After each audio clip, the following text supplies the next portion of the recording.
A very good morning to everyone. My name is Dr. Atul Tiwari. I am an assistant professor in the Department of Pathology in India.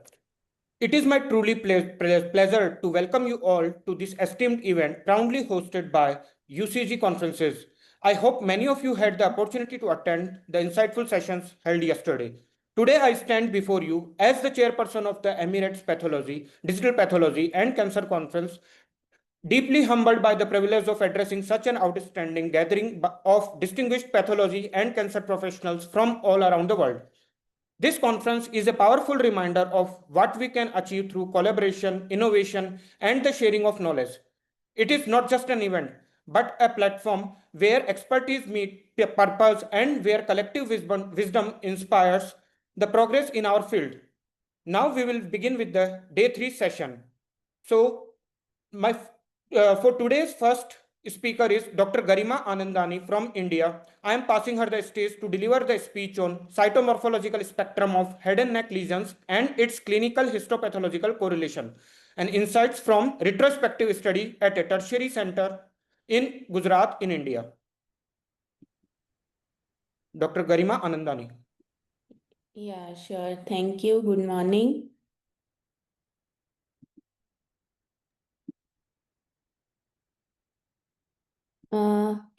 Good Can you morning, see Dr. my? Garima. Yes, we can Yeah. hear you. You can start now. I'll share my screen. Okay.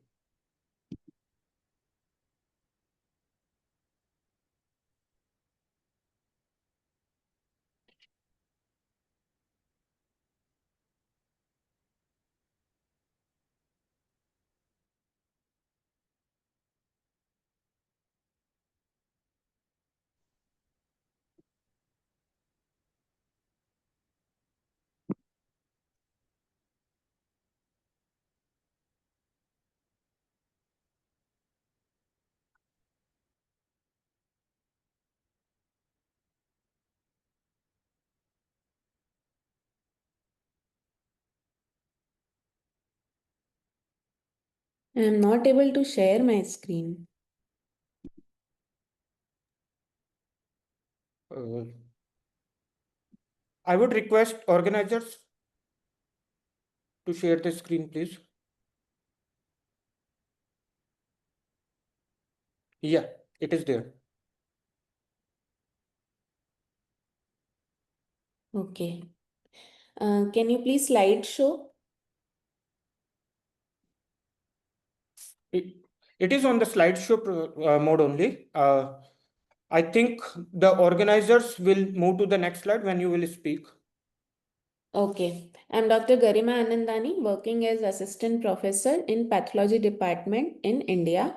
Today I'm going to present my study on cytomorphological spectrum of head and neck lesions and its clinico-histopathological correlation from a retrospective study done at our center.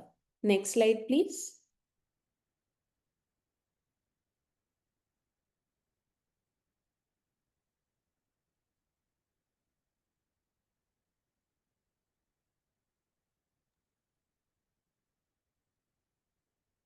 Next slide, please.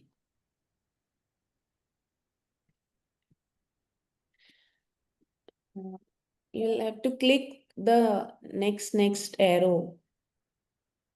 Organizers, yeah. So lesions in the head and neck are frequently observed in standard clinical practice. Thorough assessment of these lesions through detailed patient history, clinical examination, imaging studies, FNAC and biopsy is crucial for prompt diagnosis and timely intervention. FNAC is the initial diagnostic method for evaluating head and neck lesions due to its simplicity, outpatient nature, rapid results, minimal trauma, and lack of complication. Histopathology still remains the definitive diagnostic gold standard. While FNAC cannot replace the traditional histopathology, it is a crucial element in preoperative and pre-treatment assessment of pathological conditions. Next, please.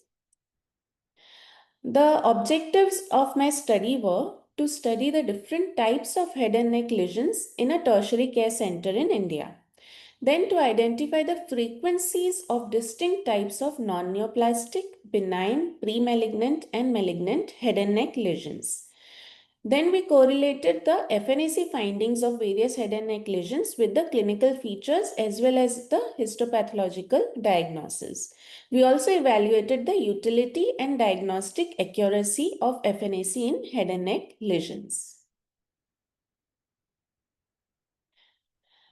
This was a retrospective cross-sectional record-based study which was conducted in our department from January 22 to April 2025. All the patients of any age or sex who were clinically suspected to have head and neck lesion was sent for FNAC with or without biopsy were included. All the non-neoplastic as well as neoplastic lesions of head and neck diagnosed by FNAC were included in the study. Then cases which were suspected to have head and neck lesions but cytopathologically not identified or biopsy was done to identify the lesions were excluded. So basically any case which had FNAC was included in the study with or without biopsy. All the special stains like PAP, GINSA, HNE, everything was included. These slides were re-examined for validation and confirmation of the diagnosis. We evaluated the cytomorphology of head and neck lesions, frequency of various lesions in the head and neck region, and classified them. This was followed by correlation of these cytomorphological findings with the clinical features, histopathological diagnosis, where the biopsy was done to identify the effectiveness and reliability of FNAC techniques. Head and neck masses were the commonest indication among all the FNACs which were done in our department, which comprised of 61.3% of cases. Biopsy was done in 180 cases, that is 76.3%. Cytological diagnosis correlated with the histopathological diagnosis in these conditions, consistent in 86.1% of cases and inconsistent in 13.9% of cases. So these were the distribution of various lesions. Most common site of FNAC in head and neck area was lymph node, followed by thyroid, then salivary gland, cystic lesions, and miscellaneous categories. So total there were 236 cases of head and neck FNACs, of which biopsies were done in 180 cases. Okay, next. So this is the category-wise distribution of all the head and neck lesions, FNACs, which we did. Okay, the non-neoplastic conditions were present in 153 cases of FNAC, 109 cases of all the biopsies, and the consistent findings were identified in 102 cases, whereas 7 cases showed inconsistent findings. The neoplastic cases included 54 FNACs, which all cases had biopsies, and 52 cases had consistent findings, whereas 2 cases were inconsistent. 29 cases of FNAC were non-diagnostic, of which 17 cases biopsies were done and the findings were noted. So totally there were 236 cases of FNAC, of which 180 cases had biopsies, showing consistent findings in 155 cases, whereas 25 cases had inconsistent findings. So this is the age-wise distribution of various head and neck lesions. In lymph node, the most common age group was 0 to 20 years of age.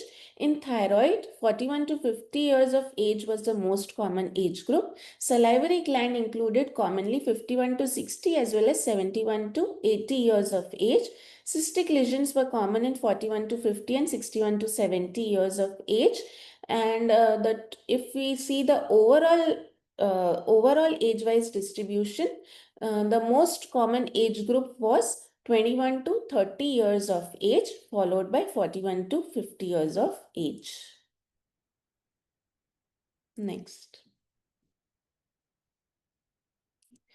So these are the clinical presentation findings in various types of cases. In lymph node, The commonly identified size was greater than 2 centimeter. Then followed by, if we see the consistency in lymph node, it was 69 cases were having firm consistency, and the site most common was left cervical swelling in lymph node. Okay, so similarly in all the regions which we identified, we calculated the common site, consistency, as well as size of the lesion. So overall, if we see, most commonly greater than 2 centimeter size was identified. Then if we see the consistency throughout the lesions, firm consistent swelling was present in 134 cases, that is 56.8%. And site, if we see, the most common site involved were the cervical swelling, followed were the cervical swelling left and right bilateral. Next.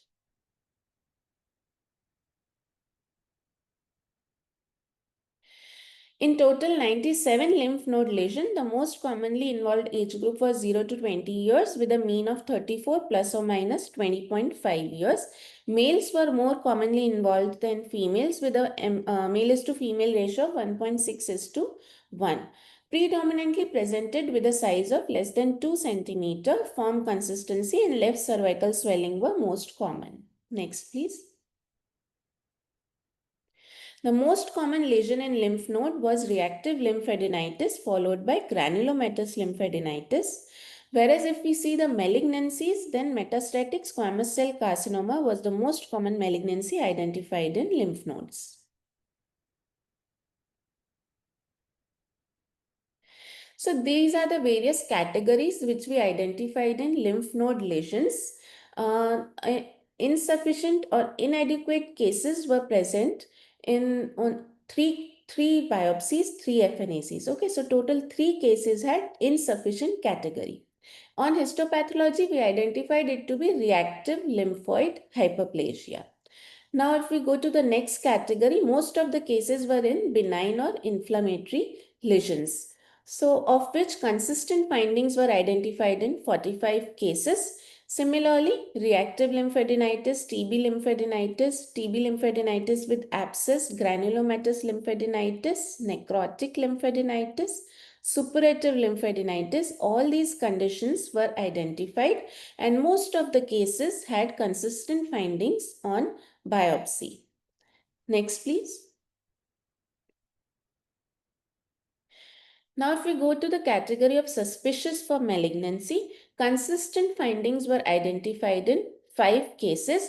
So total, all the cases had consistent findings if we see this category, suspicious for malignancy. Similarly, for the malignant category, 12 cases were identified which showed consistent findings in FNAC as well as biopsies, and most commonly it was metastatic squamous cell carcinoma, followed by 1 case of metastatic carcinoma which cannot be identified, which cannot be typed on FNAC, which on biopsy was identified to have metastatic adenocarcinoma.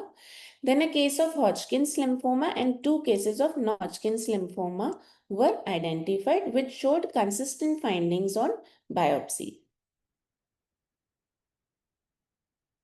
Next, please. 1 case of Hodgkin's lymphoma and intranodal palisated myofibroblastoma was misdiagnosed as reactive lymphadenitis and granulomatous lymphadenitis respectively on FNACs.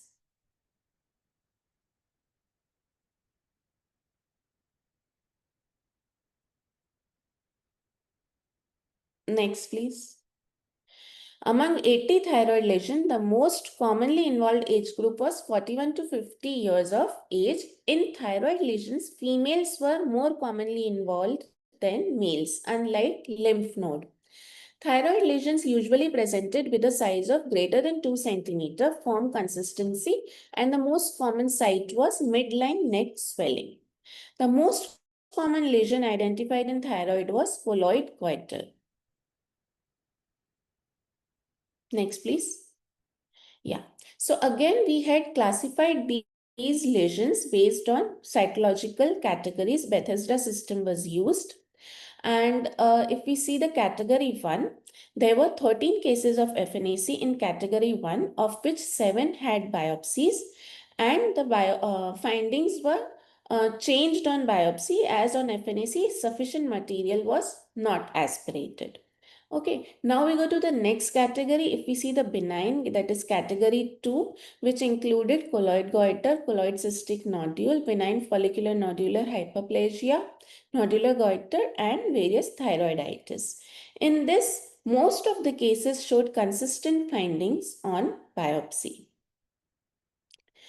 In third category, there were total 4 cases which biopsy which showed consistent findings, followed by suspicious of malignancy, malignant. All these cases were consistent on biopsy. Next, please. One case of papillary thyroid carcinoma was misdiagnosed as colloid goiter of FNAC, which might be due to inability of the needle to hit the representative area. So as we all know, even colloid cystic lesion can be present along with papillary thyroid carcinoma. So if the FNAC is done from that region, then it will be misdiagnosed on FNAC as colloid goiter. Next, please. Now we go to the next lesion, next area, salivary gland. 36 salivary gland lesions were identified, and the most common age group was 50 to 60, followed by 71 to 80 years of age. Males were more commonly involved, and with a male is to female ratio of 1.6 is to 1. Predominantly presentation of size was greater than 2 centimeter, form consistency, and parotid region swelling was the most common area of presentation. Pleomorphic adenoma was the most common lesion identified in salivary glands. Again, we have classified these FNACs based on Milan categories, and we have correlated with the findings on biopsy. So first category in Milan, which was non-diagnostic, included 1 acute sialadenitis, 1 chronic sialadenitis, 1 pleomorphic adenoma, and a non-specific inflammation on biopsy. So next category, non-neoplastic, included acute and chronic sialadenitis and acute as well as chronic sialadenitis. So most of these lesions correlated with the biopsy findings. Then if we go to the neoplastic category, there were 13 cases of pleomorphic adenoma and 1 adenoid cystic carcinoma on biopsies. Now, Wadden's tumor, which were identified on FNAC, were identified to be same on biopsy. If we go to the category B, that is 4B lesion of Milan, there were 2 basal cell adenomas and 1 adenoid cystic carcinoma on biopsy, which was labeled as 4B on FNAC.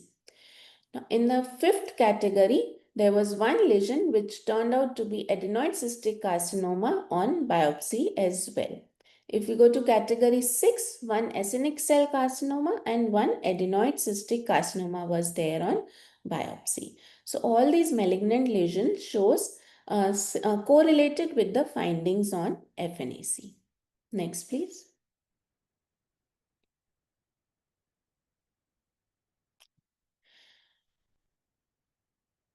One case of moderately differentiated squamous cell carcinoma was misdiagnosed as acute sialadenitis on FNAC, maybe due to the hitting of the needle in the surrounding area. Then 2 cases of adenoid cystic carcinoma were mislabeled as benign neoplasm and salivary gland neoplasm of uncertain malignant potential by the Milan category in FNAC. So these were the few pitfalls which were identified on biopsy. Next, please. In the cystic category, total 14 cases were there, most commonly 41 to 50 and 61 to 70 years of age. Males were more common and greater than 2 centimeters, soft to firm consistency, and right submandibular region was the commonest presentation in these conditions. The most common cystic lesion was epidermal inclusion cyst. Next, please. Again, we had classified these FNACs according to various categories, and most of the conditions showed consistent findings on biopsy like lymphoepithelial cyst, branchial cyst, epidermal inclusion cyst, one chondroid syringoma was there, inflamed epidermal inclusion cyst, thyroglossal cyst, and tricholemal cyst. Next, please.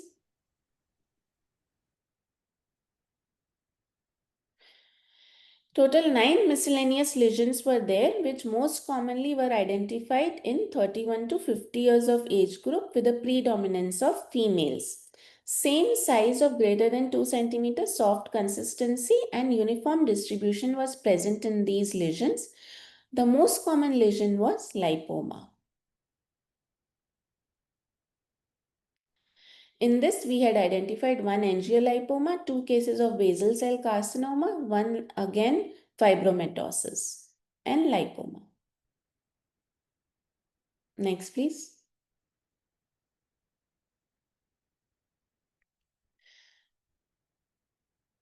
So this was the microscopic features which we identified in Warden's tumor. This were the FNAC's findings, and these are the and this is the histopathology, that is the biopsy findings. Next, please.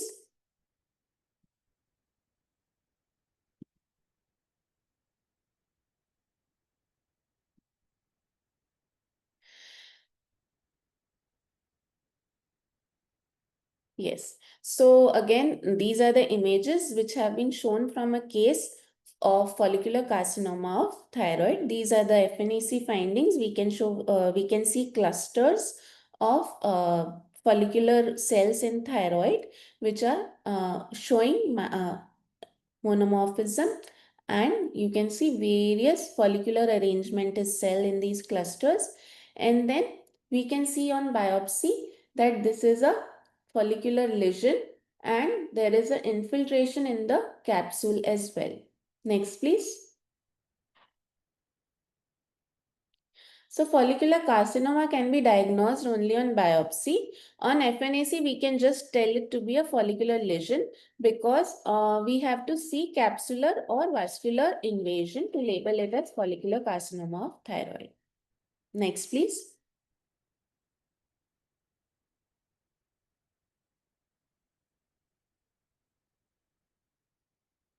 Next, please.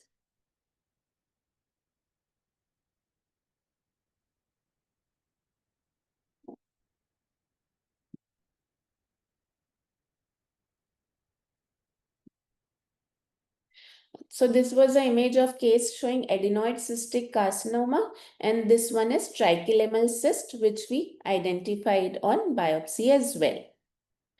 Next, please.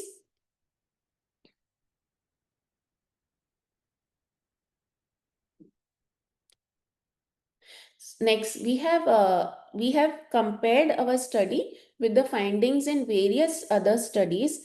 In our study, the sensitivity was 86.1%, specificity was 100%, and accuracy of 86.2% of cases.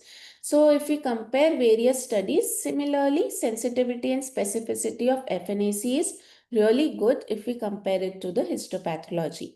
This implies that the ability of FNAC to accurately identify the lesion is very high, while a few cases might be missed due to deep-seated lesion, vascular lesion, polymorphic swelling showing different types of areas in the same swelling, showing variable findings, and it can be non-diagnostic or non-representative in few cases.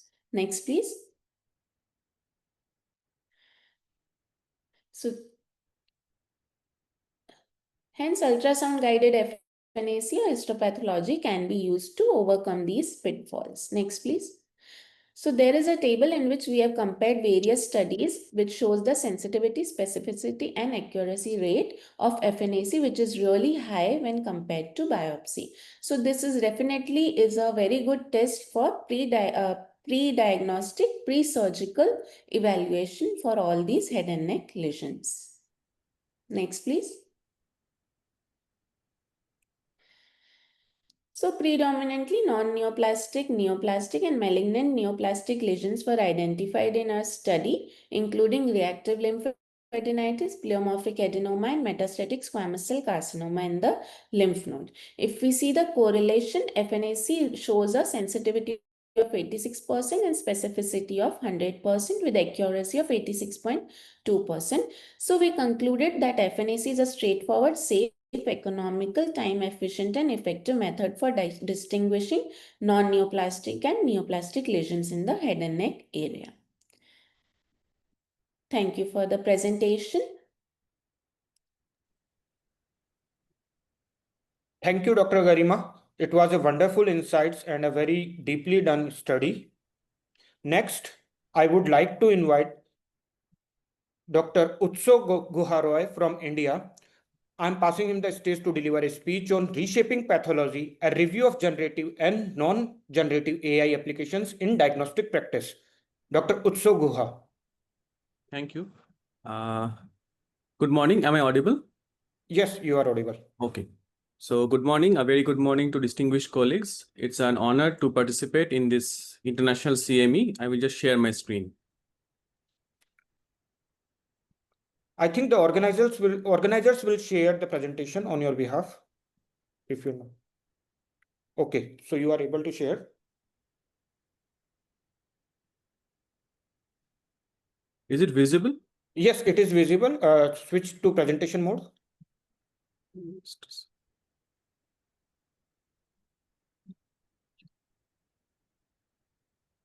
Okay. Yes, you can. The slide is visible, right? Yes, it is visible. You can Okay. start now.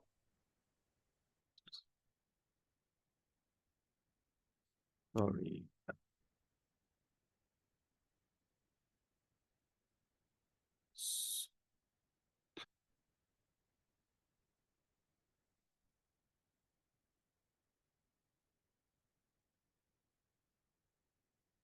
So, yeah. So today we will explore how generative and non-generative AI are reshaping the diagnostic practice. So think of this session as a conversation on how our role as pathologists is evolving with AI, where we still remain firmly in the driver's seat. So our aims today are very clear. First, to distinguish between the fundamental differences between generative and non-generative AI in pathology. Then we will explore some practical applications in both generative and generative field. And ultimately, third, to evaluate the barriers and the ethical considerations that we must address as medical professionals. So, as you all know, this the AI in pathology and the overall healthcare has exploded. Over 1,200 FDA-approved AI-enabled devices are there as of July 2025. But as we all see, that only 76% are in radiology, whereas very few are in pathology. But since digital pathology is rapidly transforming, whole slide images now allow AI to analyze gigabyte-size images to up to a sensitivity more than 90% and a specificity around 93%. So now AI has a multifaceted role in pathology.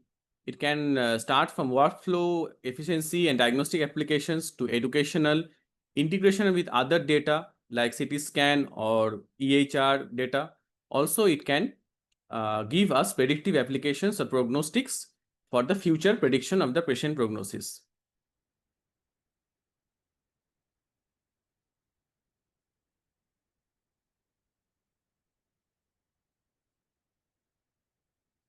Okay, so now let's define our key terms. As we know, generative versus non-generative AI. This goes beyond analysis. The generative AI is our creative partner. It goes beyond analysis. It's create new content or images or text. And whereas the non-generative is our expert analyst. It's focused on understanding and classifying existing data. It excels in detection, prediction, and classification. So the core distinction is creation versus classification. So coming to our generative AI architectures, we have the GANs or the generative adversarial networks, which pits a generator model against a discriminator model. The generator model creates fake examples from noise, and the discriminator model tries to separate it from the actual image. This adversarial role of these two models actually helps us to create a very good quality histopathology images. Then we have the variational autoencoders and the large language models like GPT-4, GPT-5, which are having a role in clinical decision support. Then we also have the diffusion models. They are the next generation for creating whole slide images of very high quality. Coming to the non-generative AI architectures, we have the CNNs, that is the convolutional neural networks, which is the gold standard for medical image analysis and feature extraction. Here we see CNN architecture from a histopathology point of view. This is how histopathologist analyzes an image, histopathology image. So the initial networks, as we see, is how we see a slide. We analyze the nucleus, the architectural pattern, everything. This is how it goes into our brain. And the final network acts like our brain, which analyzes all these visual inputs and gives us an output, whether the tissue is a benign or a malignant. Even if it's malignant, then we classify into different types. And then we have the vision transformers and the traditional machine learning models like the support vector machines or random forest for clinical predictions. Also, hybrid approaches are there, which combine CNN features with the transformer attention mechanism. Coming to the AI applications. So starting with non-generative AI, this is a master classifier. It starts from automated image analysis, machine learning, using machine learning from detects cancer with expert level accuracy from benign to malignant. It also ranges its work from biomarker classification like HER2/neu, PD-L1, and then we have beyond the slide classification, we have workflow optimization where AI can triage cases so that we can triage the urgent ones from the less urgent ones. It can also act as a quality control in our labs. And the most important area is the predictive analysis, where it can aid in personalized treatment plans for future disease prognosis and future planning. So coming to the application, real world applications, we have the Page Prostate. It's a 510K approved FDA solution, which uses the CNN networks to highlight suspicious cancer foci in the whole slide images of prostate biopsies. In multi-site validation, it has shown to be 95% sensitivity. So this gives a very good screening for the prostate biopsies. Sometimes we can miss when there is a lot of slides of prostate biopsies, we get TARP chips. Next, there is a IBEX Galen platform. This is also an FDA breakthrough device, which moves ability to detect both breast and prostate cancer. And the highlight feature is that it gives real-time alerts to and also able to detect micrometastasis within the lymph nodes. An important feature is also that it can integrate within the LIS. So there is a full audit trail that we can track later. Coming to Indica Labs is a very well-known name now. So it has been validated over 5,000 whole slide images. It precisely quantifies the tumor area, margin infiltration, and spatial distribution. So what it does is automatically pre-annotates. So for us, it's easier to just analyze the annotation rather than annotating every slide pixel by pixel, which is a very tedious work. And coming to the mind peak, which takes it more farther, it goes into the cellular level, especially in the breast biopsies. It seamlessly integrates with the PACS also, and also which gives us mitosis and every cellular detail level integration. So it's like having a junior resident sitting inside the PACS and helping us with our annotations. Coming to Path AI, which is a very well-known FDA CE cleared breast. It also works on breast cancer and multi-colorectal cancer. It's trained over 1 lakh of whole slide images and outputs the cell type classification and biomarker scores. An important feature is it's cloud native, so scalability is built in. Like the previous ones, these two are Visiopharm and PathAI, both are ELISA integratable, so the audit trail can be traced. Coming to Visiopharm, it's an FDA cleared mostly used for IHC algorithms like HER2/neu PD-L1 quantification. So we can get automated cell detection and remote consultation capabilities also. Coming to one last in the non-generative phase is the iPhoria Clinical AI. This is another CE-IVD certified, so it is very important for the European adoption. It is also has multiple cancer suits. I have shown breast and prostate, but there are other multi-segmentation for different cancer tissues of lungs also. It provides precise quantification of the tissue features for research and clinical uses. So it kind of gives not only tumor, also gives the microenvironments. So our pathology from analog pathology can move to a more digital quantifiable one. So these biomarkers, these are new predictive biomarkers, can be used for further precision oncology. So coming to the generative AI space. So let's look at the image on the left. We see a brain, kidney, and lung. So it's very difficult to differentiate which one is generated by an algorithm and which one is the real. So that's the power of generative AI. It is a master creator and a simulator. So we can create thousands of synthetic images and can use that for training for students, training for the AI models also. It can be used for automated diagnostic. And also we can imagine like we are seeing an HE slide and we can virtually stain with some special stain and without any loss of tissue and extra time needed. Also, there are privacy preserving data sharing process like federated learning process. So that can be implied inside this, and so the patient data is never shared because the images are mostly generated, not directly patient images. Coming to an important area of generative AI is the pathology education.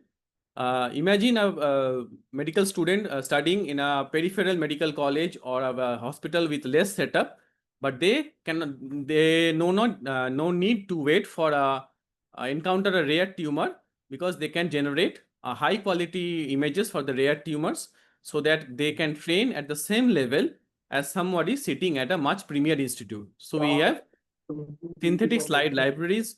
We can do visual virtual simulation, case narratives, interactive tutors, and bridge the skill gaps. So ultimately, we have a slide archive of unlimited quality and unlimited capacity, and there is no rush to catch the last slide which we had in our days of residency. So now we talked about theory. Let's do some practical things in our generative AI space. So let's introduce Modela AI's PathChat DX.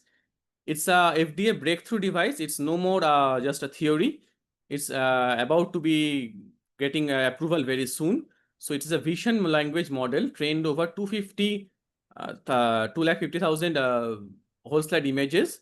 So it's like a chat bot, like a co-pilot to pathologist. We can interact with the chat slide and ask the model to give inputs about the slide. So I will just show a 30-second video how this works in the real world. So as we see it, we can just select few areas of the slide and then ask the path chat what you are seeing at. It will analyze the images and give us a very crisp answer. Also, we can understand and ask about what kind of degree of cancer differentiation is there. It is also able to give high concordance of 92% expert concordance of differential diagnosis. Now moving to another one, which is a page. It's a very well-known name. So along with Microsoft Research, they have developed Prism 2, which is the next level foundation model. This is also a vision language model. It's trained on 2.3 million, not just thousands, 2.3 million HE slides along with clinical reports. So it is not just analyzing the reports, it's all slides. It's also getting inputs from our how we report as a pathologist. So that input gets into the engine and makes it much better. So the key features are vision language integration, as I said. Then there is zero shot tumor and biomarker prediction and a rare cancer strength. So it has a faster, consistent reporting, and we can use it for AI-assisted triage and a multimodal decision support. The next area where AI is transforming is the multi-omics integration. So we can integrate proteomics, genomics, other diagnostic modalities like CT scan, NGS, everything, and get a predictive analysis of how the patient is going to behave. So we have the autoencoders, which compresses the multi-omics representations. We have the graph neural networks, which models the biological interactions. And we have the multimodal transformers that makes the cross-omic learnings via attention. And overall, all this can be privacy preserved through the use of federated learning. So this is where pathology meets other diagnostic modalities and ultimately improves the patient outcome and patient management. So as we have gone through the theory and the practice, now let's face the main challenge that we face today is the regulatory and the ethical landscape. So generative AI has some specific challenges that we face. So there's like novel validation. So assessing the synthetic content quality and clinical relevance of the study. And there is also bias amplification. The generative models can potentially magnify the training bias. And already say we have already a diverse population in many countries. So what if ultimately the AI makes a bridge rather than making a bridge among the healthcare setups, it widens the gap by creating AI haves and AI have-nots. So that is another issue. And then there is an intellectual properties issue like ownership and liability of the AI generated medical content, whether it is slide or a report, and also evaluating the model that evolve and generate new content over time. So bias recognition is very important for healthcare. This image is kind of a metaphor for how the smoke we see outside is just a small part of what is going inside. So there can be training data bias, like historical healthcare disparities can be reflected in these AI training data sets. Also, there can be algorithmic bias, like the model design by choice has been done that it systematically favors one group. But even after avoiding this training bias or algorithmic bias, there can happen a deployment bias, because if it is applied in some of the higher centers of the city and not in all of the centers, so it can cause an unequal access and thus widening the healthcare. Already we have a disparity in our healthcare. And also the innocuous but a very serious one is the feedback loop bias. So AI recommends something which may be wrong or biased, and we act on it. And this ultimately creates a train of thought, and that will reinforce the bias more and more. This is a vicious cycle. So as clinicians, as pathologists, we have to understand these biases and the hurdles so that we can use these models to treat our patient and help our patient equitably. Coming to explainability and interpretability, as we know, these are very important terms. The older rule-based models were much more interpretable, but as we are moving towards deep learning, SVM, these are becoming, though accurate, but less explainable black boxes. So our target is not to make black boxes that answers our question. Our target is to make something that is works along with us, and that is explainable, and that is interpretable. So for clinicians and also for the regulatory demands, transparency in healthcare is the ultimate goal. Otherwise, these models will get any actual implementation in the world. And we have the SHAP line, attention visualization, for helping out in non-generative transparency. So as we know, the current regulatory landscape, as we said, that 1,200 approved devices are there, but I think none of them are using the generative AI, and mostly all those are based on non-generative AI.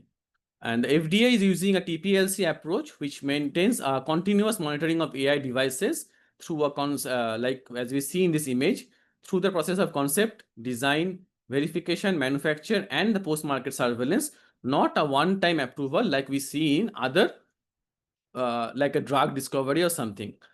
Whereas the European guidelines focus on responsible AI through governance and transparency. Overall, we need a harmonization to make a unified rule for AI applications so that everything can be implemented properly through jurisdiction. So coming to the future trends, let's imagine we have developed a digital twin that is exactly mimics of us, where we can train our models and that can give to raise to actual precision medicine, that is patient specific treatment optimized by AI driven personalized therapy. And this will be done through real time adaptive AI, the systems that continuously learn and adapt to new medical knowledge.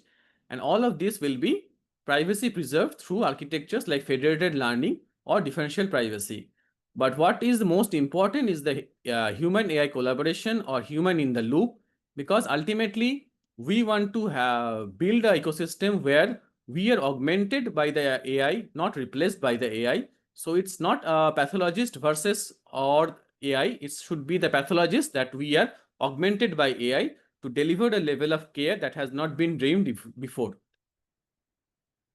So coming to my take-home messages, so that we have the generative AI that creates and augments our action. We have the non-generative AI that predicts and diagnoses from decision support also. So the current impact is both are having enhanced diagnostic, whether through synthetic data generation or through LLM-driven decision support system or advanced multi-omics AI integration. So the future is collaboration, precision, and through hyper-personalized precision medicine, fostering strong human AI collaboration in diagnostics. So these are my references, and just a thank you slide. And in a humorous note, we end that this presentation was brewed with 100% human effort and just with a dash of AI magic courtesy of Gamma and Napkin AI. So this also highlights that we are not getting replaced by AI, but our output is getting enhanced with the use of AI. That's the ultimate goal. Thank you for your kind patience and your attention and curiosity. Thank you. Thank you, Dr. Tso.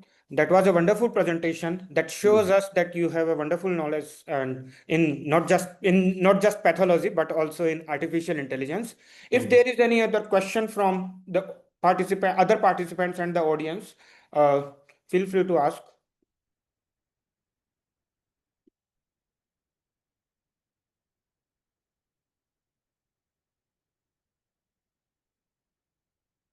So if there is no other question, then I will move ahead with our next talk. So our next poster presenter is Dr. Alka Rani from the Pakistan. I am passing her the stage to deliver the presentation on hyalinizing trabecular tumor with concomitant classic papillary thyroid carcinoma, a case report. Dr. Alka Rani.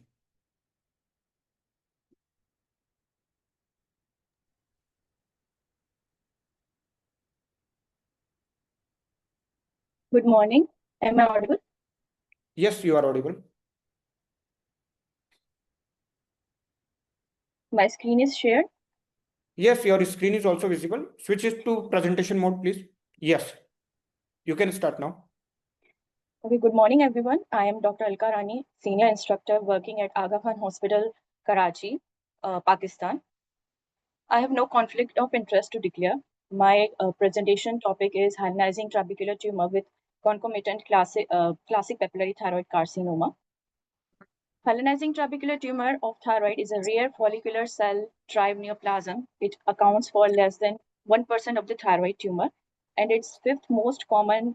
It mostly occurs in the fifth decade of life. It usually occurs in female. Female to male ratio is 6:1. It is usually associated with Hashimoto thyroiditis. This lesion is well circumscribed and capsulated, and usually incidentally find out during the thyroidectomy specimen. On histological evaluation, we see that microscopically the lesion shows trabecular growth pattern with inter and intratrabecular hyalinization, as well as showing the nuclear grooves, pseudo-inclusions, which are usually the features of papillary thyroid carcinoma, and it resembles in these features with this papillary thyroid carcinoma. So there is a molecular distinction between these two lesions. GLIS1 and GLIS3 is specific molecular distinction which is seen in hyalinizing trabecular tumor, and BRAF is seen in the papillary thyroid carcinoma.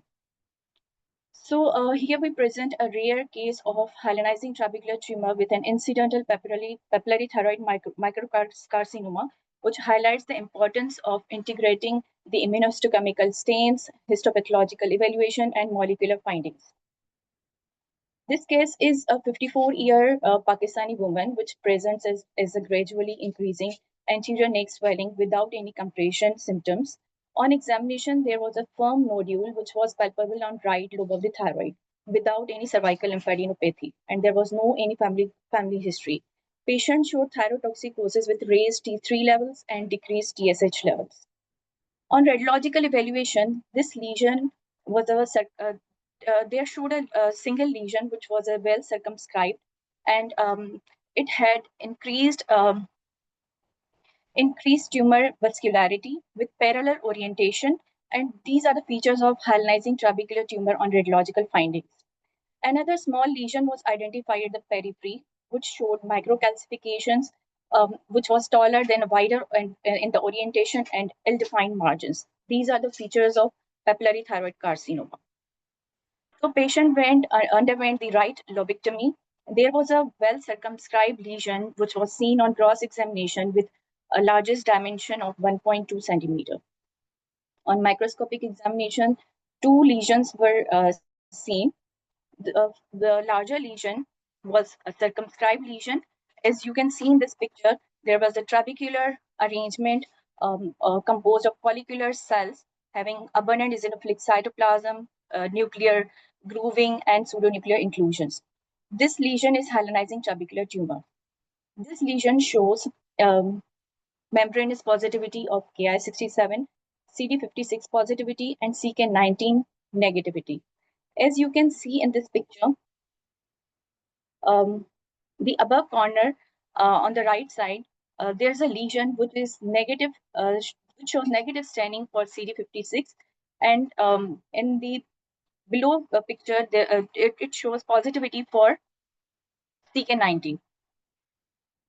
So another small lesion was also identified, which was a classic papillary thyroid carcinoma. It was 0.1 centimeter, and it showed positivity for CK19, and there was a loss of staining for CD56.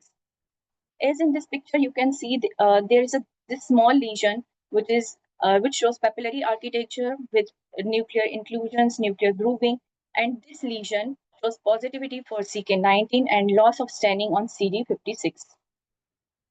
So, given that the complete excision of hyalinizing trabecular tumor was done, and there was an incidental finding for papillary microcarcinoma, there was no further surgery or adjuvant therapy required, as there was no lymphadenopathy, and patient was well on the follow-up.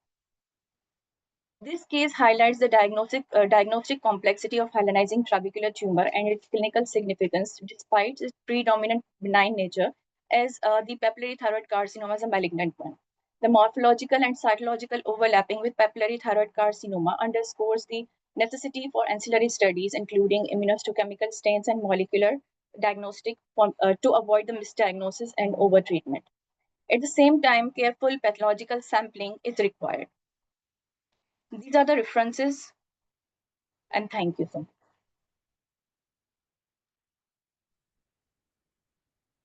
Thank you, Dr. Alka. That was a wonderful presentation. It was a nice case. If there is any question from the participants and the audience.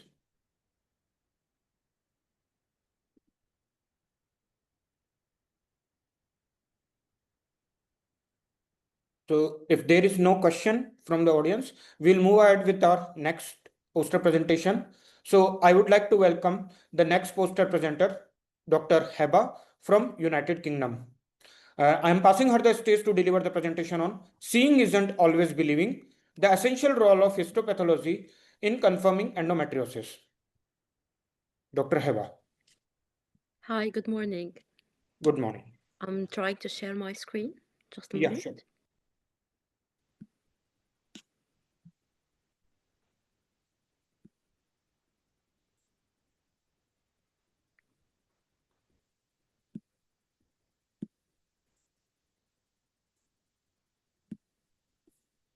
Can you see this? Not right now. Okay, just a second. Yeah, your screen is shared now. Please open the presentation. Yep. Can you see this? Not the presentation. I'm seeing the Zoom window only. Okay. You can try sharing the entire screen. That would be easy. Sorry, say it again. You can try sharing the entire screen. Yeah. That's what I'm.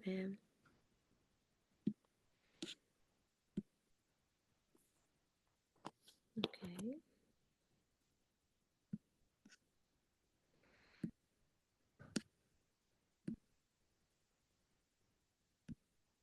Can you see the presentation now? Yes, now it is visible. Switch to presentation mode, please.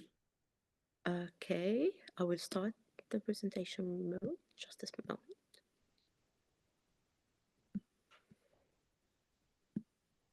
Yeah, can you see it now? Yes, it is visible. You can start now. Okay, so first, I would like to welcome my colleague. My name is Dr. Heba Al-Qabawi. I'm a GP trainee and a histopathology aspirant. I'm working at Derby and the Derbyshire Integrated Care Board in the UK. So my presentation today, I did some work during my obs and gynae rotation, and I would like to share this with you. So it's seeing isn't always believing, the essential role of histopathology in confirming endometriosis. So as a background, endometriosis means endometrial gland and stroma outside the uterus. And it's estimated that it affects about 10% of the women at reproductive age group. So it means one in every 10 women affected by endometriosis. The symptoms, most of the time it's vague symptoms such as a chronic pelvic pain, infertility, and the pain sometimes is very debilitating and affecting their quality of life. The challenge in getting a specific diagnosis of endometriosis, that the diagnosis could be delayed up to 8 years. And this is for many reasons. It's got delayed. First, the symptoms non-specific, and also it's overlapping with a normal physiology, such as a period pain. Also, there are some patients factor. The patient sometimes normalize the pain, and the stigma and the taboo about seeking help or support to sort the pain. Also, the healthcare system got some factors that causing the delay in getting a diagnosis. Sometimes it says it's like IPS, premenstrual symptoms, and the fragmented care, all of these factors contributing to delay to get a diagnosis up to 8 years. Also, there is a wide variability in the lesion appearance, especially in the scans such as ultrasound scans or MRI. The accuracy of visual diagnosis alone can range widely from 32% up to 81%. So the role of histopathology is a crucial role to get a conclusive diagnosis of endometriosis, especially in atypical presentation or when differentiating the endometriosis from mimics.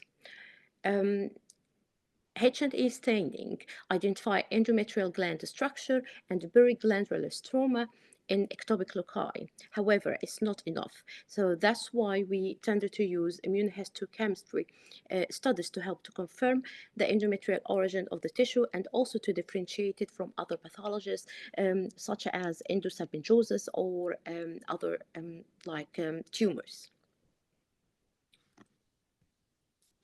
So in this slide, it's a classic presentation of endometriosis where we can see endometrial gland with hyperchromic.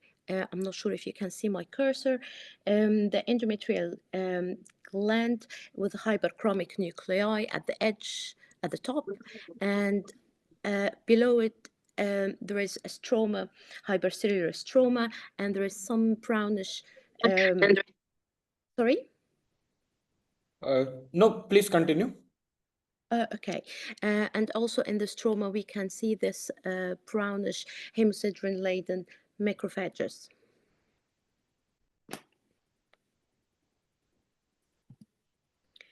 So the role of immunohistochemistry markers in endometriosis for cytokeratin CK, if it's positive, and CK20 negative, it matches the endometriosis profile.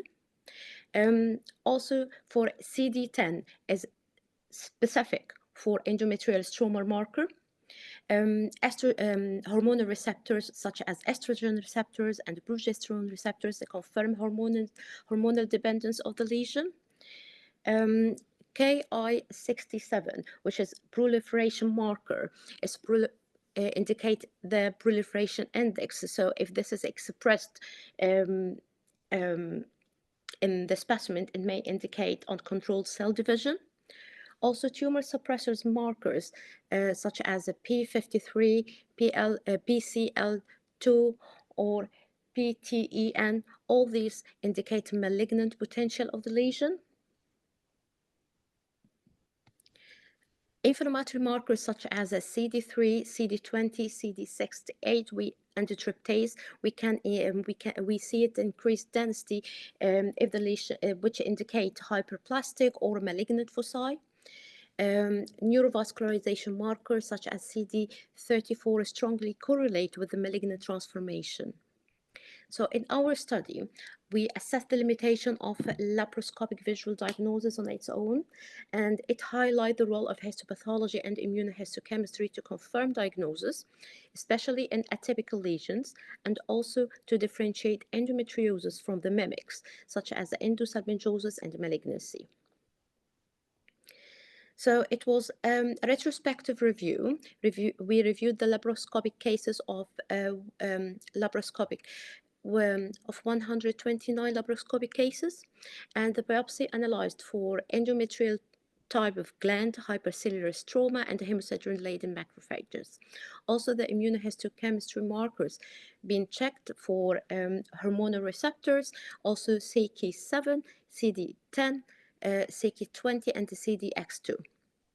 And we correlate our finding with the intraoperative visual diagnosis and compare this with the existing literature. So the results of the visual diagnosis correlate with histology. If the surgeon see it's a, like say, and this they think it's endometriosis, so it's correlated with histopathology quite well. But the specificity of the visual inspection, it was only 33.3%. So the histopathology confirmed endometriosis in 24.3% of atypical lesions, and also confirmed endometriosis in 80.5% of the macroscopically normal tissues.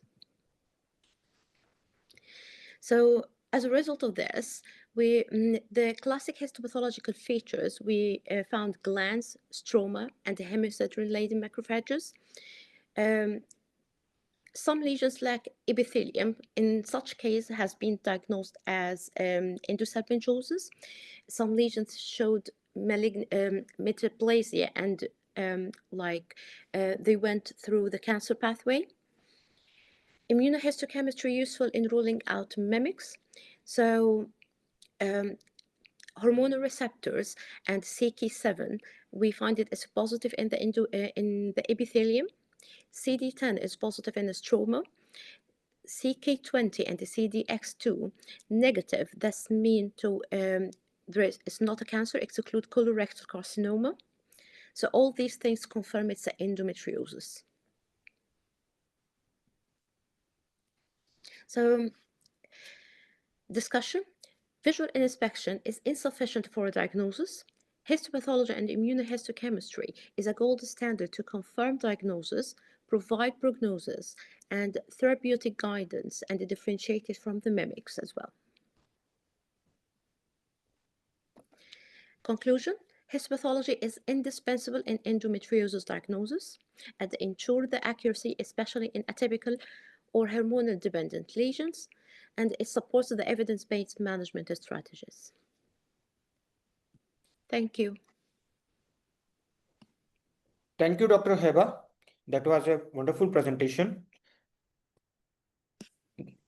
If any of the participants have any question. they can ask.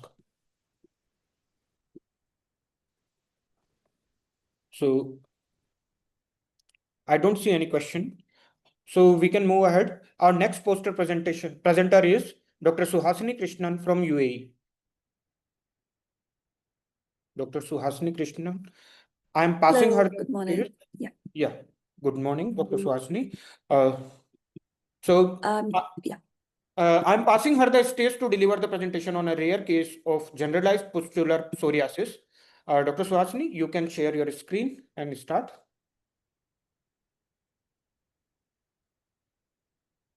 Thank you so much.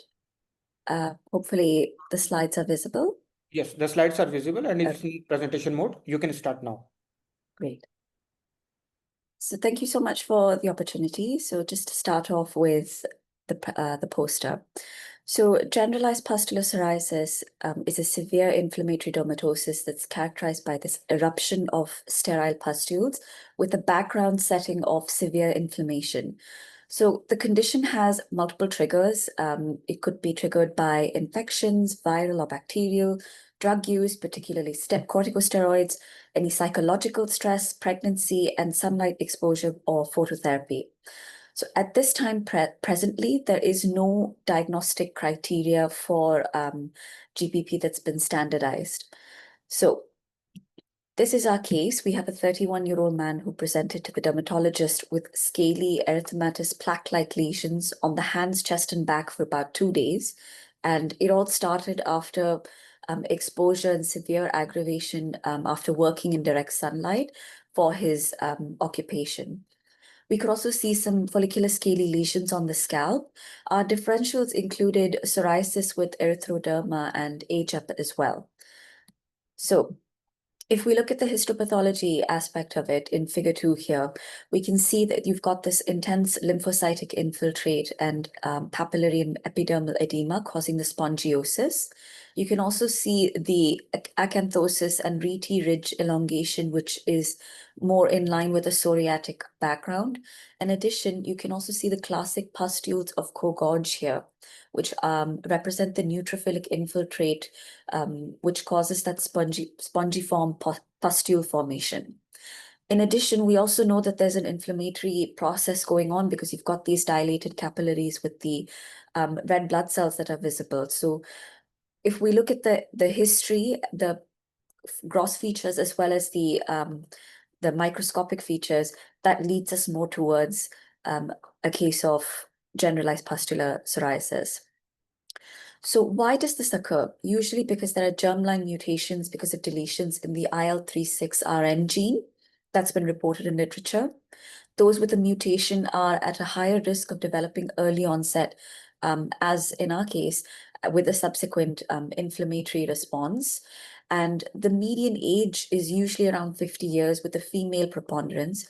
There's been a high variability in prevalence between ethnicities worldwide, but we can most commonly see them in patients of East Asian backgrounds at about 40 years of age.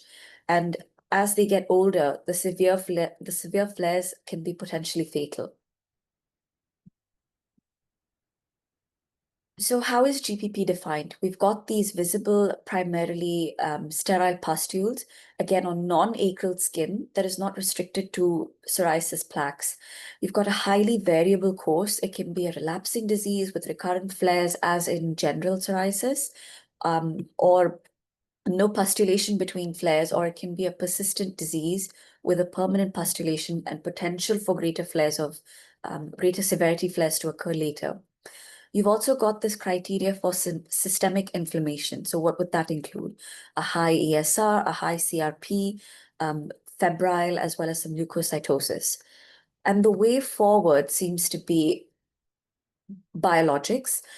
You could manage it with your systemic therapy, your methotrexate, cyclosporin, as you would for psoriasis, but this seems to be quite promising, the use of biologics. So if we understand how the signaling pathway of the interleukin-36 works, spesolimab, which is a monoclonal antibody working against these receptors, has been shown to improve and clear pustules in the acute stage. So IL-36, as we know, belongs to the interleukin cytokine family, which regulates inflammation. So you've got the 3 agonists and the 1 antagonist.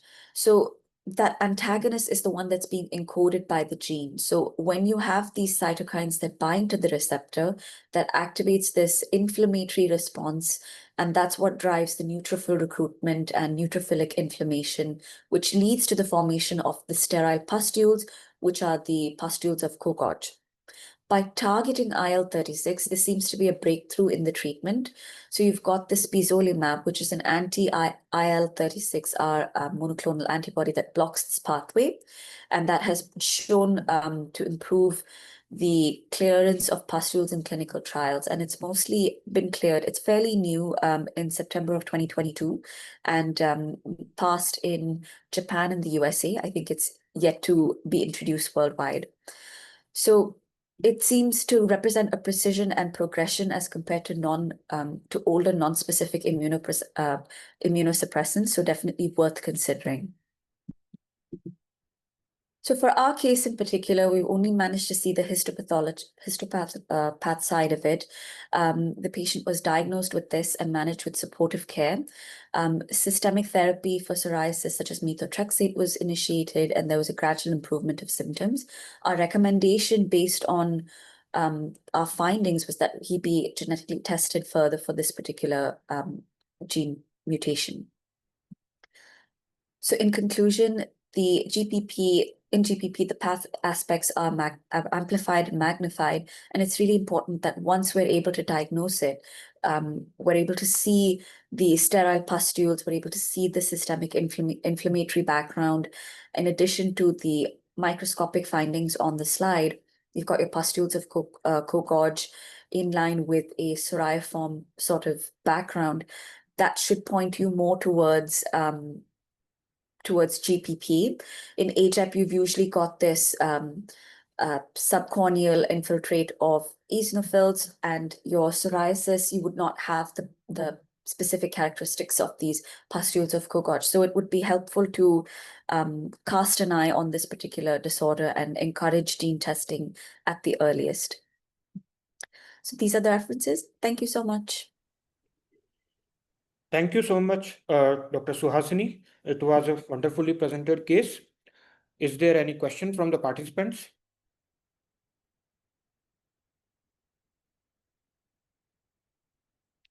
So if there is no question from the participants, then for the next few presentations, I would like to invite Dr. Utso Guha Roy to be the chairperson. Dr. Utso Guha Roy. Hi. Yeah, thanks, Dr. Atul. Good morning to everyone. Once again, I am Dr. Utso Guha Roy from Kolkata, West Bengal, India. I'm a consultant pathologist. So it's truly a privilege to be chairing this second session of this day at Emirates Pathology Digital Pathology Conference, proudly hosted by UCG Conferences. So we have witnessed an excellent first session this morning, filled with insightful discussions. Now we begin this session. I feel honored to be among such distinguished gathering of experts. So conferences like this reminds us how we work together, sharing knowledge, fostering innovation, and building collaborations. So our first speaker of this session is Dr. Marina George Fahmy Assad from United Kingdom. So I'm pleased to invite her to deliver the speech on prognostic factors in low rectal carcinoma patients treated with neoadjuvant chemoradiation and abdominoperineal resection. So yes, Dr. Marina, please go ahead. Hello, good morning. Can you hear me? Yes, I can hear you. Yeah, can you see the presentation now? Yes, ma'am. Yeah, okay. Yeah, it's visible. Okay, give me one moment. Okay. Okay, so I'm Marina Assad. I'm a teaching assistant of pediatric in Egypt, but transitioning into histopathology career in the United Kingdom. And my presentation today titled The Prognostic Factor in Low Rectal Cancer Patient Treated with Neoadjuvant Chemoradiation and Abdominoperineal Resection. So what is the low rectal cancer? low rectal cancer is a tumor located in the lower 5 centimeters of the rectum. And there are many treatment options like neoadjuvant chemoradiation, and the aim of the neoadjuvant chemoradiation is to downstage the tumor and to improve resectability. And the other treatment option is surgery, like abdominoperineal resection, and it is indicated when sphincter preservation is not feasible. And after the surgery, we can offer adjuvant treatment like chemotherapy, and there are many factors that we can decide upon it if the patient needs chemotherapy after surgery or not. And there are many challenges in low rectal cancer treatment, and here some example, like difficult dissection because of the narrow pelvis. Sphincter preservation is challenging in low rectal cancer, and achieving adequate resection margin is also very challenging because having wide circumferential resection margin without comparing sphincter is very challenging. So why histopathology matter after neoadjuvant chemoradiation and abdominoperineal resection? The histopathology has many roles. First of it, assessing a treatment response by tumor regression grade and lymph node assessment, prognostic factor by predicting recurrence by post-treatment TNM stage, and guiding further treatment as well. So let's talk about each point. First of all, the tumor regression grade. After surgery, we examine the resected tissue under microscope to see if there is any residual tumor cells. And there are many classifications for this tumor regression grade, and I'm using them under the classification. And we examine the tissue if there is any residual tumor or not. If there is no viable cancer cells, we give it grade 1, and we call it complete response. And of course, it has good prognosis. And if there is significant fibrosis and significant tumor cells, we give it grades 3, 4, or 5. And of course, it is associated with poor prognosis. So tumor regression grade is very important for prognosis and deciding next treatment. And if there is no viable tumor cells, as I told you, we can call it pathological complete response, which is absence of invasive cancer in the resected specimen and lymph node after neoadjuvant therapy. And of course, achieving pathological complete response is associated with low rates of local recurrence and a high survival rate. And this is a photo under microscope of complete pathological response, no residual tumor. So the tumor regression grade is very important in the in assessment after treatment. And a lymph node assessment as well is very important. After surgery, the removed lymph node is examined under microscope, and we give it a YPN. Y, it means post-treatment. P, it means pathological, N, which means lymph node. So we give it the name of YPN when we examine the lymph node after surgery. And the lymph node examination after surgery became more difficult because the patient is receiving also chemoradiation before the surgery. So it should be meticulously performed, and methods of removing the mesorectal adipose tissue should be used, like methylene blue assisted lymph node dissection or acetone compression. And if the lymph node is negative, we call it YPN 0 or YPN positive if it is positive. And the lymph node state is a strong predictor of cervical and recurrence in rectal cancer. So we talked about the tumor regression grade and lymph node assessment. We need also to assess the TNM staging after treatment, and we give it the name of YPN. Y, it means post-treatment, P, it means pathological, and TNM staging. And the pathological stage after neoadjuvant chemotherapy is a more reliable predictor of long-term survival than achieving a pathological complete response. However, we should consider both pathological complete response and post-treatment TNM staging. Because while a pathological complete response is a positive prognostic factor, but it is essential to consider the TNM stage post-treatment to determine the optimal treatment strategy. Additionally, patients with pathological complete response and low TNM stage may be candidate for close follow-up, while those with higher TNM stage may benefit from adjuvant chemotherapy or other treatment. And the decision to whether proceed with adjuvant treatment should be individualized based on the patient's specific situation, include post-treatment TNM staging, overall health, and a preference. So we talked about tumor regression grade, pathological complete response, post-treatment lymph node, post-treatment TNM staging.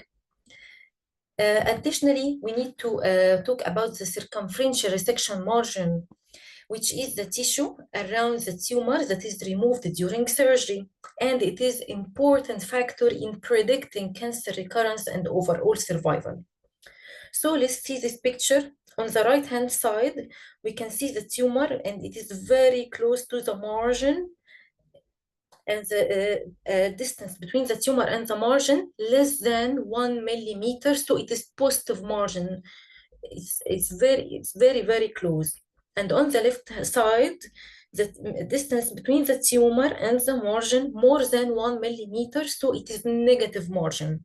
So we can call it positive if the distance between the tumor and margin equal or less than 1 millimeter, and negative margin if the distance between the tumor and the margin more than 1 millimeter. And of course, if the resection margin is positive, it is associated with increased risk of local recurrence and poor survival outcomes. And there are other pathological prognostic factors like tumor budding, which is the presence of clusters of tumor cells not connected to original tumor, and it is associated with high recurrence, metastasis, and poor survival. And if we found that the tumor is poor differentiated, or it is mucinous type, or is there is presence, or there are mucin pools that present in the tumor, it is associated with negative prognostic factor. And if there is lymphovascular invasion or perineural invasion, it is poor prognostic factor as well. And this is on the left-hand side, this is tumor budding with hematoxin and eosine slides. And on the right-hand side, it is tumor budding, but with immunohistochemistry.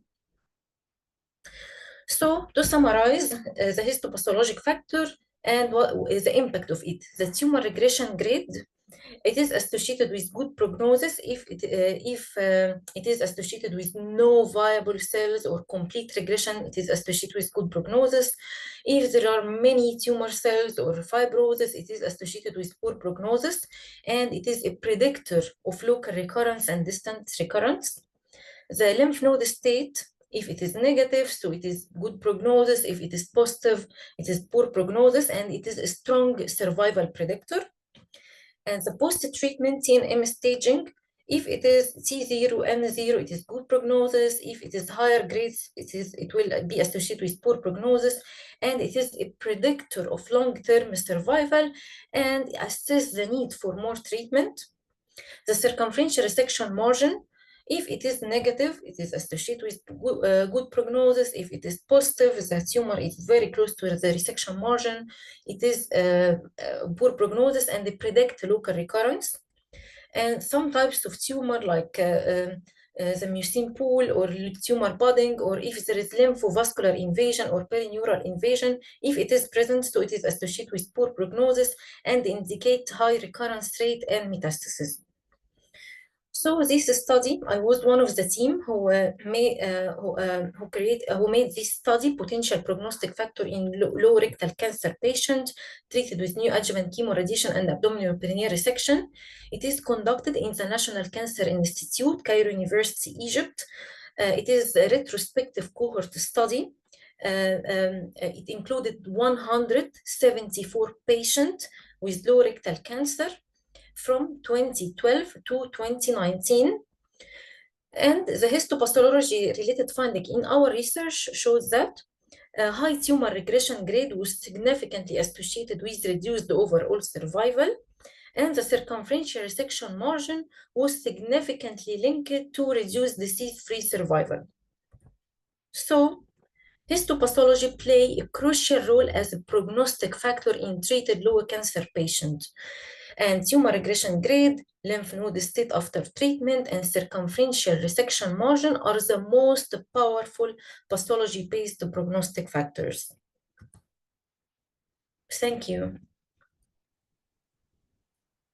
Thank you, Dr. Marina, for the excellent presentation, and the clinical insights you shared for prognostic factors will certainly enrich our understanding and practice. If there is any questions, somebody can ask.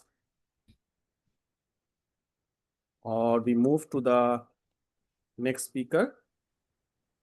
Yeah, so since there are no questions, we move to the next speaker, Dr. Atul Tiwari from India. I'm passing him the stage to deliver a speech on transforming pediatric tumor pathology with generative language models. Dr. Atul, please.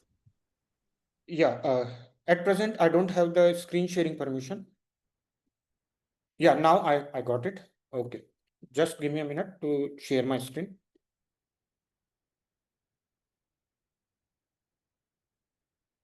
Can you please confirm if my screen is visible? Yes, sir, screen is visible. Okay. Thank you so much for inviting me in the conference. My topic is transforming pediatric tumor pathology with generative language models. Hello, I am Dr. Atul Tiwari. I am an assistant professor in the Department of Pathology at Government Medical College, Chittorgarh in India. Apart from being a pathologist, I also have a master's in artificial intelligence machine learning from Liverpool John Moores University, UK. So I also try to research in the AI field, and with respect to AI, what can be done in pathology specifically, apart from that in healthcare sector also. So although in the morning session, Dr. Utso has very nicely summarized all the technical jargons, which I tried to avoid today, but he has very nicely summarized it. So I hope my presentation would go very smoothly, and the technical jargons, if I speak any, you might be able to correlate. So before starting the topic, a question should come in our mind that first, why pediatric tumors? Second, why AI? Believe it or not, whether you like it or not, AI is coming. It is like encroaching in each and every domain, not just healthcare, and it will change our workflow. So that's why I selected my topic for the pediatric tumors. First, it is being a rare entity. There is a lot of data scarcity. There is heterogeneous histology, like there is SRBT spectrum, then there is Wilms, then there is CNS spectrum, that pilocytic astrocytoma is there. So there is so much of heterogeneous histology, but in the world there are very less pediatric tumors reporting happening, and even at the most advanced centers, sometimes there are no pathologists specific for pediatric tumors. Then there is inter-observer variability in the morphology grading and limited access to large annotated whole slide imaging cohort. This limitation is one of the major factor that is stopping us to do AI related work in case of pediatric tumors, because as being a pathologist, our 80% of the work is on the slides. So microscopic slides are the data for us. If we don't have access to those slides in digital format, then we can't do AI related work. Then to answer the next question, why AI and why specifically generative AI? So before jumping onto generative AI, first, there was a traditional classical AI ML, that is machine learning thing that was there. It was there for a very long period of time, not like last 5 to 6 years. We got to know about it when ChatGPT boom came into the world, and everybody was started talking about AI. But researchers were working on AI ML far long before that. So, but classical AI ML, it needs large and balanced data sets. Then in case of generative AI, we get certain advantage over the classical methods. That is rare class augmentation we can do. Another one is with terms of pathology, we do staining of the slides. We do spatial stains. We do like ISC. So virtual stains and biomarker predictions can also be done and achieved through generative AI. Then there is nowadays the multimodal reasoning has come into the picture since last couple of years, where we can use the images and the report, that is the text part, both of which we can use in a chatbot, and we can argue what should be the interpretation of the image and why it should be that particular diagnosis. That kind of reasoning can be done in the recent LLMs. Then lastly, it improves both the research feasibility and the CDSS, that is clinical decision support system.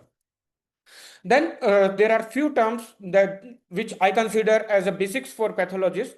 Although all of these terms have been introduced to you by Dr. Utsu very well, just for the sake, I will quickly go through it. GANs, that is generative adversarial network. It is for realistic H&E patches. So in case of generative adversarial networks, we use the H&E patches, and we try to derive from that either special stain slide or ISC slides. I will show you in the next few slides how these GANs, and the next one, that is diffusion, which is controllable higher fidelity synthesis of the images, how these help in case of creating a new data set from a very limited data set. Then comes the virtual staining. I just explained, like if we have H&E slide, and if I want to predict the pass stain, whether the slide would be pass positive or not without actually staining the slide, that is called as virtual staining. Similarly, this kind of virtual slide making process has also been incorporated in ISC also.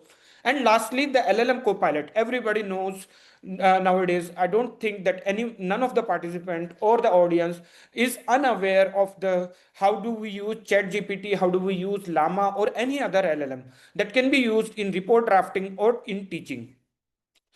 So before coming to the actual use cases in case of pediatric pathology, let's first know that there are some foundation models in pathology. Now, what question should arise in our mind? Why foundation models are there?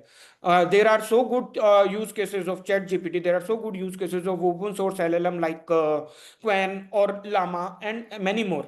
The thing is, all of these models are generalized trained. What do I mean by generalization? Like they are trained on the open source data that was available on Wikipedia, maybe let's say pathology outlines or any other pathology websites or articles that are published in reputed medical journals, from which they learned the information, but they were not specifically trained in case of pathology. So the thing is, like every other day, we also read in our newspapers that someone has built some good model in case of radiology. The thing, in case of radiology, it was easier because everything from the beginning is in digitalized format. But in case of pathology, after we visualize the glass slide, hardly few of the institute around the world, they do whole slide scanning. If there is no whole slide imaging available, then the model will not be trained. That's where we lack the generalized model in terms of getting the information. So that's why we need the foundation models. Now, some of the foundation models that are out there published are Varchow, Uni2, Ficon. These are some of the very well-known foundation models. Apart from that, these are not just the only models. There are many more models. Like Dr. Utsu also showed a nice video of PathChat 2. So, and there is one more that is called as HIST AI. All these are foundation models. Now, how these are made? So, if you can see here in the image, like the data from the so many people, like here the data from 119,000 patients were collected, and then the slide patches were made. So as you can see, from a single person we can make so many slides. So there are ultimately like more than 2 lakh slides were made, and out of which the blocks were prepared, and the slides in total, the H&E slides which were stained in this particular study, which I quoted at the bottom, the number of H&E slides were so many, numerous slides. So these kind of millions of slides are required to train actual foundation model. So that's why as an individual, I can say that I don't have so many access to so many digital slides. I don't have access to a much larger GPU that is required for a computation of the slide. So that's why as an individual, it is not possible for me to create such a large or wonderful model that can be used in the real world scenario. But can I sit down with this limitation? No. There are things that I can do as in an individual capacity, which I also would like to encourage my fellow pathologists that you can also do those kind of works, whether individually or with teams or with collaborating with higher startups like these, which have already created these foundation models. So once we create these kind of models, what are the final outcome? Like Dr. Utso has already shown you a video of Vision chatbot that was Pet Chat. It was published in Nature 2024, none other than by the famous famous Faisal Mahmood Lab and his team. So in this, what the authors were able to achieve was in real time, if they show a glass slide in the microscope and connect it with the computer with a picture to enabled interface, they can literally chat with it real time, not just diagnosis of that slide, but also give a differential diagnosis. What are the special stains that can confirm the diagnosis? What are the ISCs that we can use? And ultimately, collectively, with all this information, what should be the final outcome? But if we see that kind of video or the narrative that I just described, people might think that whether if such things come into in the real world, not just in the research world, if the pathologist will be replaced, no, I don't agree. I strongly agree, like our work will be enhanced using such tools. If we can recall from our 20-25 years ago, that one generation before me or my teachers who used to work on counters for WBC counting, have the recent machines replaced those pathologists? No, it has increased our work. It has augmented our work in such a way, like now we don't report a 3-part differential of WBC count. Instead, there are such a nice machine that can enhance our work, and we can easily report the leukemias in hematology. So I would always encourage to go through these kind of research and try to incorporate in your real world problems. With that foundation thing, I now come to some pediatric tumor use cases. So while given a short amount of time, I can't explain each and every use case. I have just shortlisted some of the use case through which I would like you to derive some knowledge, applied knowledge. Like if I show you some use case in case of CNS tumor, and if I try to explain you a workflow, just try to apply this knowledge in your routine workflow, even if it is not a pediatric tumor, but also you can use, if you are a renal tumor pathologist, you can use the same workflow in that also.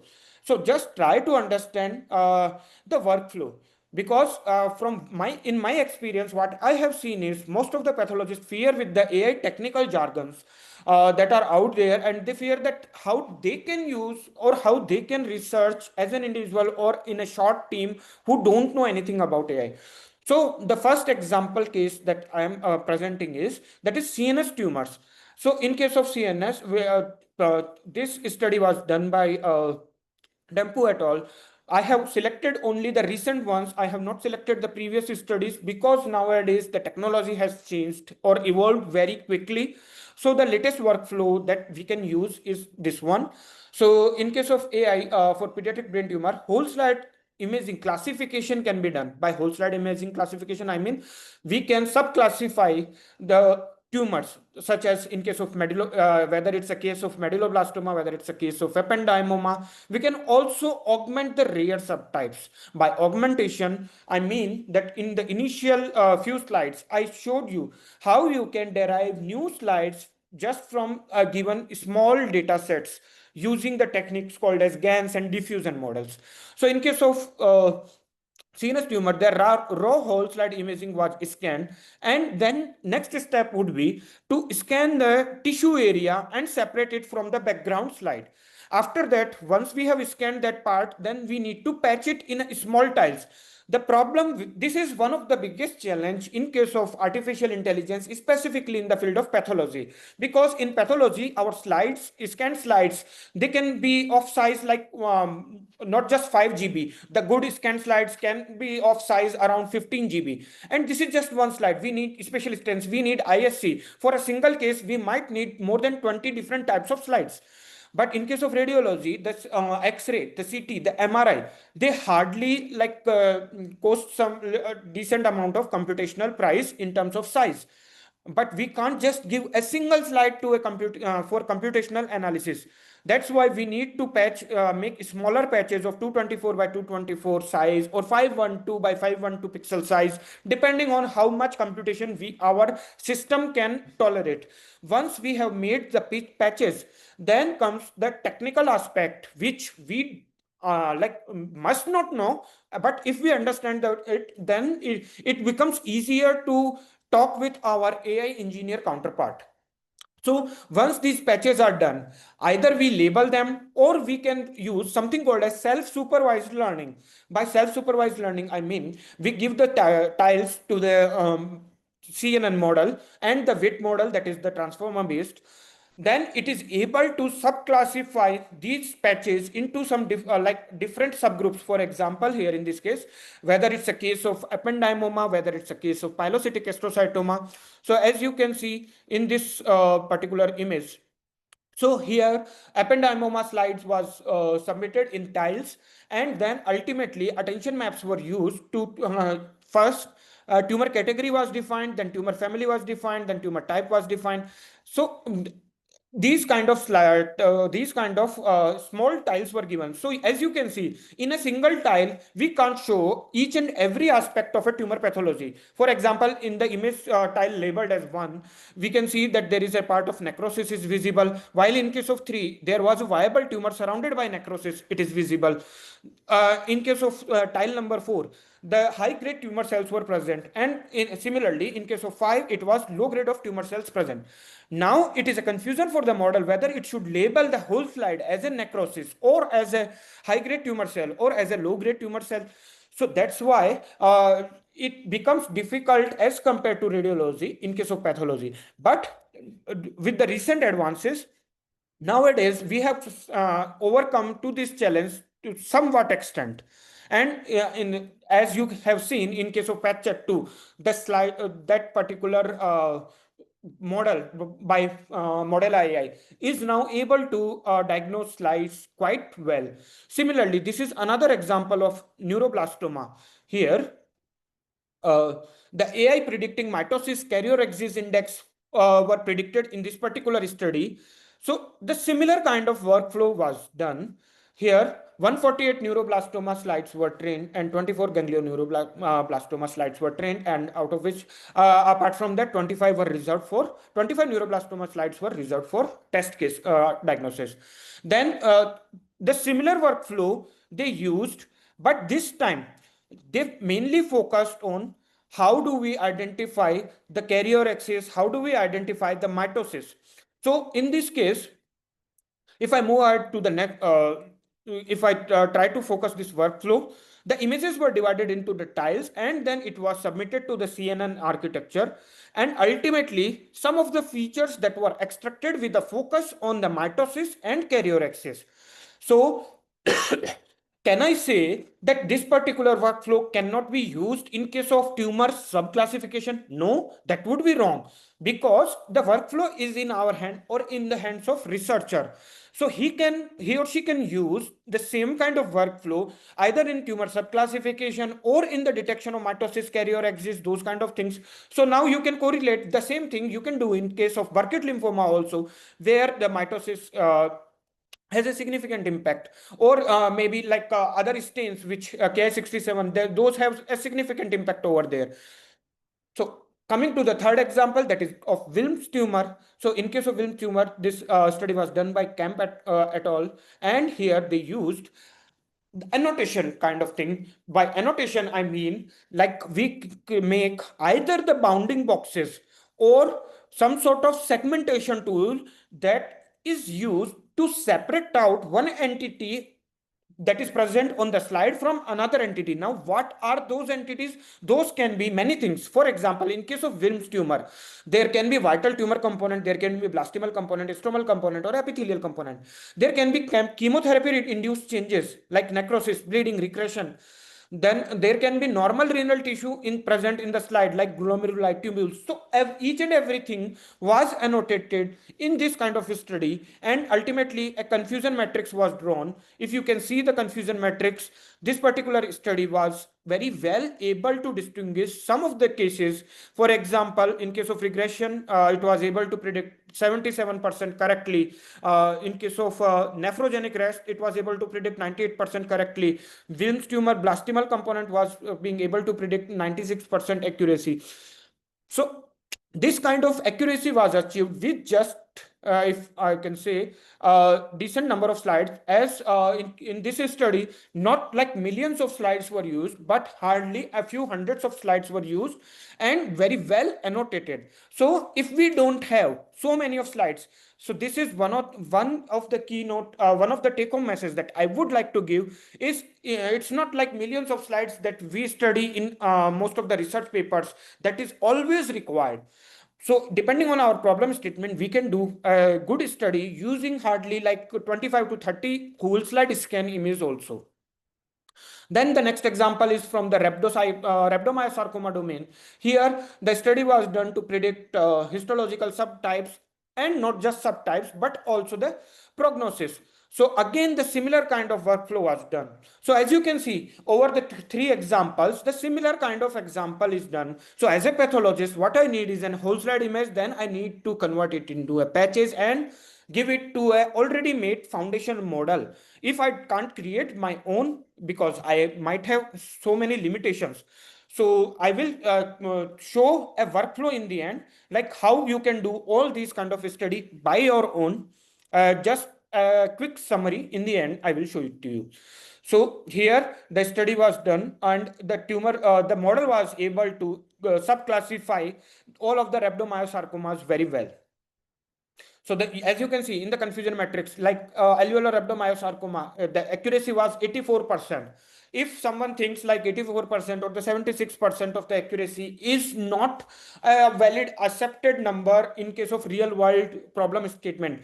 So I would just like to quote, imagine 4 or 5 years ago, where were we? We were nowhere near these kind of accuracy. So within a span of like 4 to 5 years, if we have achieved this much of accuracy, just imagine how much more improvement will be done in the next couple of years or in the next 5 years or during our era of like pathology practicing.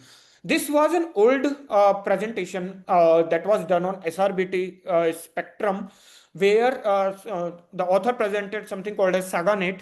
I didn't include that much details of it because it was done somewhere around 2020 or 21. I don't remember the exact year, but the workflow that was presented in this study has improved to an extent which I presented earlier in case of Wilms tumor and in CNS tumors.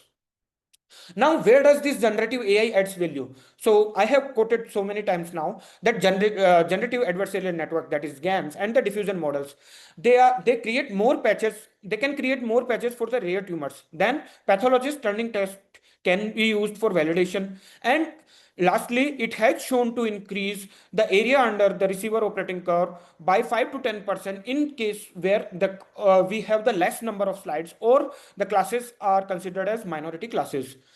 So the next workflow that we might need, or also it is also being used at some of the centers, is virtual staining of special stains and also ISC. So here in this particular study, the two studies that I have quoted, you can see that there is bright field WSI, or the whole slide scanning image was there. From that, the NKX 3.1 imaging, the ISC slide was produced, and as you can see, from that real slide and virtually stained slide, we can see that a concordance was achieved in both of the slides. So why this matters?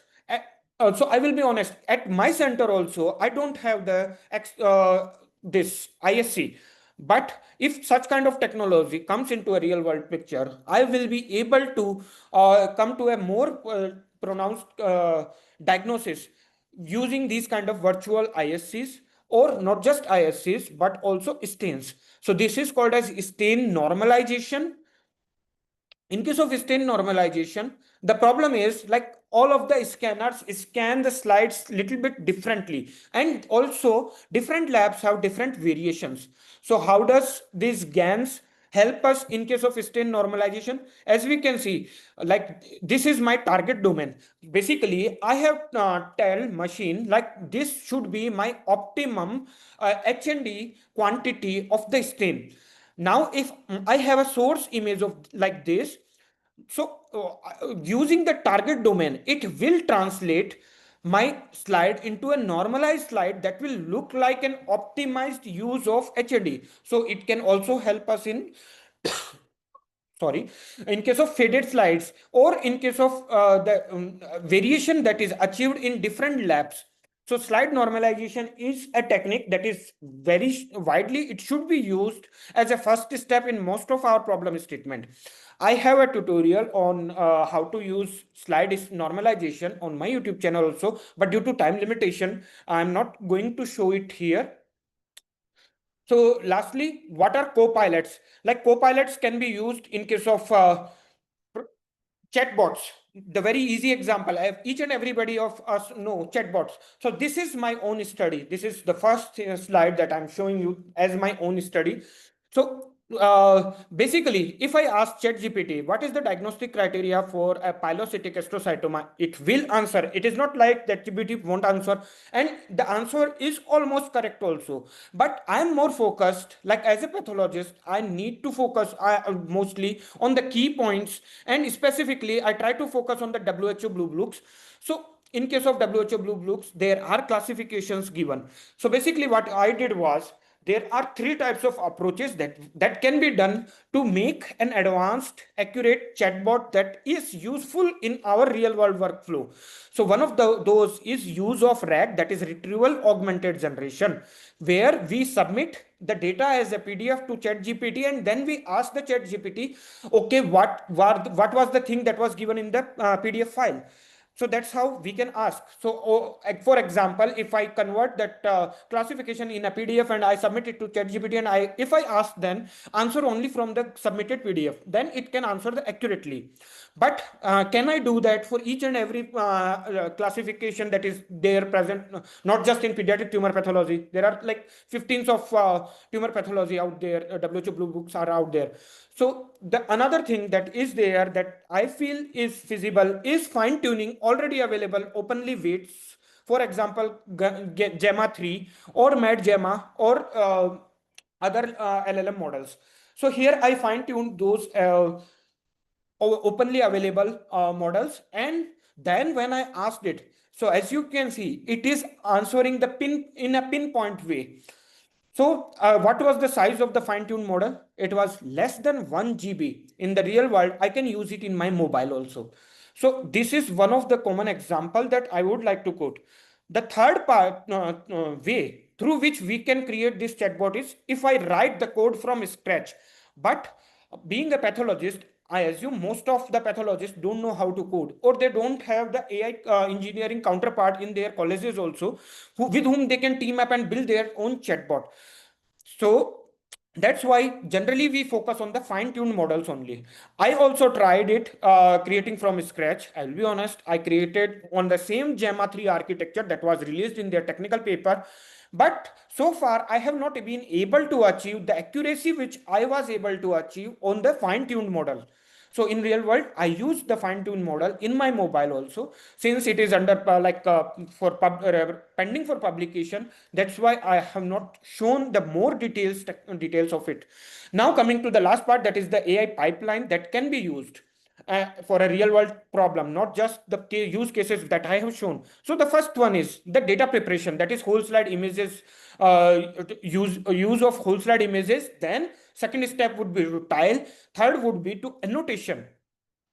To annotate, I have shown you a good use case so that we can use it for future diagnostic models. Once this data is prepared, then some features are extracted to use with our already made some of the foundation models such as Virchow or Uni.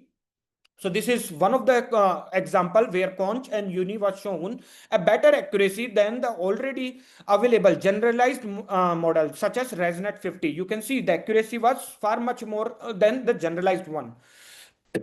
From this, we will extract some of the features. Then comes the augmentation part. In case of augmentation, as we know, if I just flip the tile, that won't make a difference. So that's how we increase the number of tiles. So that's what I meant by we can start by as low as 20 slides or 30 slides. If I get a slide and I make a tile, I can flip it, I can crop it, I can color jitter it, I can zoom in, I can zoom out. So many variations that I can give which are there. I can also blur it, because in most of the cases we face sometimes these kind of difficulties, and if we train our model on these kind of difficulties, it would become very easy for model to come to a diagnosis part. So after the augmentation, then comes the slide normalization or the augmentation part, and then lastly the standardization.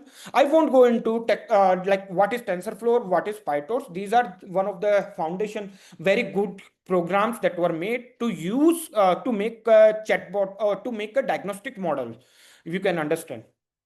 So lastly, it will come to the outcome label. So we have created some good model with this kind of workflow. Is that all? No.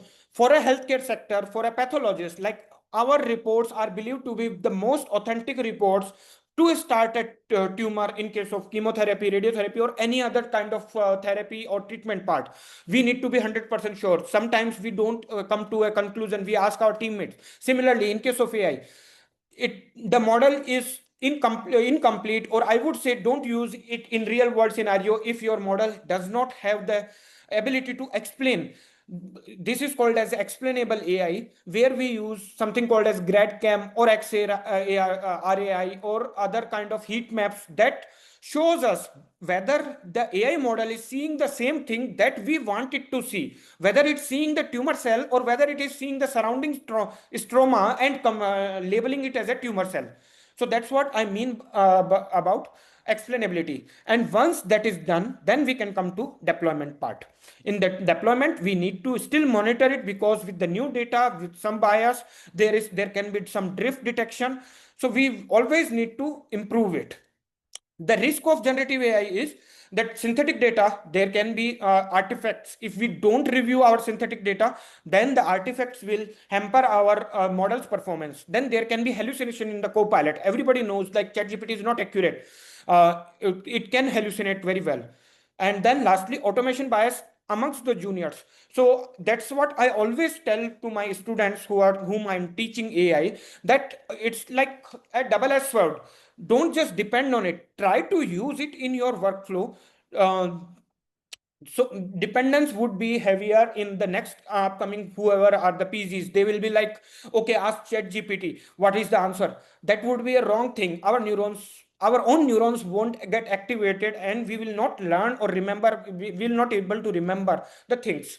Then comes the ethical consideration. Although Dr. Utso has already given a very good presentation on ethical consideration, only the pediatric aspect I will be covering, that is the informed consent, because in the case of pediatrics slides, we need to get parental consent also. Then protection of vulnerable population, and lastly, the fair performance across the demographics.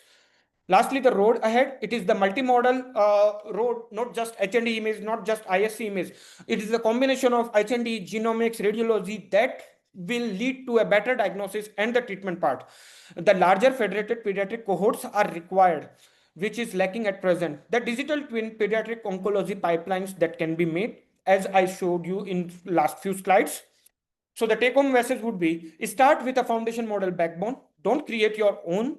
That would be easier, and you will gain some confidence. You can add some synthetic augmentation like flipping of the image or the zoom in, zoom out, if kind of those kind of effects. Then you can control the normalization and also use external validation. Do always keep human in the loop and plan for better monitoring and governance. So lastly, I would like to end my talk with a humorous note, like generative AI won't replace pediatric pathologist or any pathologist, but it will definitely, like pathologists using generative AI will outperform those who don't. So with this, I would like to conclude. Thank you so much. Dr. Atul, for the forward-looking presentation. It was very elaborate and a lot of learning for us. So if there is any questions, participants can ask Dr. Atul.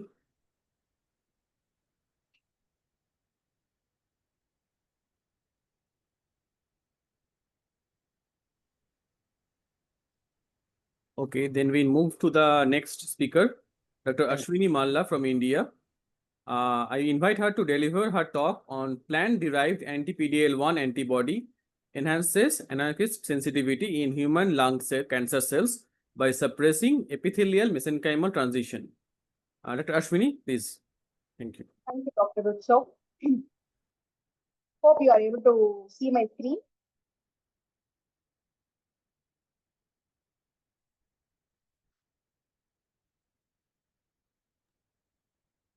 So, good morning and good afternoon to the esteemed colleagues and fellow scientists. It is a great privilege to be here today.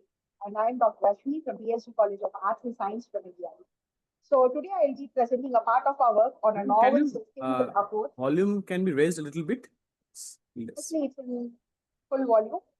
Okay. Okay. Thank you. Okay.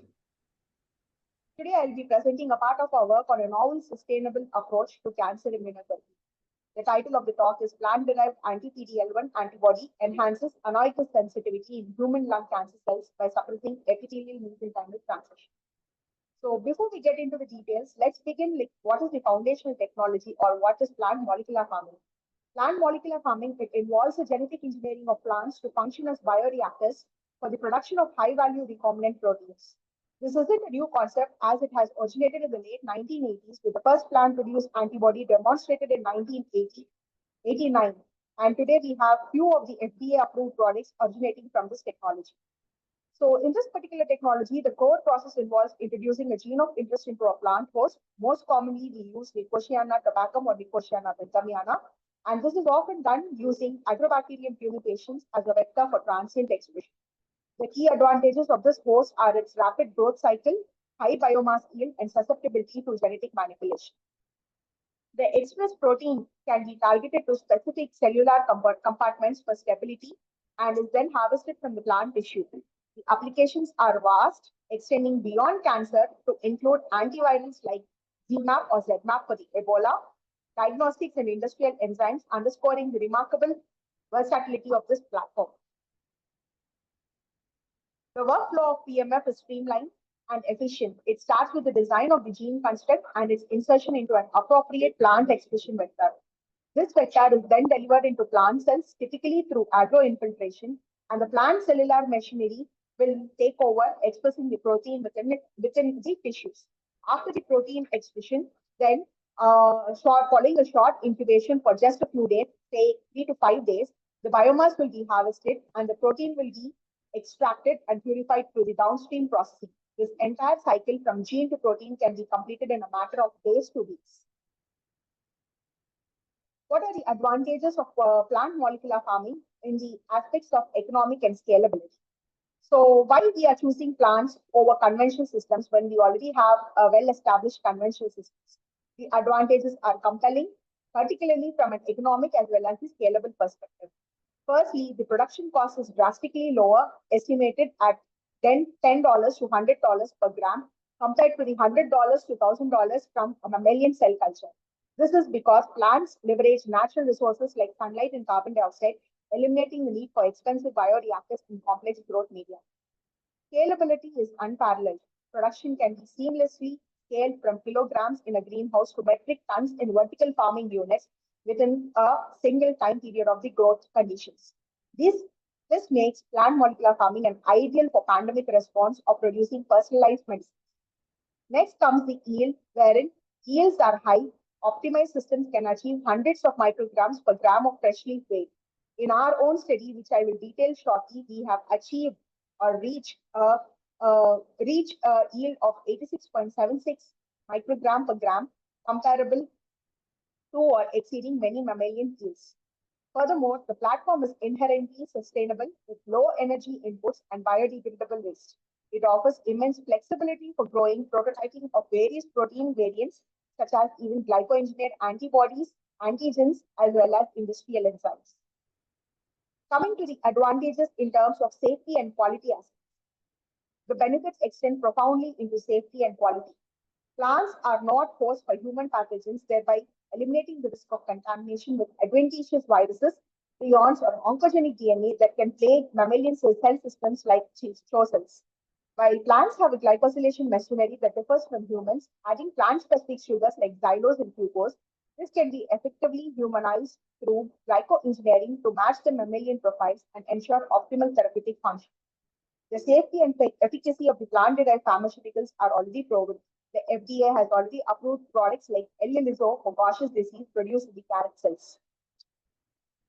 Coming to the quality control for the data of plant-produced anti-PD-L1 antibody, like which I will be detailing in short, which had showed more than 95% purity, and the functional equivalence to the commercial counterpart has been already proved. Finally, this technology democratizes the production, enabling local biomanufacturing in agricultural rich regions, which reduces the cost and increases the global accessibility.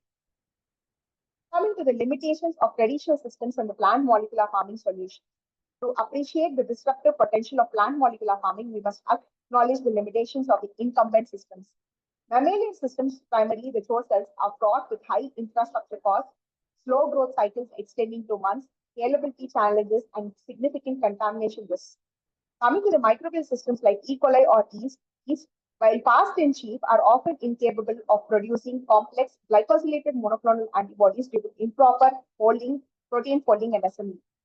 Plant molecular farming elegantly addresses these shortcomings, offering a radical reduction in cost, a compression of production timelines from months to days, and enhanced biosafety. Our work on producing a functional anti-PD-L1 antibody in plants serves as a direct testament to this, offering a viable, superior alternative that could make cutting-edge therapies affordable for all. Coming to the overview of cancer immunotherapy. This brings us to the therapeutic context of our work, where we have dealt the cancer immunotherapy, producing the antibody for cancer immunotherapy. The global cancer burden is immense, with over 19 million cases annually, new cases annually. And lung cancer, specifically the non-small cell lung cancer or NSCLC, constitutes about 85% of these malignancies, with metastasis remaining the primary cause for mortality. The treatment paradigm has evolved from conventional chemotherapy, which is limited by toxicity and resistance, to immunotherapy, which harnesses the patient's own immune system to target and destroy tumors. A cornerstone of this approach is immune checkpoint blockade, which targets inhibitory pathways that tumors exploit to evade the immune detection. The success of these therapies, such as in advanced melanoma or non-small cell lung cancer, where 5-year survival rates have dramatically improved, has revolutionized oncology.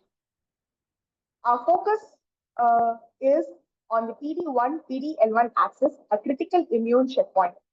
We know that PD-1 is an inhibitory receptor on the T cells.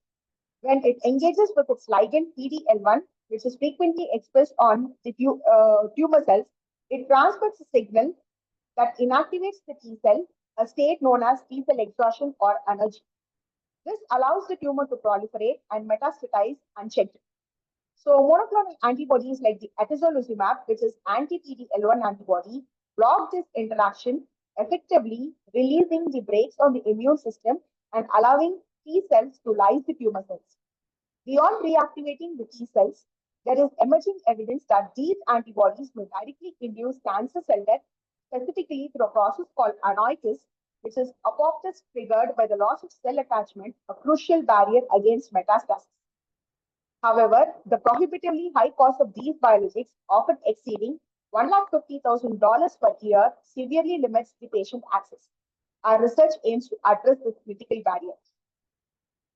Our study aimed, or the rationale or a proof of concept study, wherein we aim to produce a biosimilar version of atezolizumab in Nicotiana benthamiana to circumvent the limitations of CHO cell production.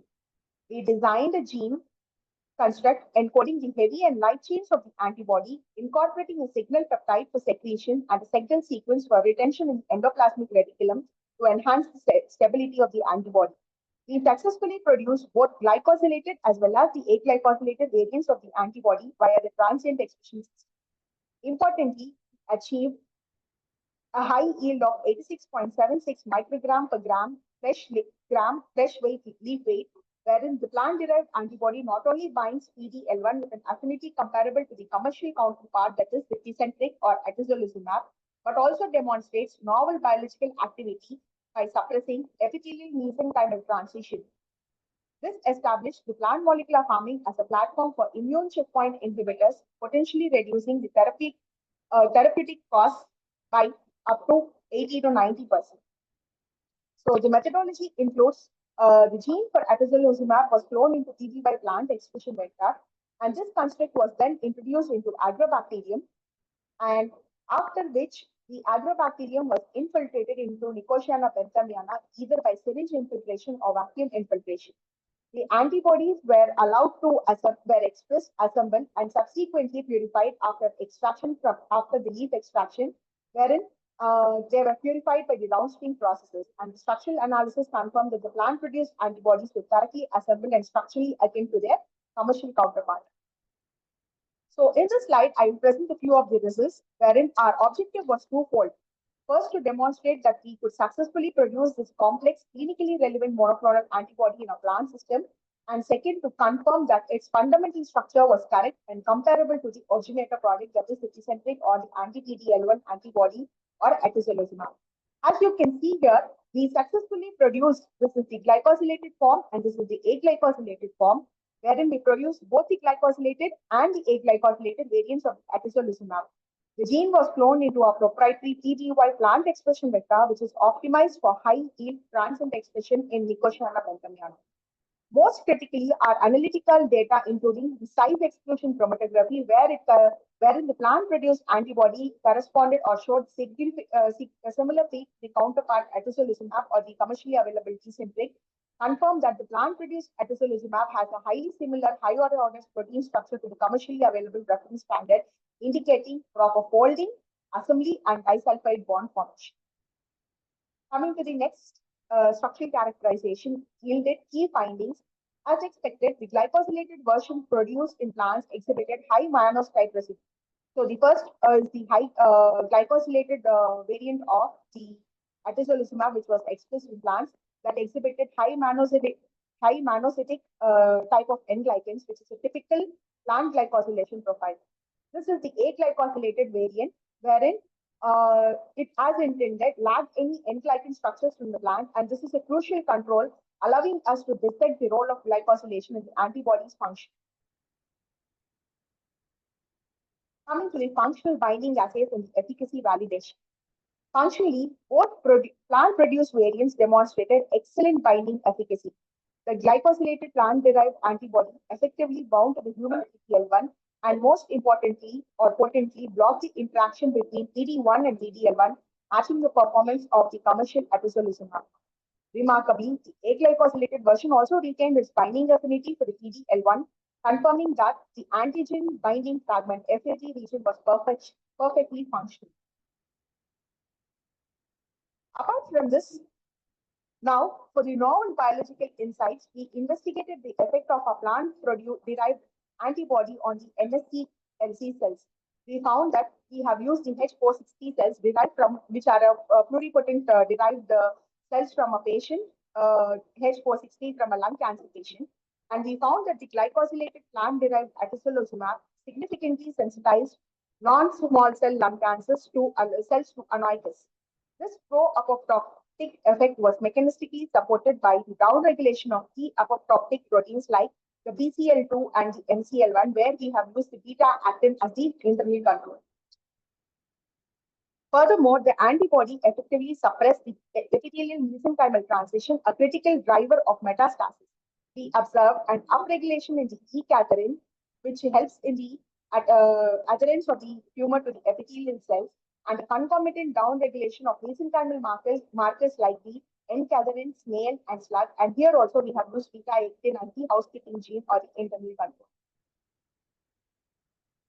Further, we have checked the binding and in vivo analysis, wherein the further analysis of the A-glycosylated variant provided additional strategic advantages. As anticipated, the lack of glycans abolished binding to the Fc gamma R3A receptor, which is responsible for antibody-dependent cellular cytotoxicity, or the ADC. This can be a desirable trait to minimize the off-target immune activation.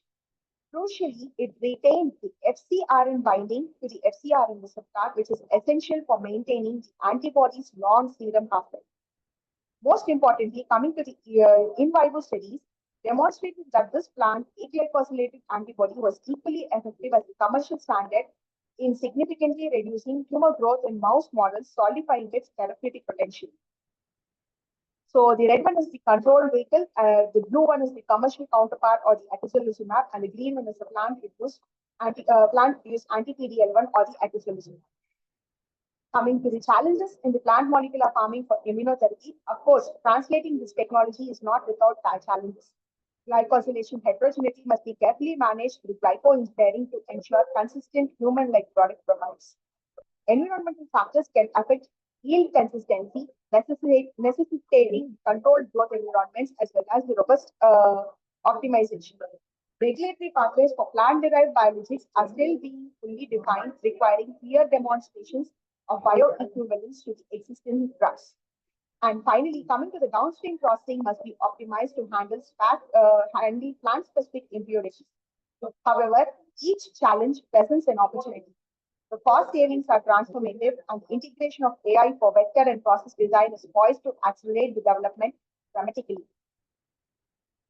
The future directions. Looking ahead, the future for plant molecular farming is incredibly bright. Technologically, we are moving towards developing stable transient plant lines for continuous production and employing the CRISPR technology to create the optimized host plants with the tailored glycosylation patterns and the higher yields. We can expand the target repertoire to include the other checkpoint inhibitors like the anti-PD-1 or the bispecific antibodies, and even components for cell therapies like the CAR-T. The immediate next step is to advance our lead candidates into more complex in vivo models and pursue the GMP compliance scaling to facilitate the clinical translation. Exploring combination therapies, pairing our plant-derived antibodies with chemotherapy or other immunotherapies could unlock the synergistic effects. Ultimately, our global vision is to foster sustainable biotechnology in the developing nations, helping to reduce the global health disparities by making advanced therapeutics affordable and locally producible. Coming to the conclusion, the plant molecular farming represents a green, efficient, and disruptive technological platform for biopharmaceutical manufacturing. It offers unparalleled advantages in cost, scalability, and safety, which we have demonstrated through our successful production of a functional anti-PD-L1 antibody. Our plant-derived biosimilar is functionally equivalent to Tecentriq and possesses the novel ability to sensitize the cancer cells to anoitis and suppress the epithelial mesenchymal transition by modulating the key apoptotic metastatic proteins. This work has transformative potential to make advanced life-saving immunotherapy accessible and sustainable for patients worldwide, particularly in the face of metastatic cancer. We must embrace innovative platforms like the plant molecular farming to bridge the gaps in the global cancer care and also collaborate on these green biotechnologies for a healthier and more equitable future. So I conclude my presentation here and thank you for your attention. I would be delighted to answer if there are any questions. Thank you, Dr. Ashwini, for presenting such a nice and innovative study. So it opens up new dimensions in the future therapeutics. So if there is a question, please ask Dr. Ashwini.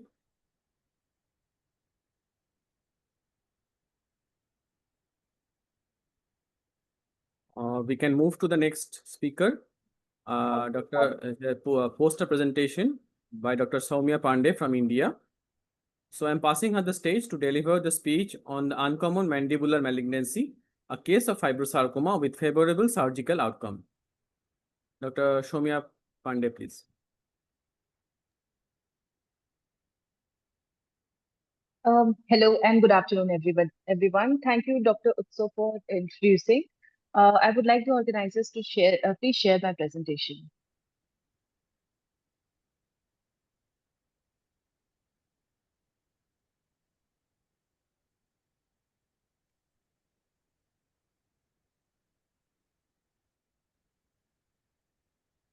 I come across a very rare case, which was of mandibular sarcoma, fibrosarcoma. And so to begin with, next slide, please.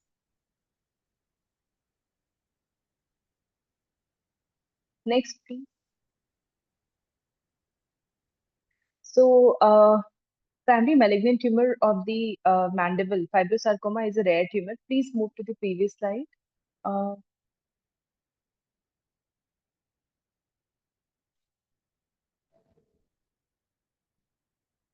Fibrosarcoma, it forms a very small subset. It's a very rare tumor, so approximately 3% of these tumors. It is a high-grade spindle cell sarcoma with a very aggressive local behavior.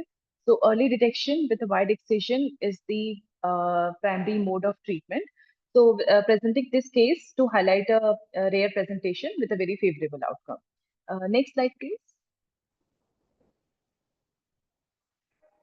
So we have a case of 27-year-old male, young male, with swelling and pain in the left mandible. Patient underwent segmental mandibulectomy with supraomohyoid neck dissection. So in the gross, we received a 2.6 centimeter firm gray white infiltrative mass. Next. So the radiology showed, in the radiology, we had the actual view of the CT scan, which showed extensile lytic lesion involving the left mandible, cortical erosion with heterogeneous enhancement, with suggestive of an intraosseous malignant tumor. Next. So in the gross, we received a segmental mandibulectomy specimen, and on further cut sectioning, we saw an intraosseous lesion with marked cortical thinning, and there were 2 teeth in situ. The tumor size was 2.6 centimeter in largest dimension. Next. So here in the microscopy, we can see there is a cellular proliferation of malignant spindle cells.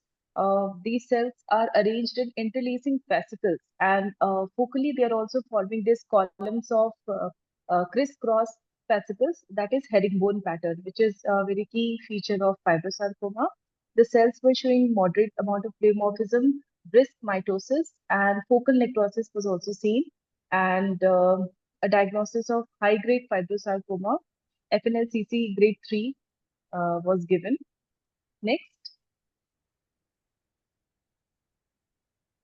Also, there was supraomohyoid neck dissection of level 1 to 3, but all the nodes were negative for the tumor. So pathologically, the staging was PT1 N0 MX according to the TNM AGCC 8th edition. Next. So surgical treatment is the method of management. Histopathologically, all the margins were free, and there was no lymph node involvement. There was no lymphovascular angioinvasion or perineal invasion seen. And post-operatively, we followed the patient for 6 months with uneventful. He had a very excellent surgical recovery. Next. So coming on to the discussion, so mandibular fibrosarcoma is a very rare tumor. It requires a prompt recognition and a very aggressive management. Wide excision with clear margin is the key for local disease control. Lymph node dissection improves the staging, accuracy, and the outcome. IHC and histopathology are vital for the accurate diagnosis. Next. Fibrosarcoma of the mandible is rare and aggressive tumor. So early surgical intervention will improve the prognosis. A detailed histomorphology and IHC help in the diagnosis. A multidisciplinary approach ensures better outcome. Next. So these are my references, and I would like to thank all my colleagues in Heritage Institute of Medical Sciences for having me here and letting me present this case, and a special mention to my surgeon friend, Dr. Harsh, and my husband, Dr. Alankar, and my daughter, Abida, who has been the support. That's all. Thank you.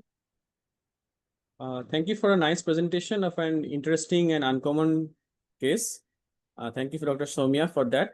And if there is any questions, we can wait for a few minutes.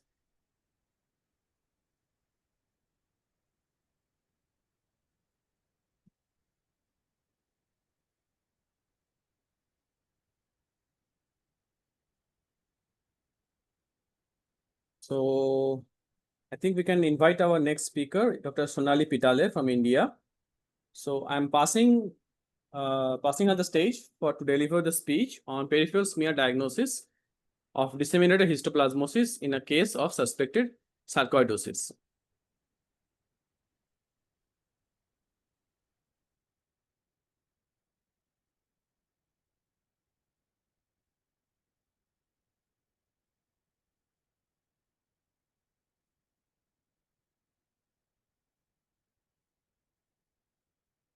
Yeah, Dr. Sonali is there.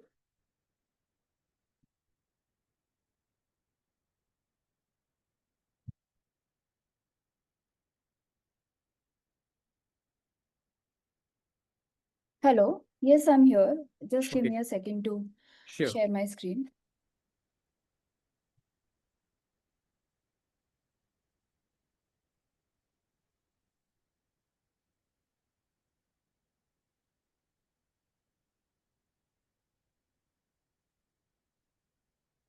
Is my screen visible? Yes, ma'am. And am I audible? Yes, Doctor, you're audible. You can just Okay. present. Yeah. So, hello, good afternoon, everyone. I am Dr. Sonali, and I am a clinical associate in a tertiary care hospital in India, that is Aditya Birla Memorial. I have done a fellowship in GI and liver pathology, and now I'll be presenting a case of an infectious etiology. So my title is, yeah, Can you go to the presentation mode, maybe? It will just be. a second. Yeah. Am I visible now? Yes. Yeah. So my topic is peripheral smear diagnosis of disseminated histoplasmosis in a case of suspected sarcoidosis.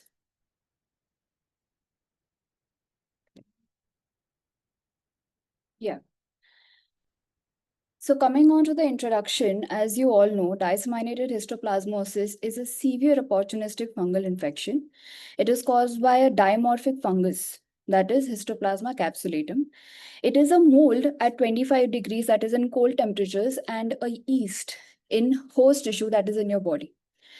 This is endemic in areas like Ohio and Mississippi, and especially in India, it is seen in West Bengal, Assam, and Tamil Nadu. Detection is done on KOH preparations, and it actually mimics a lot of inflammatory cells.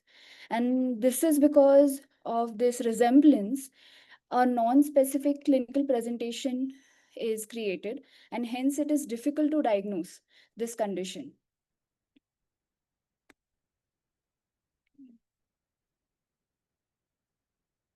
So this is a roadmap of a patient which we had here at our hospital. That is a 38-year-old male. He was an athlete by profession. Symptoms were fever, weakness on and off, breathlessness, cough, and loss of appetite. So he was admitted in a hospital in Gujarat previously with complaints of pneumonia. Now at our hospital, just 1 month after that, his HRCT, that is a high resolution CT, had multiple nodular opacities with consolidations like LECOG. And hepatitis B came out to be positive. So in this scenario, this patient was treated as a bilateral pulmonary COX patient with adding on as Klebsiella pneumoniae. He was started on anti-COX treatment for a week, and unfortunately, it was discontinued.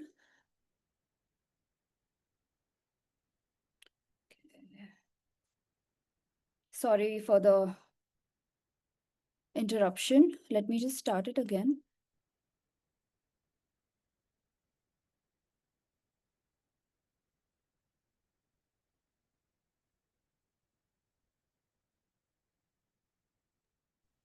Can the organizers share from their side also, if possible?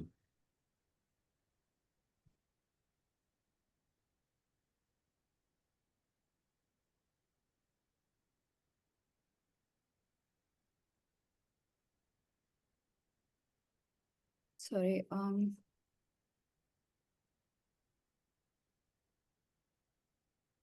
I would request somebody from the organizer team to share. Yeah. It's fine. Yeah, I got it. So the biopsy previously showed discrete focal granulomatous inflammation, which pointed out to TB, but unfortunately was negative for AFB, fungi, necrosis, vasculitis, or any evidence of malignancy. And there were no definite silica nodules as well.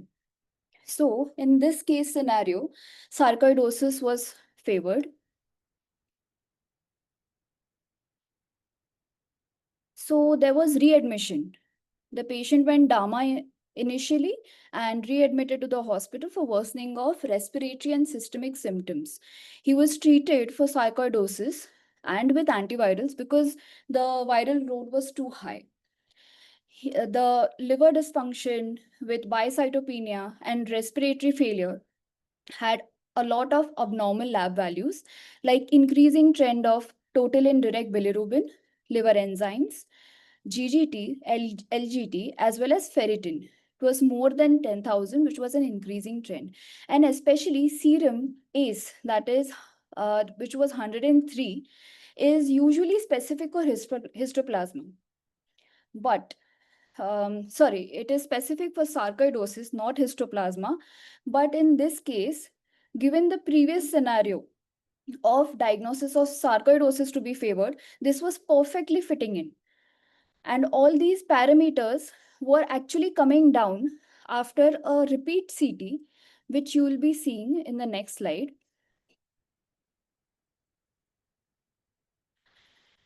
So on the right side, you can see on readmission at the hospital, there was one extra finding, that is adrenal glands were bilaterally and diffusely bulky. So this is actually a very prominent finding, which we'll discuss later. And on PET-CT, there was no neoplastic etiology. The USG had some subcentrometric cervical lymph nodes. Repeat biopsy also did not reveal anything specific. On ICU admission, hence he was started on steroids because sarcoidosis was our main focus, and broad spectrum antibiotics were given. But as you can see on the left-hand side, the repeat HRCT showed a significant resolution of nodular opacities. So just because of this scenario, the clinicians were ready with the diagnosis and wanted the patient to be out of ICU. But this was not the case, unfortunately. There were recurrence of symptoms just on the third day because of steroid tapering. There was fever, cough, expectoration with bleeding diasthias, melena, nasal bleed, oral bleed. There was persistent thrombocytopenia. The CBC never came to normal. There was acute liver injury. The enzymes were going down. And hence, it was suspected as secondary HLH, that is hemophagocytic lymphohistiocytosis. They had not done peripheral smear for almost 2 weeks when the patient was admitted. And one fine day, we get a peripheral blood smear full of these bodies. So these are inclusion bodies of histoplasma, which are called as yeast forms that we saw on body temperature, and molds on 25 degrees, that is cold temperature. So inside the body, these are intracellular inclusion bodies, usually found inside monocytes and macrophages in the tissues. But these were concentrated in the CBC. So we did not even have to do a bone marrow for this patient for pancytopenia.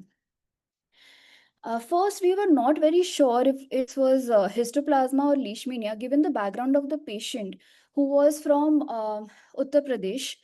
That belt with West Bengal and Tamil Nadu are endemic sometimes for Kala Azar as well. And the symptoms were like fever were similar to Kala Azar, just that he did not have a rash on his body. So we had to differentiate these two entities very quickly. So on the left-hand side, as you can see, there is a nice pink capsule to histoplasma, which is actually a halo. It is like a pseudo capsule. It is not a proper capsule. So they are usually intracellular, no background inflammatory cells, and they are PAS positive. On the right hand side, you can see these small organisms which can be intracellular as well as extracellular. They are amastigotes of Leishmania donomani, and they are present everywhere with inflammatory cells like plasma cells. The main feature is the kinetoplast, which is seen just near to the nucleus. And it is a mass of mitochondrial DNA lying close to the nucleus. So these are the two differentiating points, sometimes not differentiated on routine microscopy. So we got a subsequent PBS, peripheral blood smear, and hence we could actually determine that it is histoplasma. So after this, we had asked them to get a urinary antigen test done. Galactomannan antigen testing was previously negative because it was not specified for histoplasma. You need a specific test for it. And they had also sent one pleural and lung biopsy, which was negative before because the special stains were not used. Now you can see in this slide, there are yeast forms which are there on the periphery of the biopsy. This biopsy was very tiny, maybe 0.2 to 0.3 centimeters. But on the periphery, these looks like some inflammatory cells which are around. So it was ignored by the pathologist reporting. On special stains, we could identify these organisms, and hence we know that special stains are really important in such situations. Even though we don't see any granulomas or necrosis, we need to rule out the fungal element part of it. And subsequent blood cultures were sent. All three blood cultures were totally negative, even though specialized cultures were used, especially for histoplasma. So the patient was started on liposomal amphotericin B as soon as possible, but the patient succumbed to death. The urinary histoplasma galactomannan came positive within a week, and the culture usually takes three weeks or something. But the patient succumbed to that due to severe hemophagocytic lymphohistiocytosis, secondary to fungal sepsis, acute liver failure, secondary to hepatitis B reactivation, bilateral bacterial pneumonia, and chronic steroid therapy. So here there is a small overview of this fungus, how it acts when it is inside the body versus outside the body, which I had already explained in the first slide. So antigen testing in these cases is very important. So galactomannan antigen of Aspergillus is different from histoplasma, though it has cross reactivity with a few, but it should be specified that we want a fungal antigen for histoplasma. So the most specific samples are urine and serum, the sensitivity being 50 to 80%. Bowel fluid, that is bronchoalveolar lavage, sensitivity to be 90%. And in the clinical presentations like progressive disseminated histoplasmosis, that was in our case, acute pulmonary histoplasmosis, sensitivity 80 to 95%, and meningitis, that is in CSF sample, it is 75%. So it is quite good. Coming to the discussion, as India being a TB endemic area, whenever we see a granulomatous inflammation, we feel it is TB. We never think of sarcoidosis in such situations, even if it is radiologically indicated. So we need to rule out all these mimics and keep histoplasma or sarcoidosis in our DD, even though it overlaps with other things like drug toxicity. Diagnosis delayed due to non-specific signs and empirical treatment. So here, differentials are more important, and ruling one thing after the other is of key importance. Peripheral smear rarely reported, but was decisive in this case.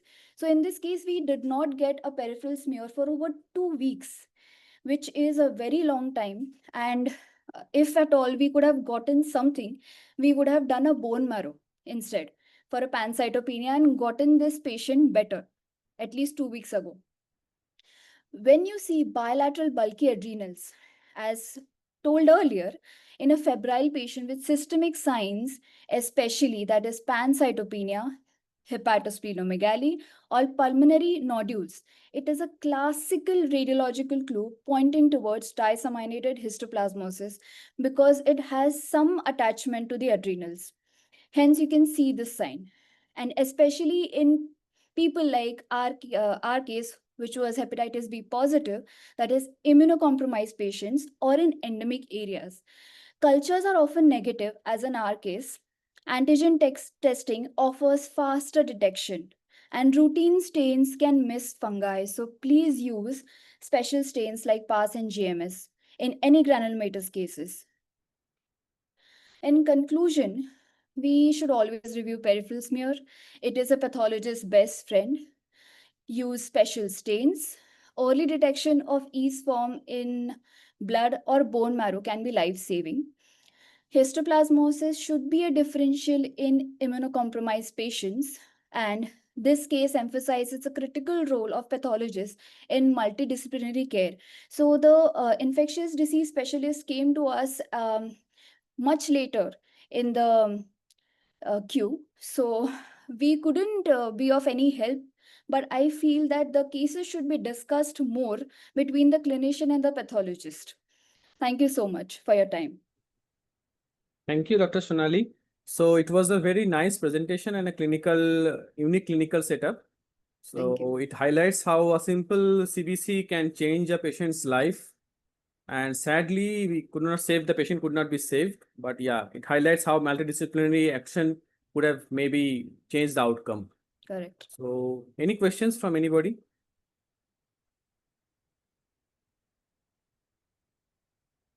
Okay, so I will welcome our next speaker, Dr. Fatima Al-Taif from UK. I will pass her the stage to deliver the speech on study to investigate the reason for a stay or more than 3 days after VAT lobectomy. Yeah, thank you. Thank you for giving me this opportunity. Thank you. I'm just going to try to share my screen now. Sure, ma'am.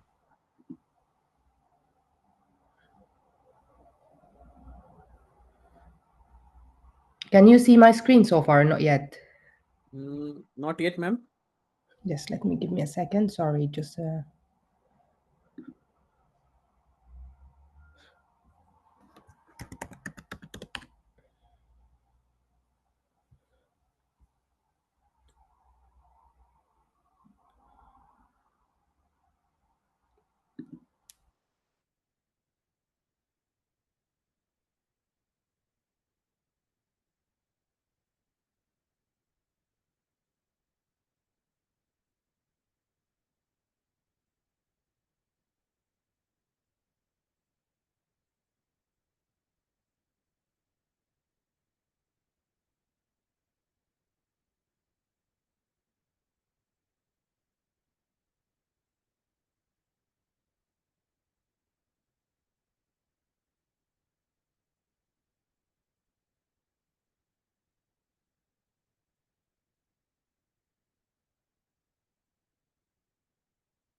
Are you able to share your screen, ma'am?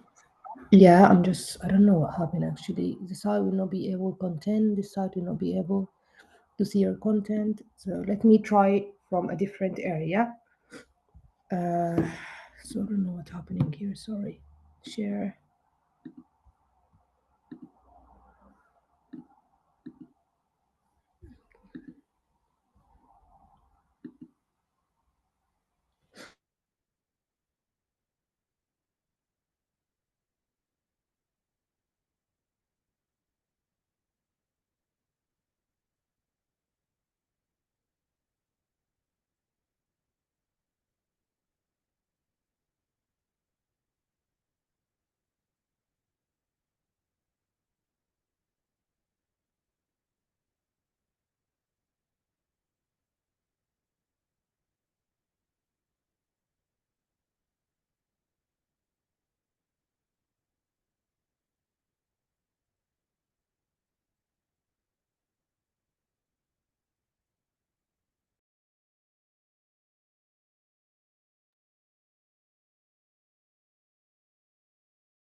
No.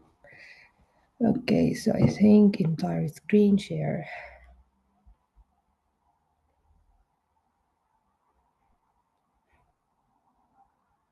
Can you see my screen now or not yet? It's coming up probably. Let's wait. Oh, right. Let me try here. Can you see the presentation now or no? No, ma'am. Can somebody from the organizer team present your presentation? No, I have it now in the system, but just let me try again and then I will. Okay. The entire screen. Just give me a second. I'm gonna try from different computer. Maybe this one is not the greatest one. Just give me a second. I'm sorry for that.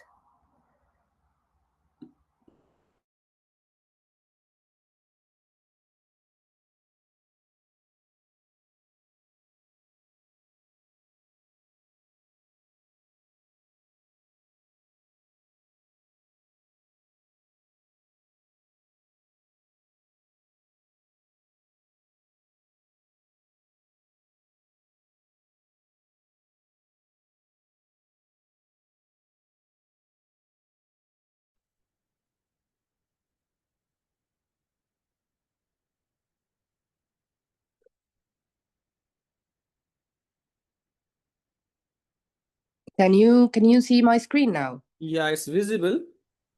Yeah, can you see the slides? Yeah. Can you go to the presenter mode maybe? I can Oh, see let me- multiple slides in one. Yeah, because I'm just doing it from my phone. I think the computer has an issue. Let me try. Is this better? It's better. Okay. Are you happy for me to start or? Yes, ma'am. Okay, Let's go. so my name is Fatima. I'm one of the doctors working in the thoracic department, Liverpool Heart and Chest. So thank you for giving me this opportunity to present the presentation. So I'm going to present the reason for delayed discharge for post-VATS lupectomy for lung cancer patient. So the main objective for this study just to identify why patients stay more than 3 days, and if we can do any more changes in our system just to make their recovery very early, send them home early, and reduce the risk of complication. So the evidence that we use so far, so there's a pilot trial which is done in the UK here, was a multi-center trial, which identified that the difference between an open lupectomy and a VATS lupectomy, and it showed that the median hospital stay is 4 days, compared with 5 days in an open operation. And the other randomized control trial, which is done in Copenhagen, also it showed that the median length stay is 2 days. So our objective from the study is to aim for discharge within 3 days, and then see actually why patients stay more than 3 days and what changes that we can do. VATS lupectomy is associated with shorter stay, as I said before. However, a significant number of delayed discharge still occur after doing a keyhole surgery. This study is quality improvement study, and we did a couple of changes after the first cycle, and then I will introduce all the results after that. Okay, so the patient selected, so all the study was retrospective study from all the VATS lupectomy patient in the 2 audit cycles. The cycle 1 was 325 patients between January to August 2022, and the second cycle was 180 patients, and following the intervention with January to August 2024. Most of the patient was adult patient undergoing an elective lupectomy. No significant baseline difference between patients groups, and the most common procedure was the right upper lupectomy for lung cancer, which is a common area where the cancer involved. Ethical approval for this study was not required because there is no patient information required other than checking the reason for delayed discharge in our hospital database. So the data collection, as I said, from electronic inpatient record, assessment for the hospital stay post-lupectomy, and identifying the reason for delayed discharge more than 3 days. The changes that we did after the first cycle. So usually after the operation, we put the patient in a suction of -0.8, which is the standard here in the UK. So we try to manage it by putting the patient on -0.4 in the chest drain early as possible if we think that this patient will require drain more than 1 or 2 days. The other changes that we did so far was early mobilization. We sit with the physiotherapists, and they said that the patient is fine after the surgery. In day 0, we can set them in the chair if they're pain control and try to mobilize them as early as possible. And the other change that we did was optimizing the pain. So intraoperatively, we give the patient an intercostal nerve block by bupivacaine. And then after that, if the patient stay more than 5 days, and then we think that the patient is still required a chest drain to stay for further, we put them in ambulatory bag, and if they're happy, we send them home just to avoid any infection in the hospital. So we did a comprehensive analysis between the first and the second cycle of the study. Okay, so the result, the reason identified for staying more than 3 days was early was the most frequent causes, which is account for 30% in the first cycle, and it went down to 24% in the second cycle. Infection were responsible for 7% of delay initially, and after that it's improved. We also find that there is a pain, arrhythmia, atrial fibrillation, respiratory issue for found as the main reason. However, these all reasons was changed after we introduced our changes. So the overall patients numbers in cycle 1, we find that 49.8% of patients stayed more than 3 days, and in cycle 2 it's reduced to 45% patients. The median hospital stay for post cycle was 3 days, and reduction in air leak after the surgery, which required them to take the drain early and send him home early, went down from 30% to 24%. Respiratory issue and infection reduced from 6% to 1%.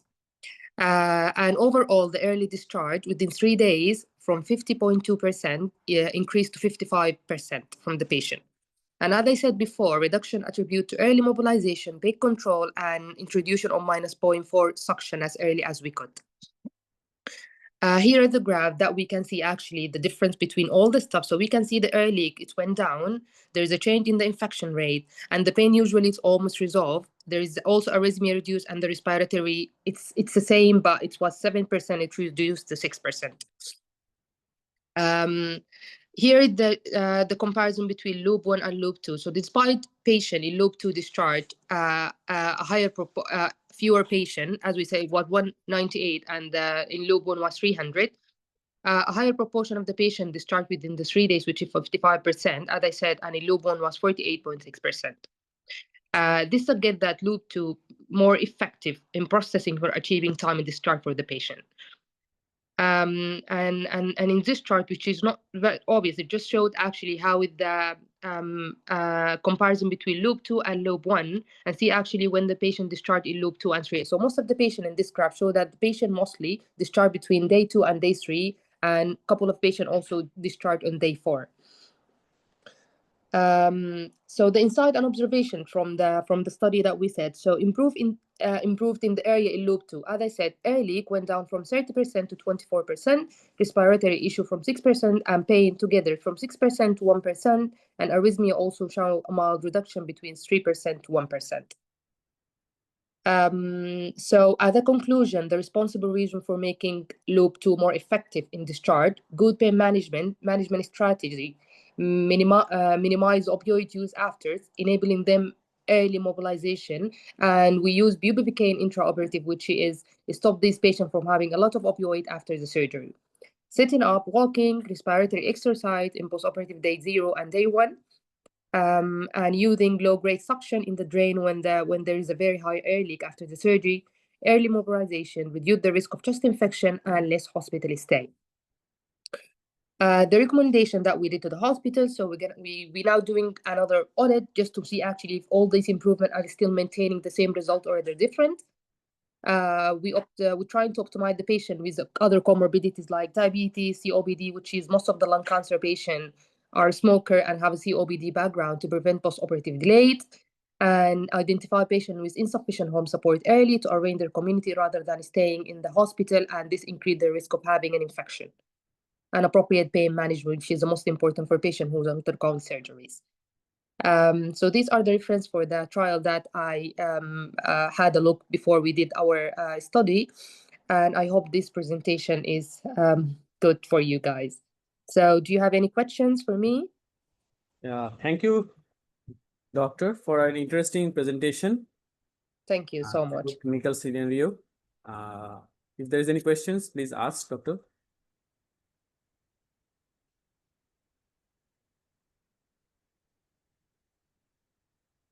Okay.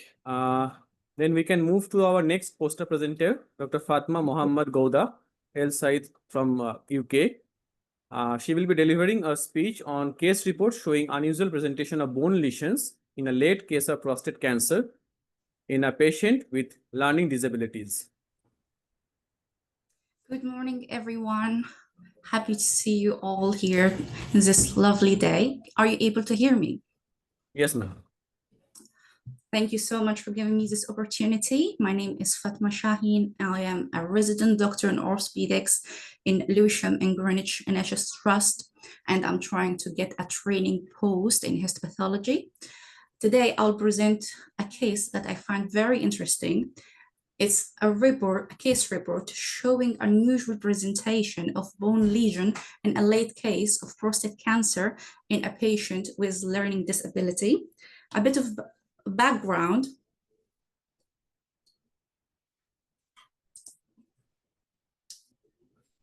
Sorry. Prostate cancer is the second most common cause of cancer and the fourth most common cause of mortality due to cancer among males worldwide. Advanced stage prostate cancer is also known to metastasize to many lesions, including pulmonary, hepatic, pleural sites. But we must not forget the bony lesion metastasis. In prostate cancer, it can come up to 29% of all diagnosed patients, and in 88.74% of metastatic tumors generally. Bone metastases are typically located in the spine, but more rarely can be found in long bones, ribs, or skull. A typical osteolytic metastasis may also be observed, but are much rarer. Description of such osteolytic prostatic metastases are consequently sparse, with only a few examples of reported cases in the literature as such. Lytic appearances osseous lesion in the setting of suspected metastasis may confound on otherwise a straightforward imaging diagnosis. The purpose of my case is presenting a case with a patient with learning disability with confirmed osteolytic metastasis in the vertebrae and combination of osteolytic and osteoplastic in the right femur from a primary prostate adenocarcinoma, highlighting the importance of histopathology to confirm diagnosis of unfamiliar metastasis presentation, also showing the importance of extra vigilance while treating patients with learning disabilities. Case presentation. We have an 84-year-old care home resident gentleman with history of learning disabilities and poor communication, presented to A&E as unable to weigh bear after sustaining a fall back in November 2023. He was found to have a right neck of femur fracture. Hip replacement was done, and the head of the femur was sent for histopathology analysis, given the history of enlarged prostate and long-term urinary catheter for the last 4 months. A bit of context: 4 months earlier to the incident, the full incident, he was seen by the urology team, and there was a discussion of newly presenting hematuria. They found the prostate is enlarged, but the decision was to do a catheter, a long-term catheterization, and then see the patient in the outpatient setting. So at this point, when we sent the head of the femur to the histopathology, it came back negative, which was reassuring to us. There was no further thing to be done, and we counted that the urology team would actually see the patient and move forward, only to find out 17 months later, patient sustained another fall and was brought to hospital with signs of left hip fracture. But this time it was worrisome. It was noted that he has lost the follow-up in July 2023, and no investigation was done afterwards. As you can see on the left, there's an X-ray of the left hip showing a really horrifying left proximal femur fracture. And as you can see in the hip region, you have osteolytic and osteoblastic,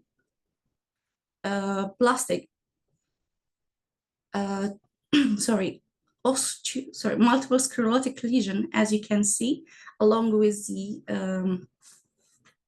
proximal femur fracture. And on the right, the CT showing collapse in the lumbar vertebrae and severe osteolytic lesions.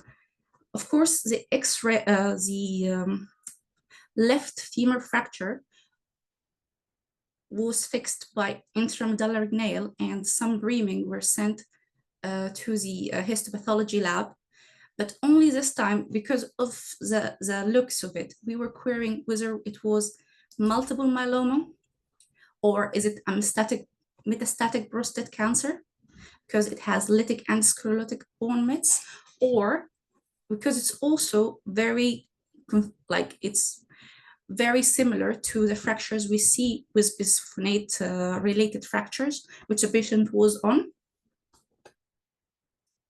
We've done the multiple myeloma survey and skeletal screening, which came back negative. We also sent a PSA, which came back over 1,000 nanogram per ml, which is really high. And the histopathology report confirmed with the use of immunohistochemistry, this is in fact the metastatic prostatic adenocarcinoma. We have found the MNF 116 and NKX3.1. At this point, we had to reach out to the urology team and discuss in the MDT what our further plan should be. So we've done further imaging, MRIs, we've done further blood, vertebral and hip metastases were found. And the MDT compound reached this verdict that the spine fracture is for conservative management. And as for the prostate cancer, we continue with hormone deprivation therapy under the GP. Also, we will organize a repeat PSA in 3 months, and the CNS will follow up.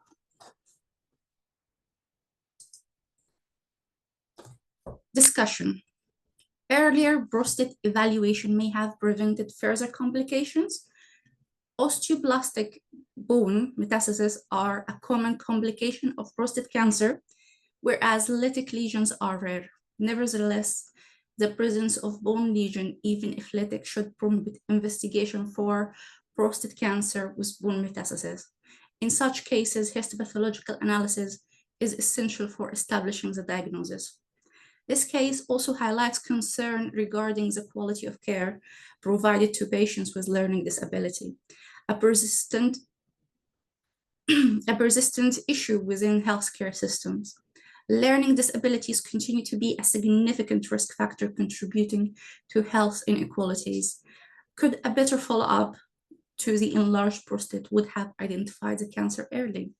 Would the patient have had the ability to express bone pain, promoted earlier presentation, altering the course of diagnosis and management? I also must highlight this patient, since we've last seen him in 2024, had 3 further hospital admission with decline to his health. It's either a general decline or sepsis or further episodes of hematuria.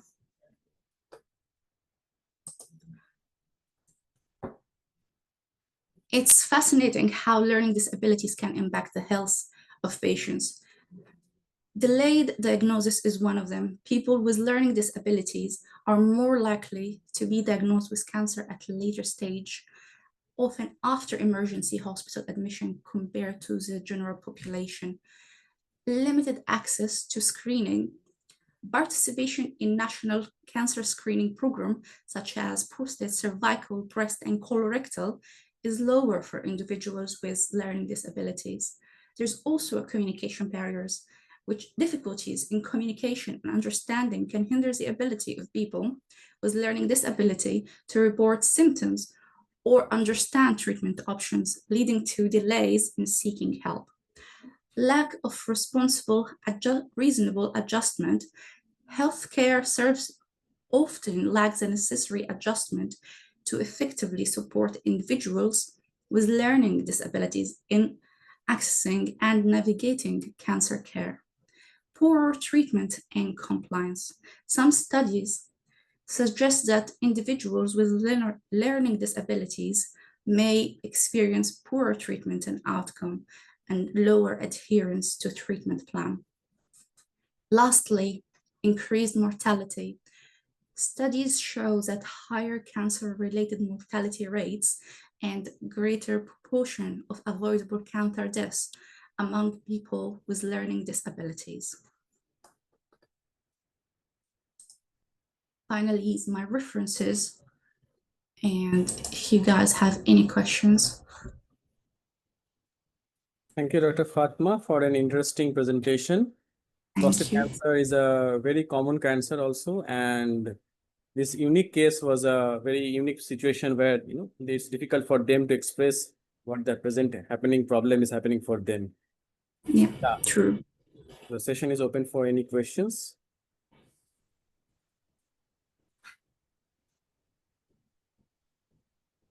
Okay, then we can move to our next poster presenter, Dr.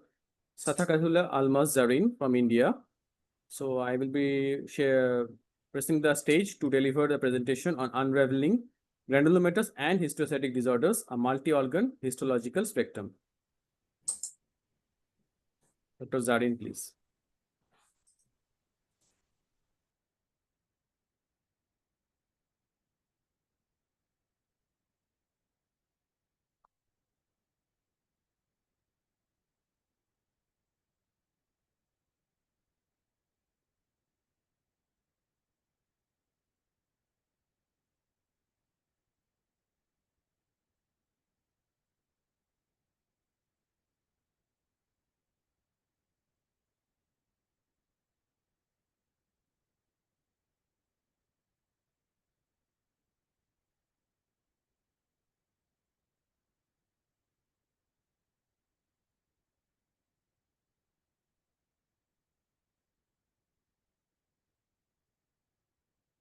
Dr. Zarin, are you there?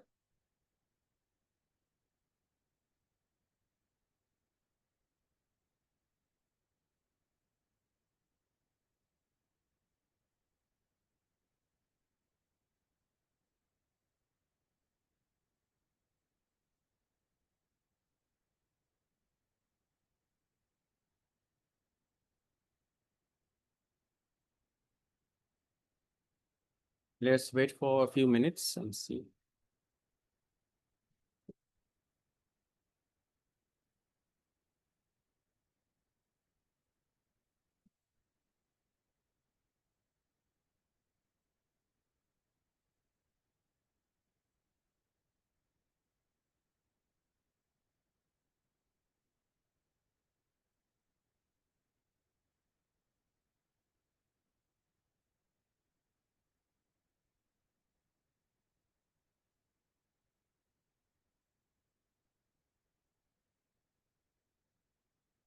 Hello, Dr. Zarin, are you there?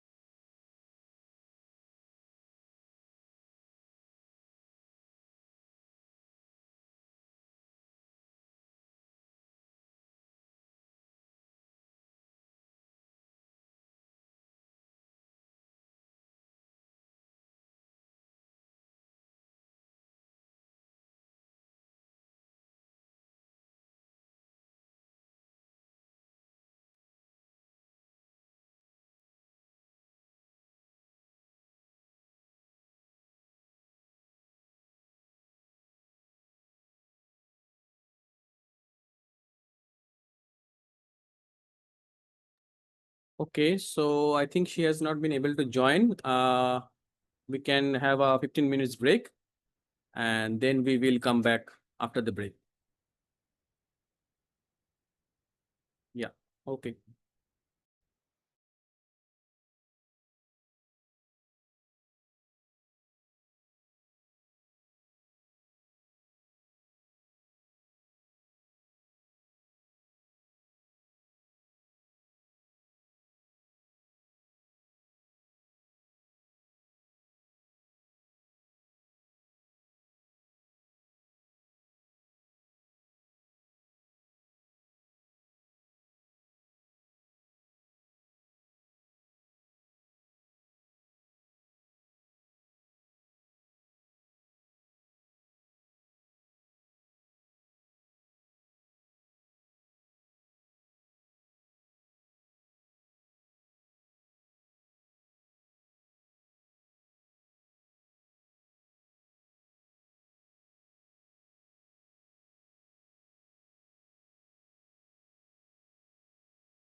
So I hope everyone is here, and we will resume our session with our next poster presenter, Dr. Satakullah Almas Zarin from India. So she will be presenting on unraveling granulomatous and histiocytic disorders, a multi-organ histological spectrum. Dr. Almas Zarin, please. Yeah, good afternoon. I'll just share my PPT. Thank you. Am I audible? Yes, you are audible, ma'am.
Yeah, you can close that and go to the presentation view.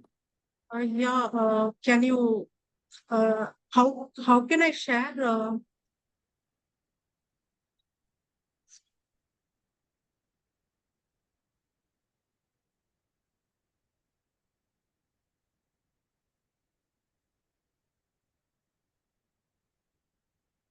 Yeah, are you able to? Yes, it's visible.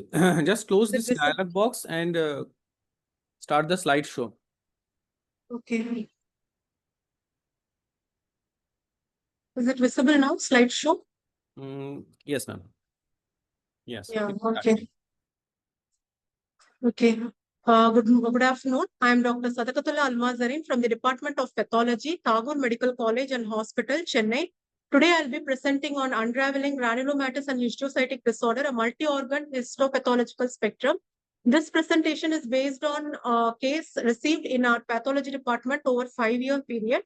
So, background.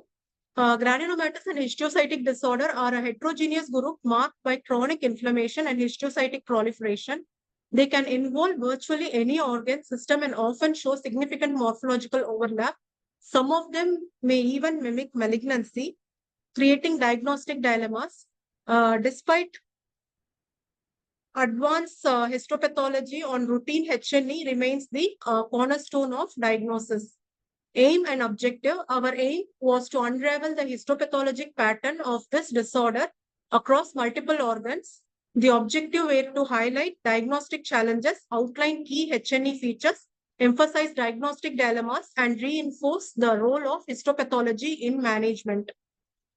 Materials and method. This was a retrospective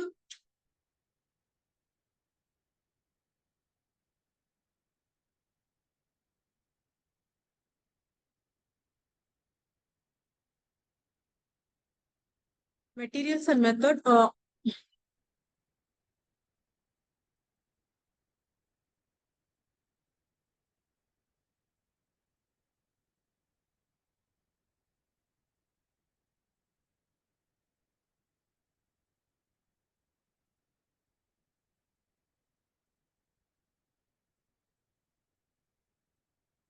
Materials and method.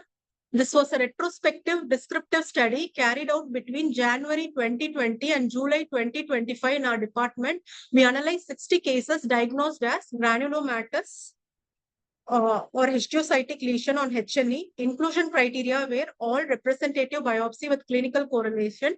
Exclusion criteria were inadequate or non-representative sample. Ancillary techniques such as special states and immunohistochemistry were used whenever indicated. So results, we studied 60 cases showing a wide distribution of granulomatous and histiocytic lesion across lymph node. skin, liver, spleen, kidney, and bone. Now I will briefly go through representative condition from our study. Tuberculosis was the most common granulomatous lesion. We observed well-formed granulomas with Langerhans cell, giant cells, and confirmed the diagnosis with positive cases of AFB stain. In renal TB, the granulomatous granulomas were in interstitial with caseation and necrosis, again confirmed by AFB positive stains. A case of leprosy. In leprosy, we observed, this is the low power view of the leprosy slide, scanner view, and this is the low power showing the Grenz zone. And this is the high power view showing the ill-formed granulomas and foamy macrophages. And it was confirmed by the Fight Farrapo stain demonstrated by the acid-fast bacilli, confirming the diagnosis. Next is xanthogranulomatous pyelonephritis. In this case, we saw sheets of foamy macrophages with chronic inflammatory cell and replacing the renal parenchyma. And these are the foamy macrophages. This is clinical importance because it can even mimic malignancy grossly and radiologically, but histopathology provides the distinction. This is the next, the Q fever, which is composed of granuloma, which is called as fibrin ring granuloma. This is the specimen we got from the liver, and a central fat vacuole which is surrounded by a fibrin cuff. The finding is rare but distinctive for the Q fever in Q fever hepatitis. Sarcoidosis This was done from the skin biopsy, which is a non-caseating granuloma, and we can even see astroid body inside the giant cell. AFB stain was negative for this case, which helped us to rule out tuberculosis. The absence of necrosis and the presence of tight granuloma are the diagnostic clues. Next case, cat scratch disease in the spleen, presented in the spleen. Histopathology showed a stellate granuloma, necrotizing abscess. Past stain was negative for this case, and it was not positive for even AFB stain, and the stellate abscess pattern, even as an unusual site like spleen, was the hallmark clue for us. Next is Kikuchi's disease, which showed a patchy necrosis with abundant karyorectic debris and crescentic histiocytes. A key diagnostic feature is the absence of neutrophil, which helps distinguish it from suppurative infection. Plasmacytoid dendritic cell highlighted by CD123 may also aid in diagnosis. Rosai-Dorfman's disease is marked by sinus histiocytosis of massive lymphadenopathy with erythropoiesis. It has an intact lymphocyte within the cytoplasm, and we can see the widened histiocytes, and this is the S100 stain showing positive, and this is the erythropoiesis is the key diagnostic clue. This is the LCH, Langerhans cell histiocytosis, which was presented in the skull. Histology showed sheets of Langerhans cells with characteristic coffee bean or grooved nuclei. It is admixed with eosinophils. Immunohistochemistry was positive for Langerhans, and this feature was confirmed with this diagnosis. So, going into the discussion, diagnostic summary of the table to summarize our finding: tuberculosis, lymph node, kidney, and leprosy were the common infectious granulomatous lesion.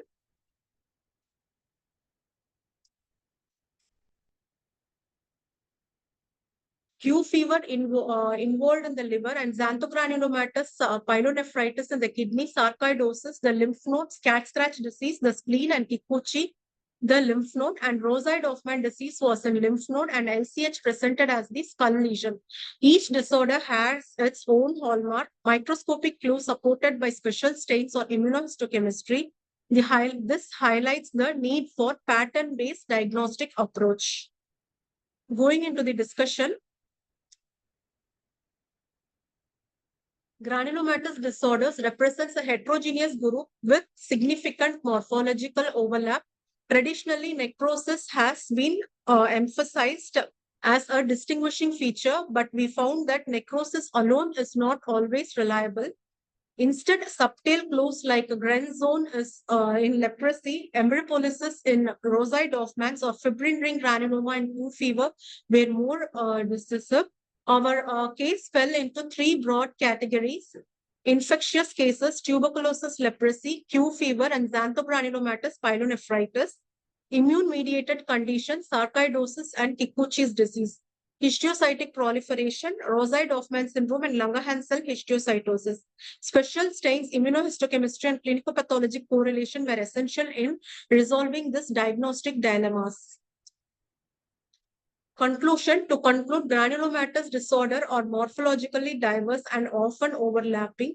Necrosis alone is not a reliable diagnostic marker. Recognition of hallmark clues supported by clinical data and auxiliary studies is essential. A multidisciplinary approach ensures accurate diagnostic and management. So take-home message: always look for a subtle histological feature, correlate with clinical data, and apply auxiliary tests whenever needed to avoid the misdiagnosis. Thank you very much.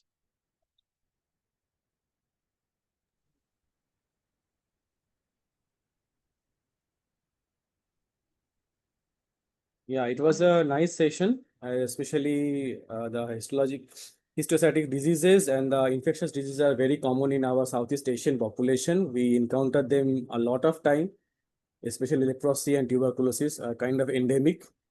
So, any questions for Dr. Almaz Zareen?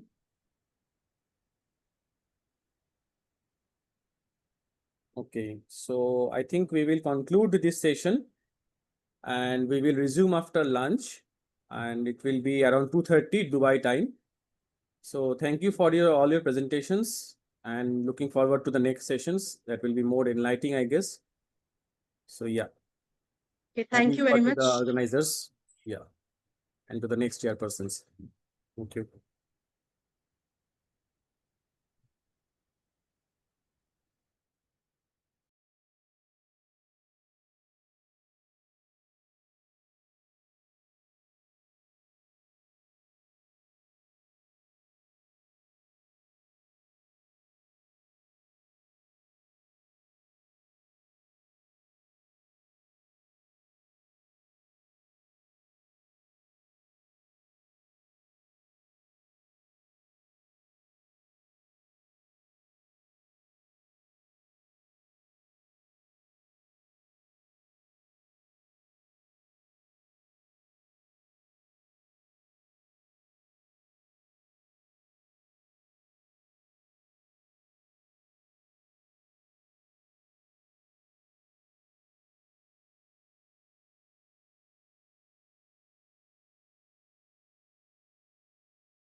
A very good afternoon, everyone.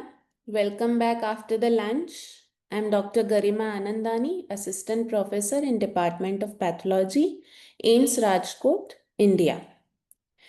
Okay, now we will continue our session with our knowledge enriching lectures from various speakers.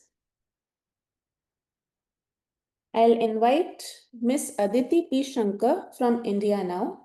I pass on the stage to deliver her talk on digital pathology and artificial intelligence in predicting tumor-associated thrombosis.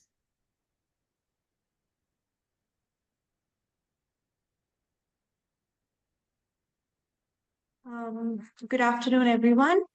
I'm Aditi P. Shankar. So thank you so much for letting me to share the stage. Let me just do the slideshow. Yes. So today I'll be presenting on a topic that is clinically significant and scientifically exciting. So digital pathology and artificial intelligence in predicting tumor-associated thrombosis.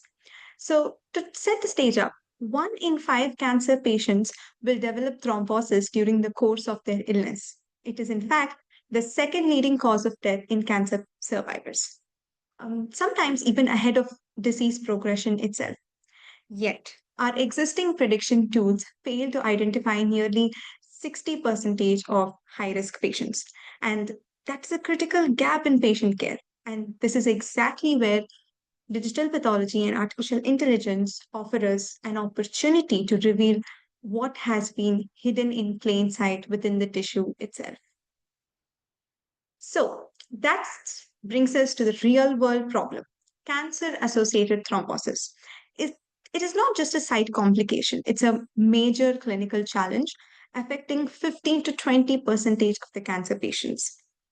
Now, the most widely used tool, the corona score, which basically relies on your tumor type, platelet count, BMI, they overlook the histopathological features like the microenvironmental and tissue level drivers of thrombosis.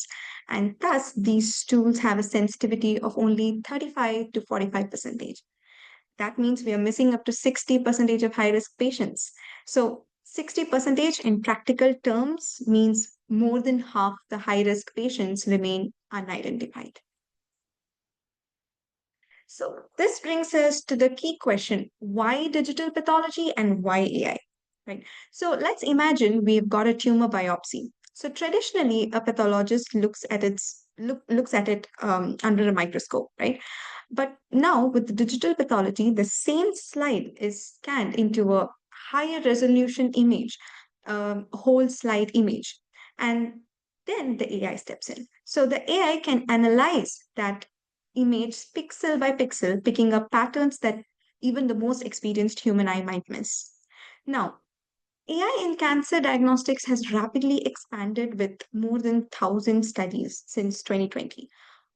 When it comes specifically to predicting thrombosis, only 12 studies are found to date. So we have the tools, we have the data, yet their integration into the thrombosis prediction remains remarkably underexplored. So, does this approach work in practice? The answer is yes. This was a study which was done by Gracia et al. In 2023. They took whole slide images of colorectal cancer and ran them through a convolutional neural network or CNN. The AI predicted venous thromboembolism with an AUC of 0.82, while the corona score in the same cohort achieved just 0.62. So the AI model identified histological signals like abnormal vasculature, extracellular matrix remodeling, tumor stroma interactions that the traditional clinical tools have overlooked, right?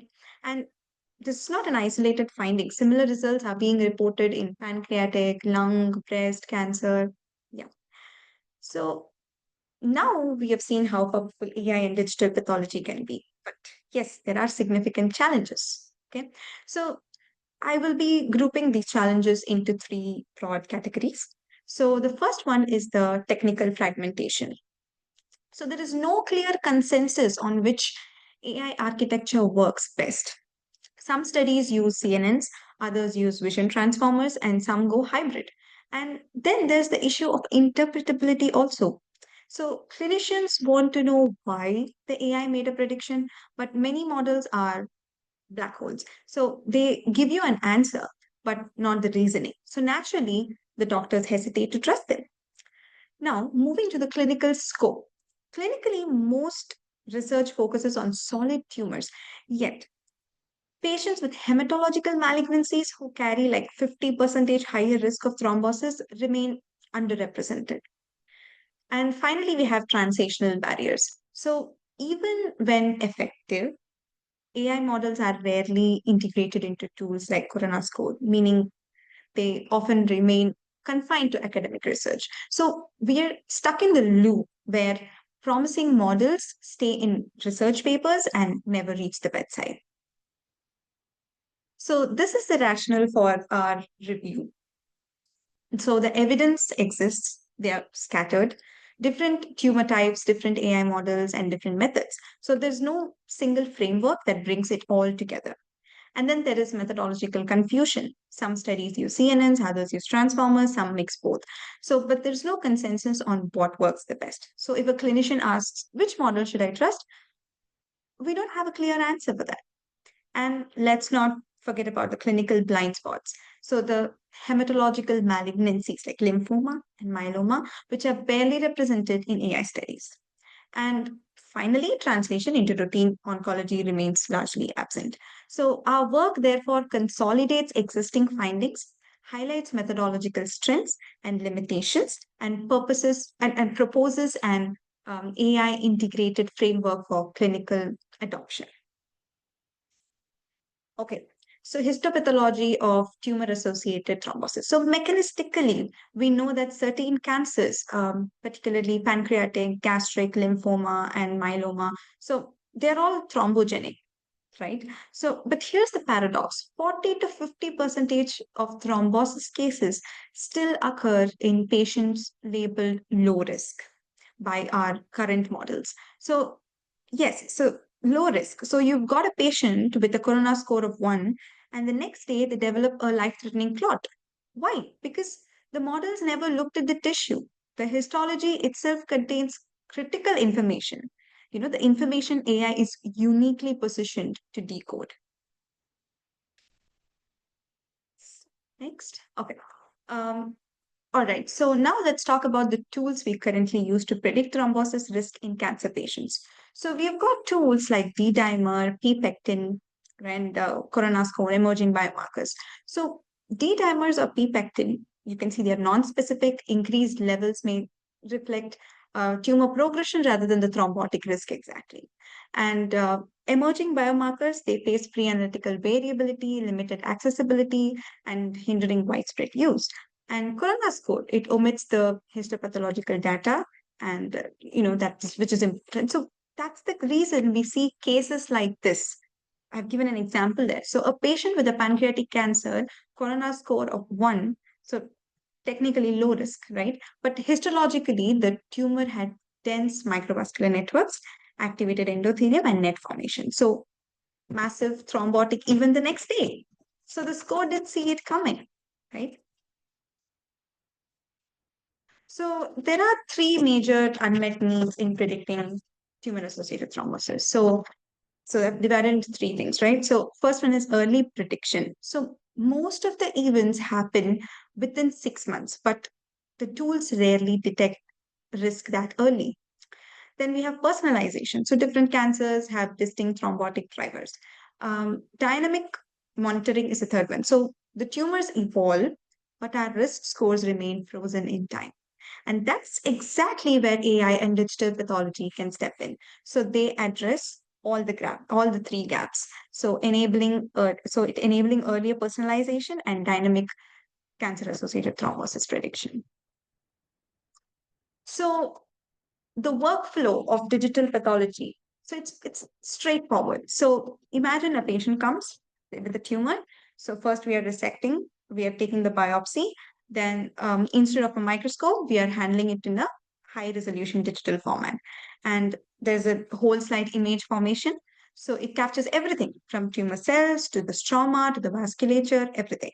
So now we're using models like CNNs or vision transformers, and the AI is going to analyze it.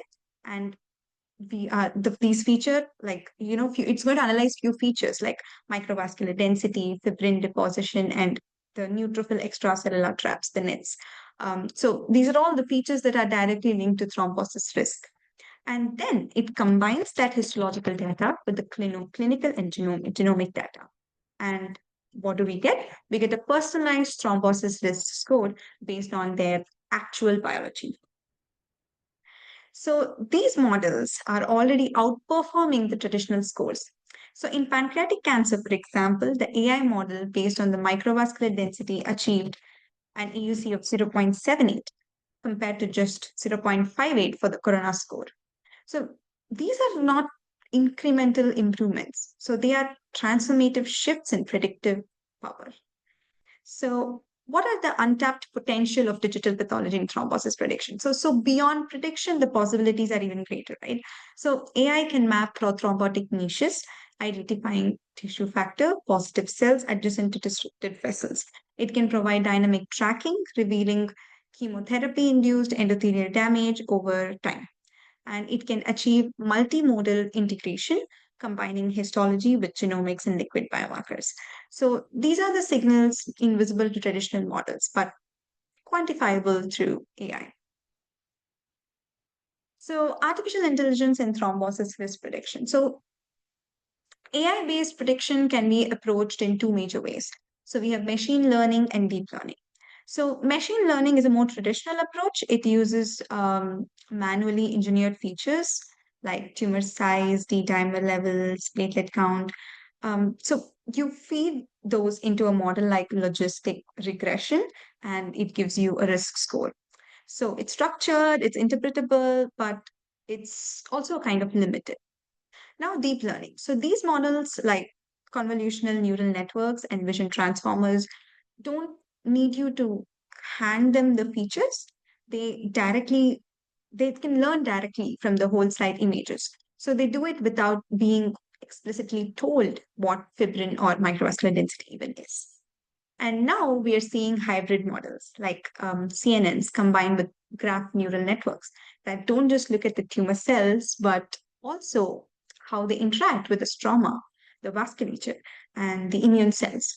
So in pancreatic cancer, this approach achieved a sensitivity of 89%. That's a clinical grade.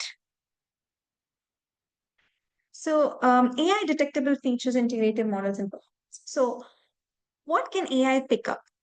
Microvascular density. So in giving an example along with it. So in triple negative breast cancer, having a high density of tiny blood vessels means that about 3.2 times higher risk of thrombosis, right? So the AI can actually count and measure these vessels automatically.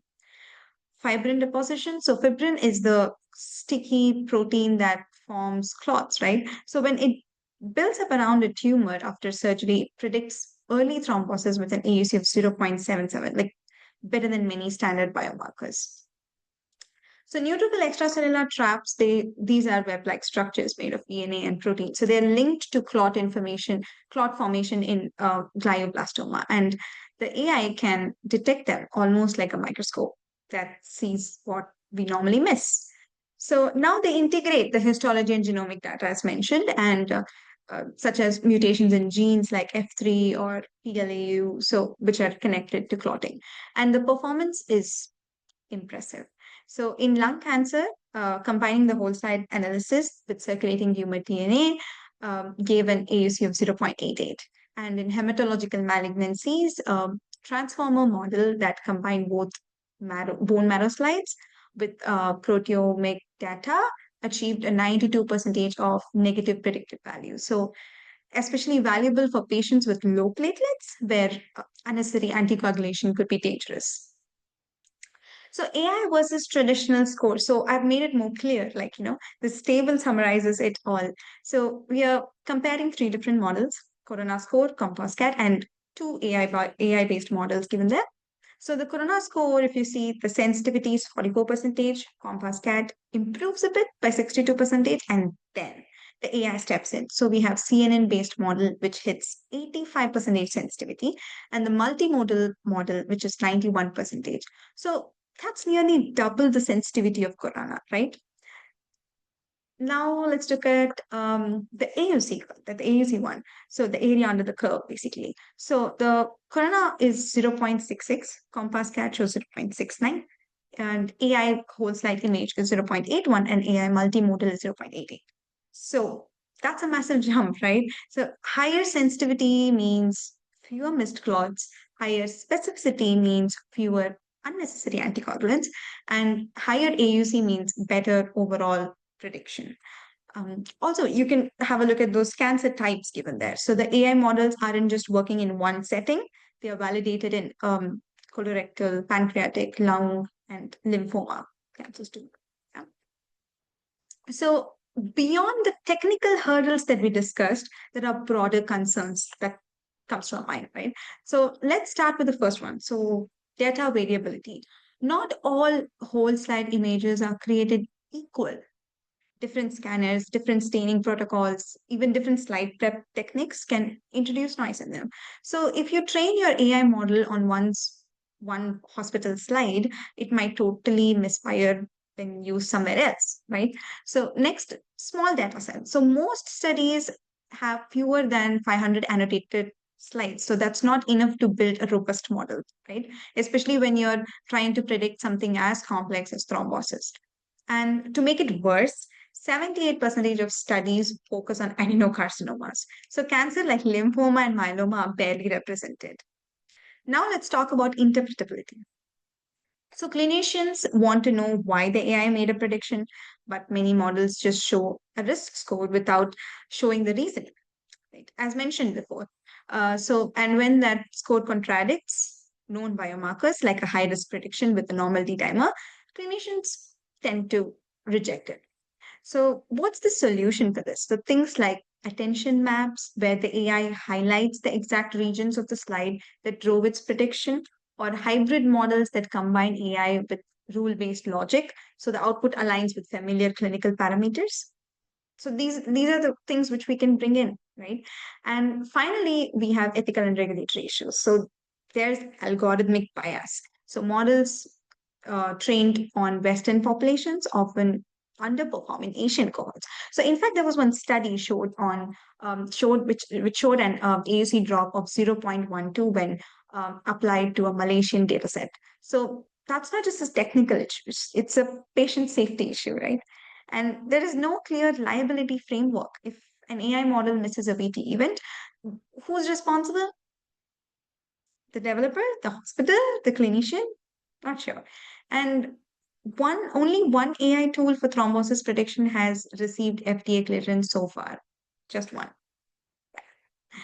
So future direction. So here's a roadmap. Let me just walk through it. So before that, right now we are here. We have got proof of concept studies. We have got AI models that outperform traditional scores. We have got digital pathology tools and that can like decode thrombotic risk from tissue. But we are still in the early phase, like mostly retrospective, mostly single center. Now, look at the first box, prospective validation. So this is the next big step.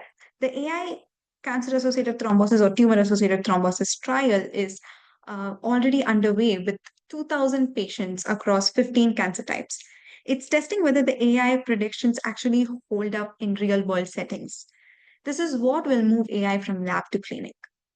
So the next one is the clinical integration. So imagine you're in a tumor board meeting, reviewing patient's pathology report, and right there next to the diagnosis, a thrombosis risk score is generated by AI directly from the whole slide image. So no extra steps, no extra scans, just built into the workflow. Okay. So in fact, pilot studies show that this kind of integration can reduce missed VTs by 41%. Now, move to this quadrant. The next one, the personalized anticoagulation. So this is where things get precise. Okay. So instead of giving every high-risk patient the same anticoagulant, we tailor it. We use AI to track changes during chemo, update risk scores dynamically, and even match drugs to tumor biology. So one study showed that the dynamic updates improved AUC from 0.72 to 0.84. That's a huge leap in the predictive power. And finally, drug repurposing. So this is where AI starts suggesting treatments we hadn't even considered. Like, for example, sunitinib, and sorry if I pronounced it wrong, an anti-angiogenic drug was found to reduce VTE in gliomas with high microvascular density. And canakinumab is now being tested in tumors that overexpress tissue factor.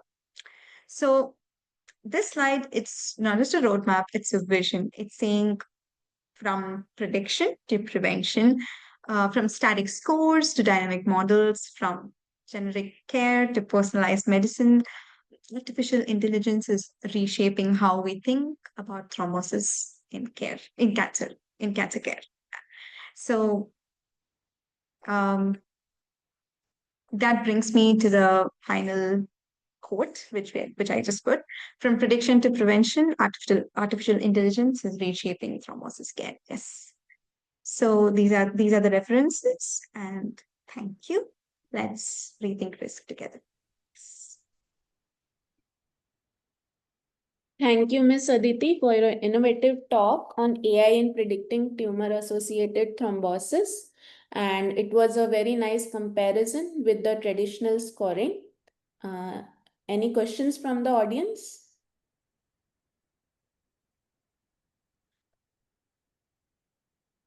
Okay, so I guess there are no questions. Thank you, ma'am.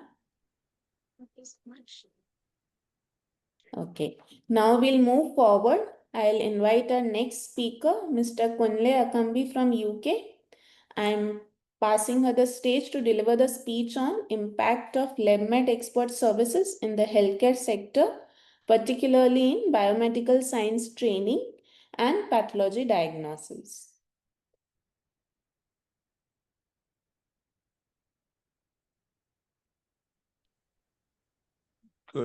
Good afternoon, good morning from the UK, and good afternoon in the UAE. And thank you very much for having LabMed experts. I'm trying to see if I can share my screen. Just a second, please.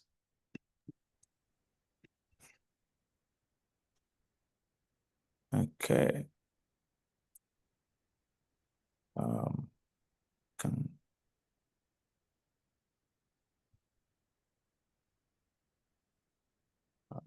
Okay.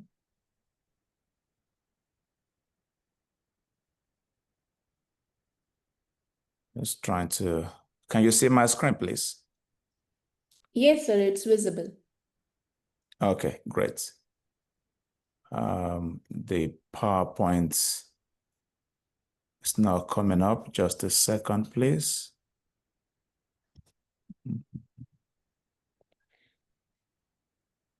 Okay.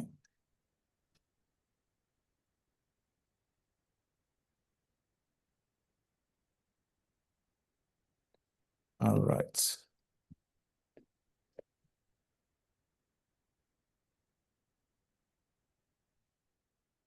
Just trying to move the slide.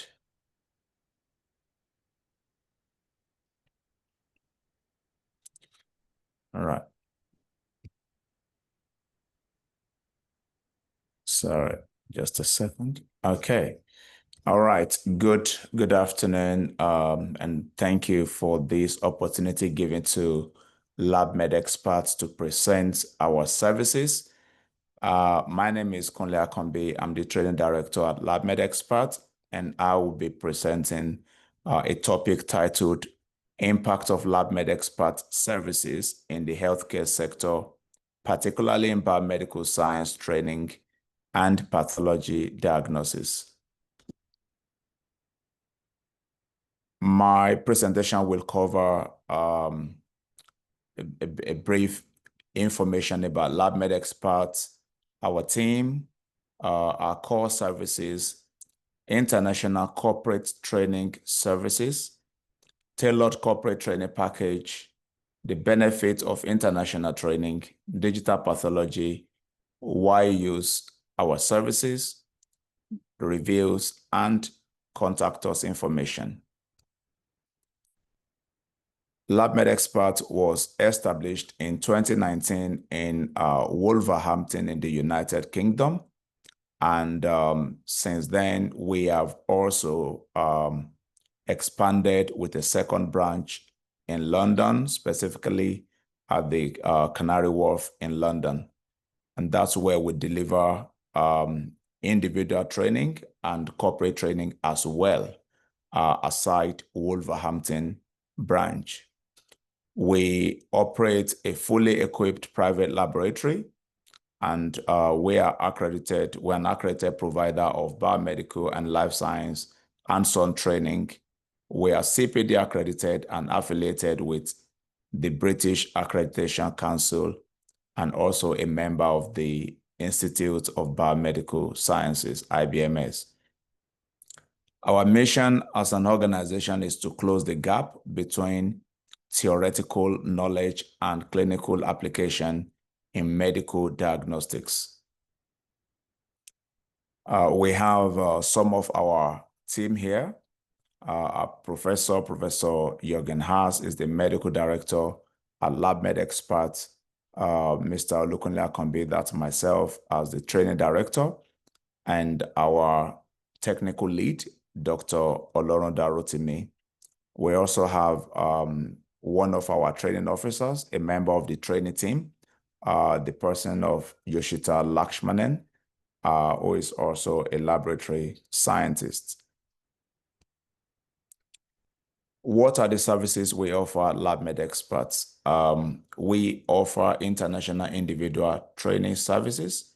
The international individual training is for an individual such as maybe graduate from the universities looking to acquire real-life diagnostic skills and techniques within the field of histopathology, microbiology, biochemistry, and molecular techniques.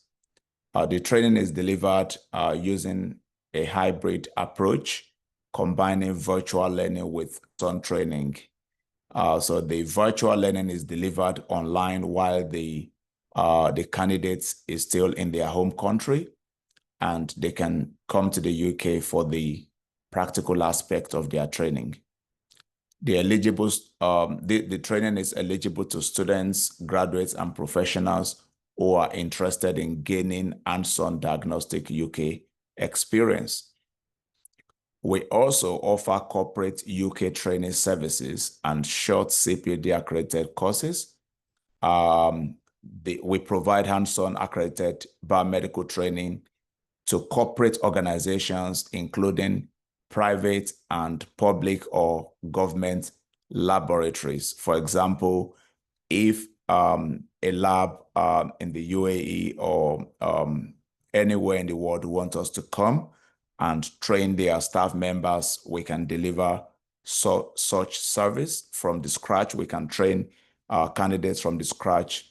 Our CPD accredited curriculum is designed to meet real-world clinical demands, providing training in leading techniques and biomedical innovation. Our programs are carefully structured to align with the needs of the biomedical science industry, ensuring participants to gain practical and industry-relevant skills. So our international training is divided into two phases. We have phase 1, and also we have phase 2. Phase 1 is the training we delivered remotely, and we are very flexible because we understand that we understand that the candidates have their own busy schedule, and they might want the training to be delivered maybe at a particular time, and considering the different the time zones. So we are very flexible with the remote aspect of the training, as well as the practical, actually. If the candidate wants to come during their annual leave, they can actually come to the UK during holiday and get trained. And for the corporate training as well, we are flexible because we understand that the laboratories where they are primarily working might need them during certain hours. So whichever time works for the organization where they are working, we are able to then incorporate our training to suit their need. We offer short CPD courses such as the immunohistochemistry training. We can offer the virtual aspect of that training and also the practical aspect where the candidate may need to come to the UK, or we send our training team to anywhere the laboratory is based. And we've actually been approached by a lot of laboratories outside of the UK where we have trained their staff members in-house for them. We offer short courses on specimen dissection category A and B, tissue recognition for scientists who wants to know how to recognize a particular tissue type, say for example, during quality assurance before HND stain slides are passed to the consultant histopathologist for reviewing of the cases. It is, of course, very important for the scientists reviewing those slides to be able to identify the tissue.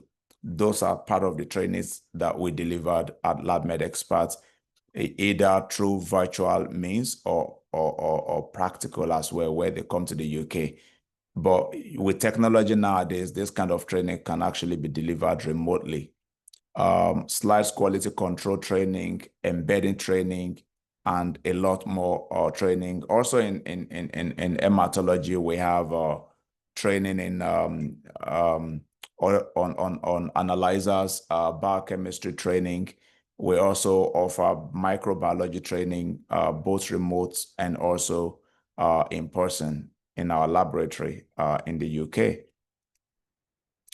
So like I said earlier, LabMed experts understand the importance of short staff. Basically, we know how important it is to have to be filled with, to have a high capacity of staff, because it helps your workflow. And because of that, we are very flexible. We can, send the training officer from the UK to any part of the world to train their staff members there, be it, maybe if anyone is considering to open a brand new laboratory and they need their staff to be fully equipped with the skills and techniques to start getting the ground running from day one. That's what LabMed Expert is specialized in. We can either train them here or train them with your laboratory equipment in your own facility. And for any laboratory considering to send their staff members to the UK to get trained, we have all-inclusive package.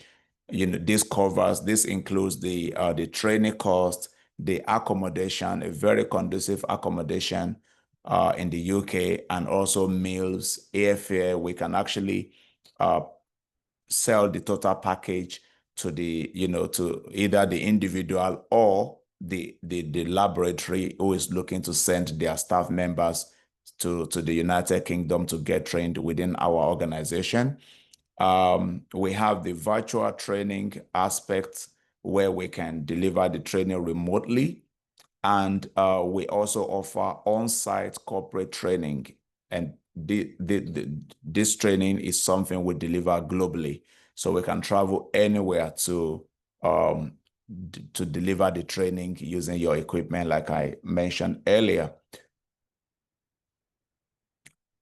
So the benefit of our international training includes the CPD accreditation aspect, and our training is internationally recognized. We offer hands-on learning in our state-of-the-art facilities, both in Wolverhampton and London Canary Wharf in the United Kingdom. And also outside of the country, our training are internationally recognized. We offer international exposure to candidates that comes to the UK, and they also have the networking opportunities because then we establish that strong bonding. Should there be any need for second opinion, it's something that we can also support from our laboratory in the UK. We offer visa support and advice to all our candidates or our partners outside of the UK, if they are looking to send their staff members to us. Aside training, we have a private diagnostic laboratory as well. That's also part of our services. And I feel what might be useful or beneficial to laboratories looking to partner with a UK laboratory would be more of the digital pathology services that we offer. We deliver fast and reliable slide scanning services with a 3-day turnaround time. So if you are looking for a laboratory to report your diagnostic cases, it's something LabMed Expert offers as well. Once the slides are stained, I can actually talk you through the processes. Once the slides has been scanned in their primary location, LabMed Expert consultant pathologists will have access to the portal, and they can report the cases from there and enter their reports on the LIMS system, which would make it easy to download. We also have our laboratory information management system that could be accessed on web. It's a web-based portal. So as soon as the cases are reported by our consultant pathologist, it can be downloaded immediately in your laboratory. So that's part of our services. And 99%, I would even say over 99% of our cases are reported within 3 days. And this means there would be no shortage of consultant pathologists reporting anymore. That's part of our goal to provide solution to the backlog of work that is being experienced in the health sectors globally. So again, our training, we are based in the UK. That's part of the benefit of using LabMed Experts. We are based in the UK, so our curriculum and our training is according to the UK diagnostic standard. We offer a fast turnaround time for diagnostics reporting. Our trainings are hands-on, and it can be tailored to your need. Say, for example, in your laboratory, if you want a particular case to be section cut at 3 levels, and you want a blank slides or on stained slides of three sections to be taken at level 2 or level 3, we request for your protocol, and we train your staff member according to your need and based on your standard operating procedure for particular tissue type, and so on. We have our own standard curriculum based on the average way of doing things within the UK, but we can customize the training to meet your need. Business impact includes the improves of workforce skills, efficiency, and compliance. We are very flexible. We can deliver the training on site. We can travel anywhere across the globe to deliver our training, and we welcome candidates to our laboratory in the UK as well. And our quality is very, very high. We have successfully trained hundreds of candidates who are now working in over 180 80 NHS UK laboratory, and we've trained candidates who are also working outside of the United Kingdom. We've had a lot of candidates coming to the UK and return back to their home country, working within their laboratory and impacting lives through the high quality diagnostic services. We have our reviews online, on Trustpilot, on Google, on Find Courses, on YouTube, and so on. And it's always been great experience for all of our candidates and also our partners, our partnering laboratories. So for any laboratory owners or laboratory directors who are looking to upskill their staff members, LabMed Experts is here to support. For any laboratories looking for a laboratory partner to report their cases for them, LabMed Experts is here to support. And like I said, our turnaround time is within 3 days for majority of our cases to report them. And all reports will be available to be downloaded from our web-based portal.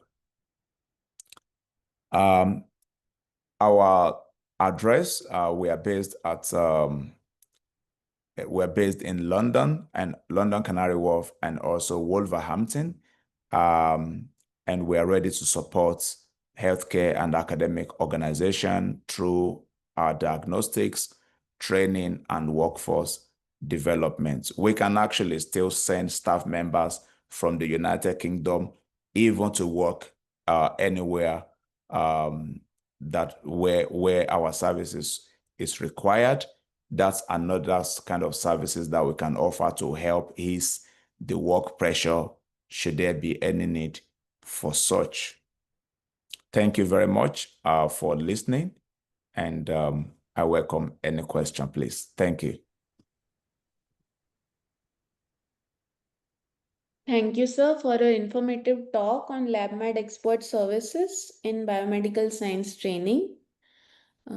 Any questions from the participants?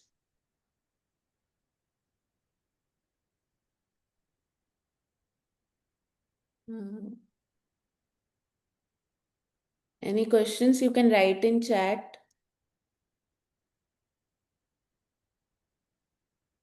There are no questions, sir, I guess. Okay. So thank you. You're Now welcome. Yeah, thank you, sir. Now we'll move forward. I'll invite our next poster presentation by Dr. Corinna Kotoy from Germany. I'm passing her the stage to deliver the speech on redefining pathology practice, harnessing digital tools for biomarker discovery and clinical impact.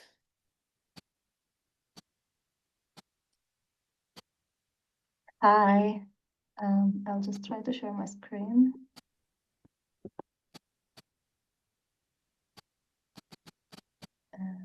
Okay. Are you seeing the right screen or the full screen or the one with speaker notes? It is visible. Screen is visible. Okay. Yeah. Super.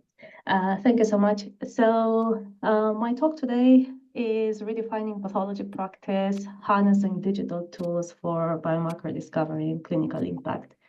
So my name is Corinna Kotoy. I'm a pathologist, and I also lead the pathology team at AstraZeneca Computational Pathology Munich.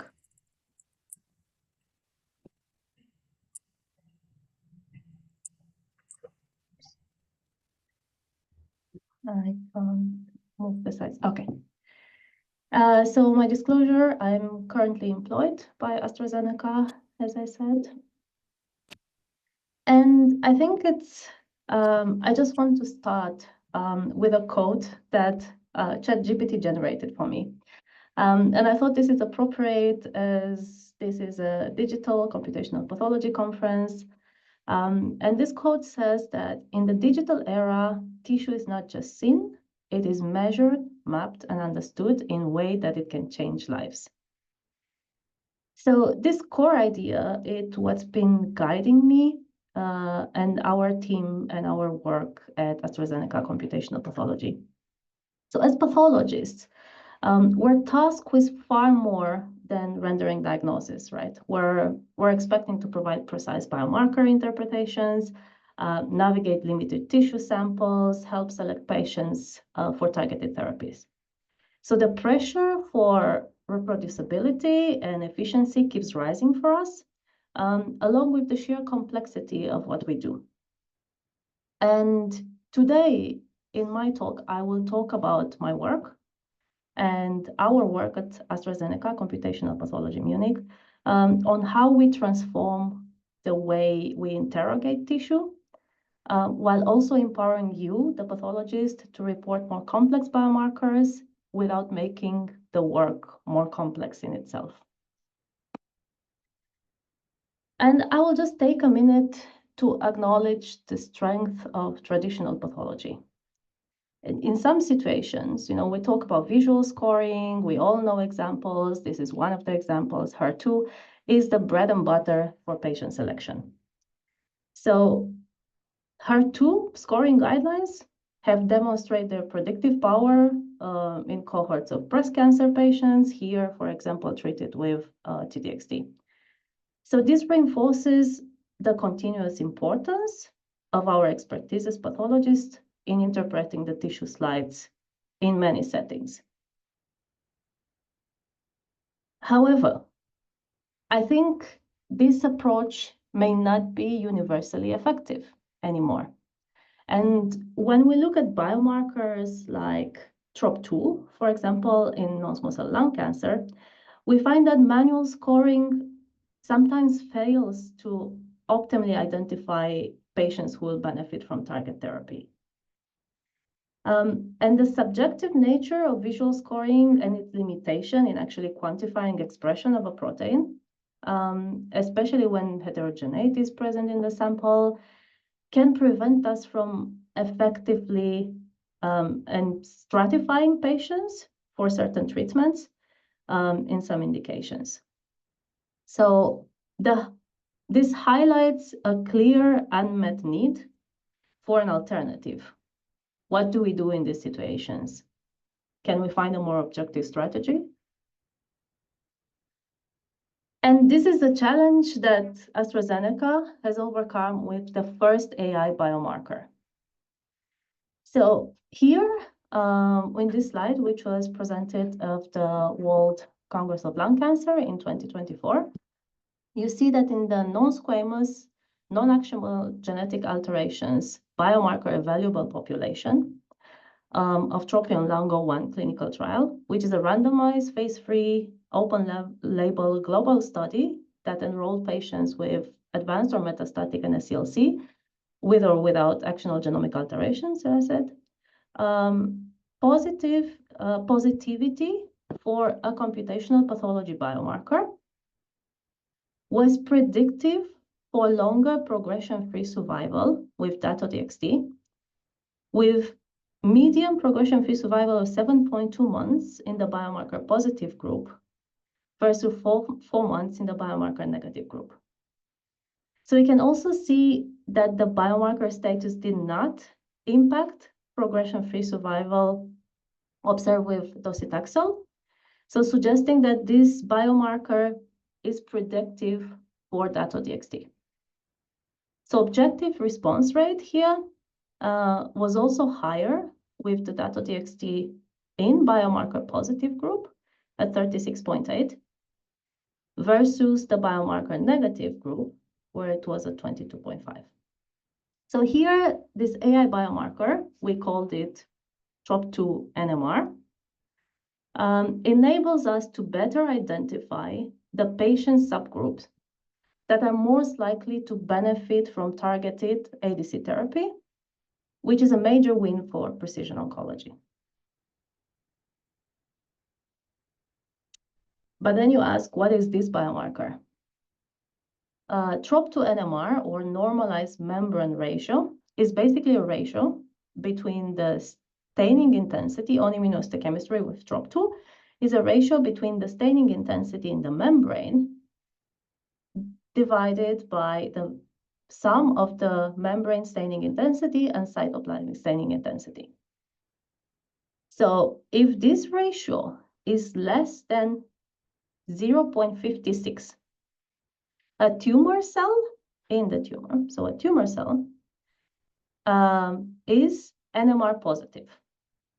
So, and then if more than 75% of the cells within the tumor are NMR positive, then the tumor is considered biomarker positive. So in the figure here, on the right, you see an adenocarcinoma. In this situation, as calculated, more than 75% of the cells are biomarker positive, meaning that the case is biomarker positive, and meaning that these cells, if you think about what this ratio means, is that these cells have a higher expression of TROP2 in the cytoplasm than in the membrane.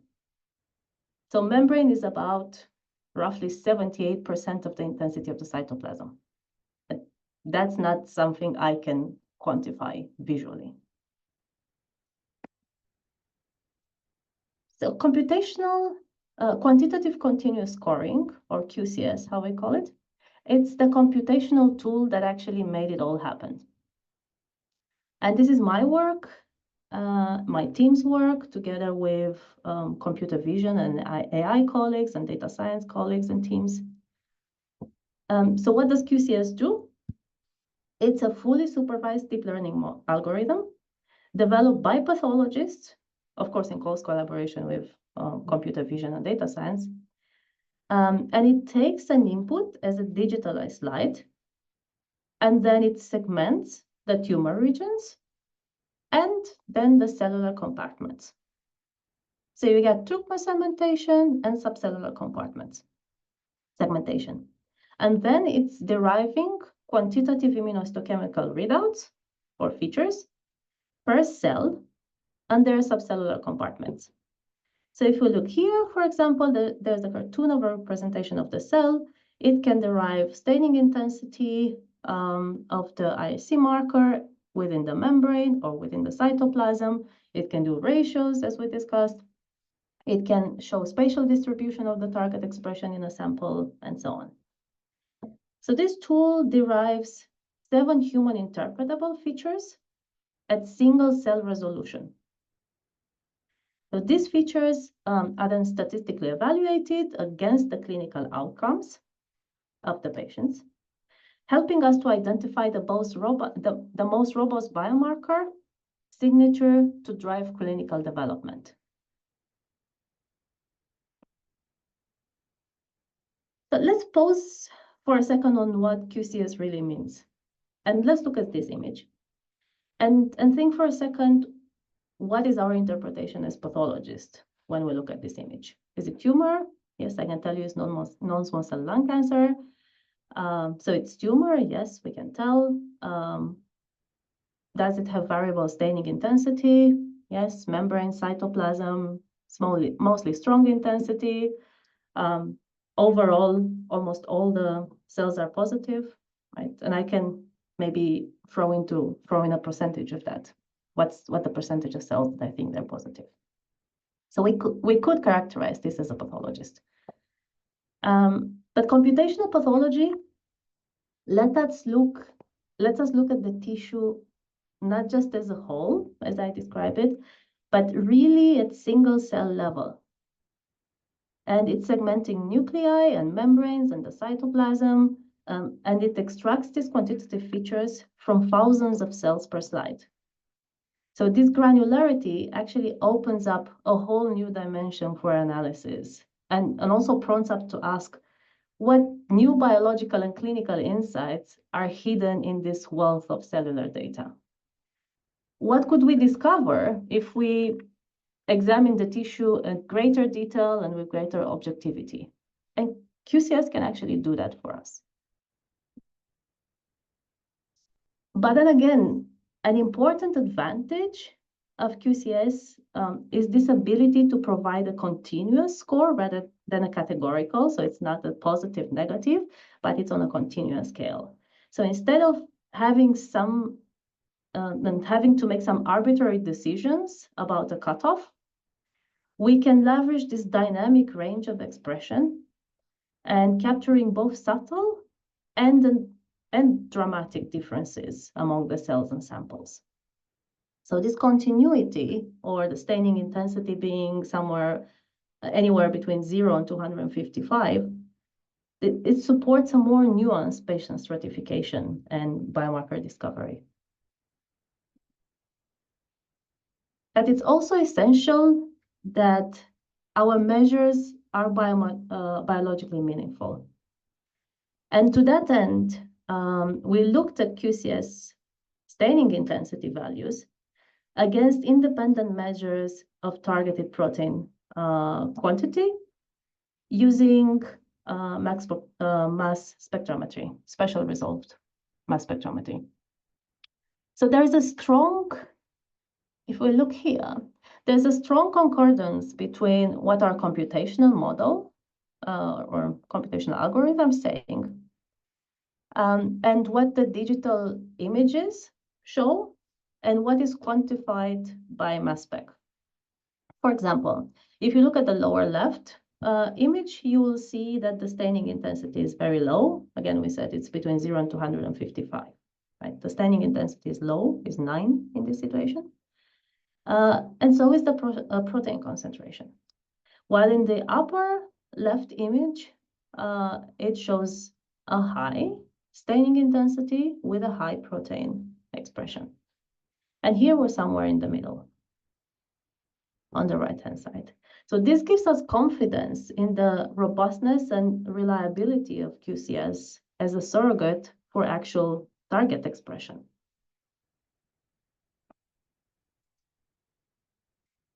But why am I here, actually? To talk about the pathologists, because none of this would be possible without us, the pathologists that are at the heart of this process.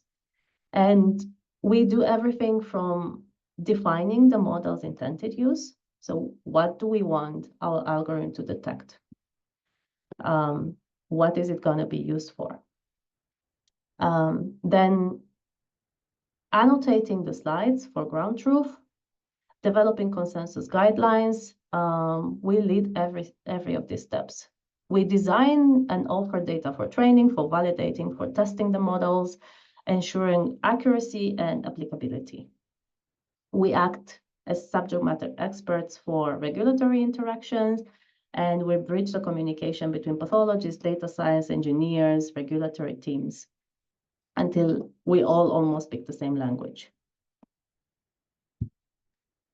This is the QCS workflow, and the pathologist is integral to this workflow. And it can be illustrated from starting with the tissue IHC staining. Of course, we need to stain the tissue with the desired marker, scanning the slides, and then the slides are uploaded into an image viewer or image management system. And then QCS does its analysis. It's composed of 2 modules. As I said, it segments the tumor and then the subcellular compartments of the tumor cells. And then the next step, integral from in the workflow to the workflow, is the pathologist QC, including negative annotations. And I'll explain a bit later what this is. So after the pathologist has done the QC and they accepted the slide, then there is the automatic scoring that happens through QCS, and then the report is generated with a biomarker, positive biomarker, negative score, and it's signed on. Now, even after development of these models, as I said, rigorous pathologist involvement continues. And when QCS is applied, as I showed in the slide above, on clinical samples, then the pathologists perform this meticulous quality control, and they check every step. So we review the slide preparation, the scanning, the slide preparation, the tumor content, and then also we check the quality of the tumor segmentation. So basically what the algorithm does is showing us an overlay on top of the slide, full slide image. And we can assess whether the amount of tumor that is detected meets a minimum threshold that is preset. We also look at precision, basically looking, are there any false positives in this overlay in what the algorithm is detecting? So once we agree that the precision and sensitivity cutoff are met, the analysis is goes forward into the QCS biomarker status, and the QCS biomarker status is revealed. However, there is something else we can still do. For example, if there are false positives, we can draw negative annotations. So basically, draw areas on the slide of regions that we would like to exclude. So only when the slides pass this QC criteria, then we can proceed to the biomarker analysis, ensure integrity and reliability of this test.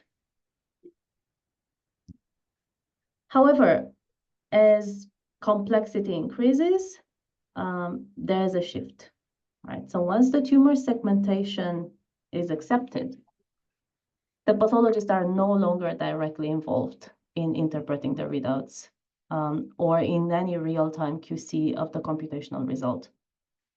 So instead, the QCS system provides the biomarker status objectively, automatically, reducing subjectivity and variability. And this transition means that our role as pathologists is actually evolving from pathologists, from visual interpreters to oversight, guardians of quality, of innovation, as computational pathology tools become our partners in precision medicine. I just want to show this Kaplan-Meier curve again, just to say that QCS is not just a computational pathology fancy tool that we keep hearing about. It really shows the power of real patient stratification. And in this situation, it means that patients with advanced metastatic cancer can gain additional months of progression-free survival. And it also means that patients with biomarker negative tumors that are not likely to respond to a particular treatment, they have the option of, or they will have the option of a different therapy that could benefit them. So in summary, QCS enables objective, high-resolution quantification of biomarker at single cell level. AI biomarkers can predict benefit to treatment, and the pathologist is key to the development, testing, and clinical deployment of QCS. And I just want to leave you with this, like Ventana TROP2 RSDX device. It is a device that has been developed in collaboration with AstraZeneca, and it's incorporating QCS as a technology and has received FDA breakthrough device designation. So in the digital era, tissue is not just seen, it is measured, mapped, and understood in ways that can change lives. These are my acknowledgements, and thank you very much for listening. Happy to take any questions there. Thank you, ma'am, for your wonderful presentation. Any questions from the participants?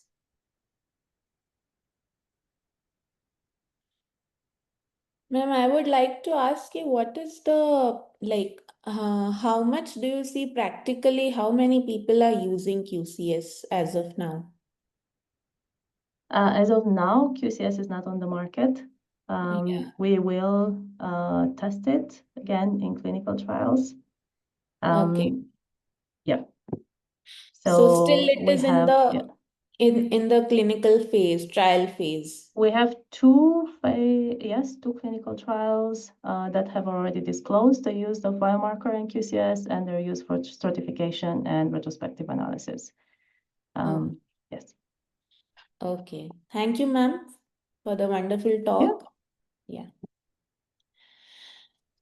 Now we'll move forward.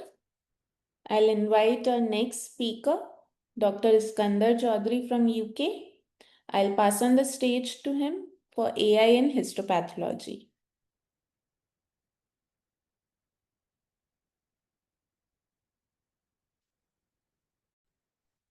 Can you hear me? Yes, sir, you're audible. Oh, thank you very much. Shall I just share my screen or will you be sharing the presentation? I'll share my screen. That's Yes, you perfect. can share your screen. Okay, so I'm just sharing now. Start video.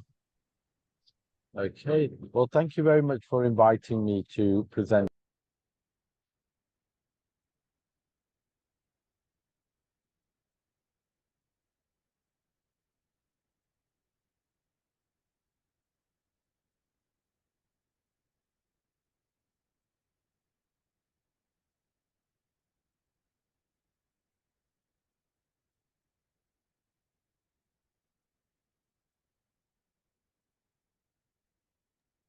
Okay, well, thank you again for inviting me. My name is Iskandar Chaudhary. I'm a consultant pathologist working in the UK. And what I'd like to talk about is AI in histopathology with an emphasis on skin pathology towards the end of the presentation. I have no affiliation with Page, but I'm going to focus on the Page AI tools because I found them to be the most useful. So I'd like to first start by saying it's a proven AI technology that you can find in a number of journals, including Nature of Medicine. And I'll share this presentation with you at the end. But essentially, there's 4 areas. There's Page Prostate Suite, Page Breast Suite, GI Suite, and Pan Cancer Detection. And I think out of all of them, the most interesting one is the pan-cancer detection, which I'll talk about towards the end of the presentation. People are familiar with prostate AI becoming more and more useful in terms of helping a pathologist, not replacing a pathologist, but helping a pathologist. The prostate detection will detect small foci of cancer in a core and, can help mark the areas where the cancer is. Then prostate grading, Gleason grading can be done by AI to help the pathologist again with grading. And then finally, it also detects perineural invasion. So I'll just go a slide on each. The prostate detection of cancer can be really helpful, particularly when you've got, a number of cores from a number of locations in the prostate. Then grading quantity. So grading, I think, is not too difficult for a pathologist to do. You can eyeball it, but sometimes it's difficult to quantify the percentage of the tumor. And this can be accurately done using AI. And then perineural invasion is always a difficult one to identify. You've got to be at times 40 to be able to detect it, and there's some level of uncertainty. So to be able to have a tool to help you is a massive help. If I go to the breast suite, I think people are familiar with the typical areas, HER2 in particular, but now Page have brought out neoplasm detection, mitosis detection, and also detection of kind of micrometastases in a lymph node. But like I said, what I wanted to touch on is the pan-cancer detection. And I think this could be used in a lot of busy places, particularly in the UK. You've got the NHS, and the NHS has a backlog of activity, and it does need, sometimes it can be, weeks, it can be sometimes months. And to have an AI tool that can scan through and detect the cancers and pull them out is a massive help. In busy private laboratories, there's also a role, particularly, they have fast turnaround times and routines take a second priority, and to be able to scan and do the detection can push forward a routine case for a consultant and may potentially save 1 or 2 days in the patient's diagnosis and treatment. And you can just see on this chart here, it's got bladder, bone, breast, cervical, colon, endometrium. So it detects cancer. It doesn't tell you the subtype, but it detects cancer in over 40 tissue types, and there's a level of accuracy in its detection. And here's just an example of this, and it's been recognized by the FDA. And I think it's something I'd like to highlight to delegates today. And there's a paper there that we can circulate and share with you. So there's also the separate GI suite on esophageal biopsies, gastric biopsies, and colorectal ones. And it can be used in the screening program for GI polyps. Finally, it's all evidence-based on the accuracy of these different AI applications. And we believe, it's the start of a journey where AI will support pathologists in their day-to-day reporting. I just put on here finally the highest performing genes and most actionable biomarkers and things that you can look for in trying to detect cancer from genetic profiling, which can also be available through molecular testing. So thank you very much for asking me to speak today, and I hope that's useful in telling you about AI and its benefits.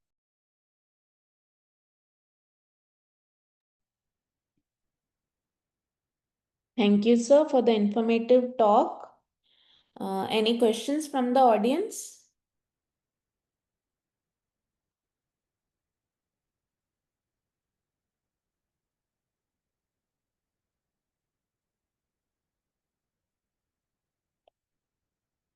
I think there are no questions, sir. Thank you very much.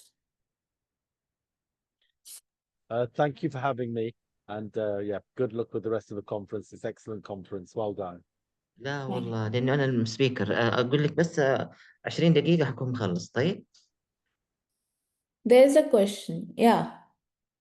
Oh yeah, Yes, please. sir.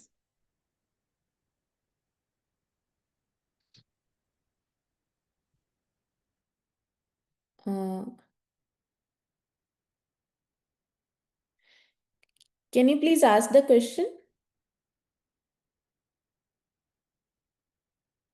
I think it could have been an error, but you can also email me or send me a message. It's not a problem at all. Yeah. Okay, sir. Thank you very much. So we'll move forward with the next speaker, Dr. Mohammad Al-Arthi.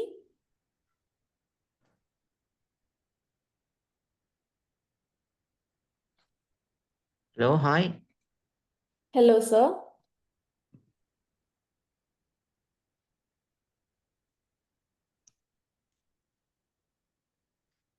Yes, I would like to thank you and thank Dr. Jack and all the committee about this organization. I'm Dr. Mohammad Al-Harthi from Mecca Mukarrama. I'm an oculoplastic surgeon.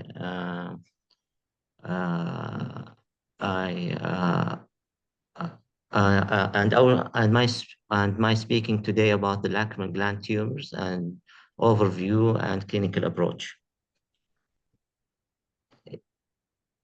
Is my screen appearing in the Zoom now or not? Yes, sir, it's visible. Please turn on the slideshow mode. Yeah. Okay.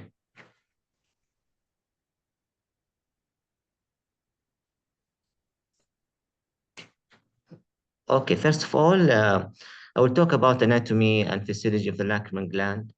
The lacrimal gland is a bilobed structure. Actually, it's divided into the orbital part and the palpebral lobe parts. The orbital part is 80% of the gland, and the palpebral lobe or the conjunctival part is 20% of the gland, and it's located in the superior temporal orbit. The gland produces the aqueous component of tears via secretory acne cells and complex ductal system. The blood supply of the lacrimal gland through the lacrimal artery, a branch of the ophthalmic artery, and the innervation from the cranial nerves seventh cranial nerve, and sympathetic fibers. So I will go through the classification and the, let me just, through the classification and epidemiology of the lacrimal tumors. It's divided into 3 types. The epithelial tumor is about 50% of cases, and lymphoproliferative lesions about 25%, and inflammatory pathology it's about 25%. The epithelial tumors divided into benign, with the most common type is polymorphic adenoma, and the malignant. And the most common types is adenoid cystic carcinoma, mucoepidermoid carcinoma. The peak incidence is from 40 to 60 years with female predominance. The lymphoproliferative lesions is about, it's reactive of lymphoid hyperplasia, like lymphoma, and the peak incidence is 60 to 70 year with equal gender distribution. And the inflammatory part of the classification, for example, dacroadenitis, which is an infection of the lacrimal gland and could be present as acute or chronic infection. Like sarcoidosis, IgG4 related disease, or metastatic tumor from the breast or lung cancer, with varies by etiology often and it's happened in younger age patients. A clinical presentation and key diagnosis features. The common symptoms, it is painless, progressive proptosis in the lateral, with the lateral globe displacement. Upper eyelid swelling and fullness sometimes happen, which causes ptosis. Diplopia, which is restriction of the movement of the extraocular muscle. And there is warning signs of malignancy, like rapid progression, less than 12 months, pain or paresthesia, fixation to the bone, visual deterioration, and severe nerve palsy. And here it's, this is a picture of the right superolateral eyelid swelling and puffiness, and patient present complaining of ptosis actually without pain. And that's why it's the ptosis is important to be investigated and to be seen by oculoplastic surgeon. And here in the image A and B show T1 weighted MRI image demonstrate a well-circumscribed superior orbital mass that has mass effect on the right eye. And image C and D are photomicrographs which highlight the biphasic nature of the neoplasm, with an epithelial component forming cord and tubules, and the chondromyxoid mesenchymal component. The imaging techniques and the differential diagnosis, the CT scan is the first line of investigation, and it shows the bone erosion, which is suggestive of malignancy, showing the tumor, if it is well circumscribed versus infiltrative borders, and sometimes showing calcification, but it's rare, but seen in some polymorphic adenoma. The MRI characteristic, superior soft tissue resolution, T1 isotense to muscle, and T2 variable adenoid cystic, often hyperintense, useful for perineural spread assessment. And the CT application, metabolic activity assessment, systemic disease evaluation, particularly useful for lymphoma and post-treatment surveillance.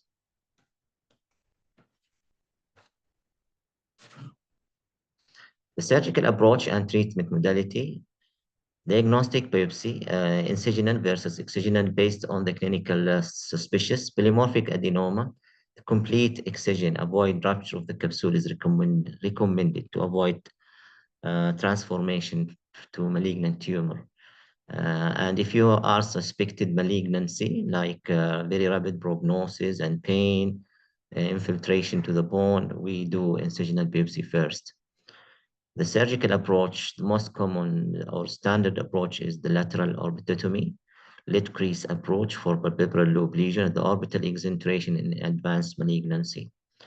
The adjuvant therapy include radiotherapy, standard of adenoid cystic carcinoma and lymphoma, chemotherapy in selected cases, and targeted therapy, NTRK or EGFR. This is the outcome and prognosis. So the best prognosis with the polymorphic adenoma and the worst one with adenoid cystic carcinoma. The future direction and case studies, emerging treatment approach, molecular pro-life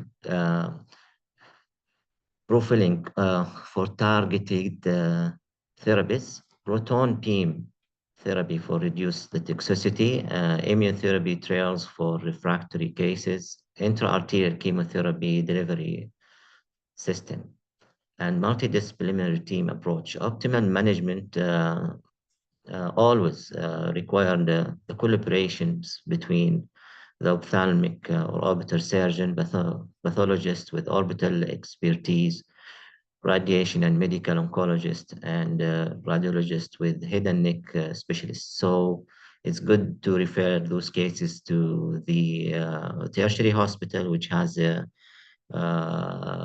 an oncology board with all these specialties.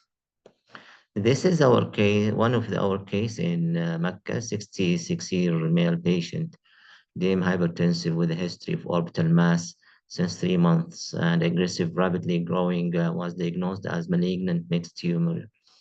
The visual acuity in the right eye was 20/25, and in the left eye, they couldn't open the eye because the tumor obscured all the it's coming in front of the eye completely.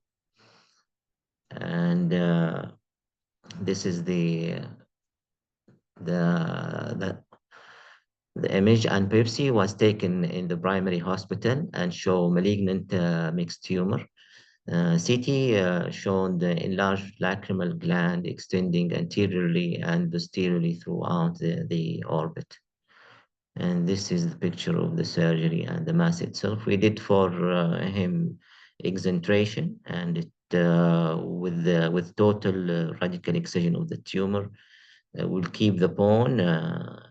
The tumor was compressed the orbital roof, and there is a mild CSF leak happened. We consult neurosurgeon, and we do proper management for the patients. This is the picture after 1 month of the patient with, we keep it for granulation, and we refer the patient to the plastic surgeon for reconstruction. Our conclusion today, we should take care of and look for signs of malignancies. When the symptoms have been less than 10 months and the sensory loss and pain has happened, this is important signs of malignancy. Lacrimal gland tumor could be present with ptosis, so the ptotic patient, we should refer him to ophthalmologist to do a good workup and discover any underlying lesion. Very rare atypical presentation have been reported in the literature, and they include patient with polymorphic adenomas having presenting symptoms mimicking inflammatory lesions such as orbital cellulitis or painful and subcutaneous nodules. Okay, thank you so much for listening. Thank you, sir, for an interesting talk on lacrimal tumors. Many times these tumors are identified and diagnosed very late due to atypical presentation. This was a very insightful talk. Any questions from the audience?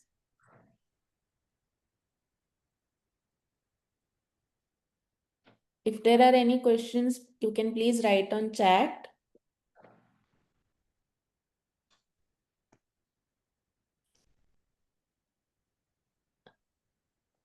Okay, there are no questions, sir, I guess. Thank you very much. Thanks so much. So now next, we'll welcome our next speaker, Dr. Debaditya Haldar from India. I am passing the stage to deliver presentation on study of immunohistochemical profile of PTEN and PPAR in histomorphological spectrum of renal cell carcinoma.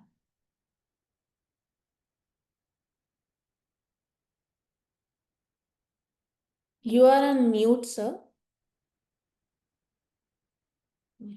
Please unmute yourself.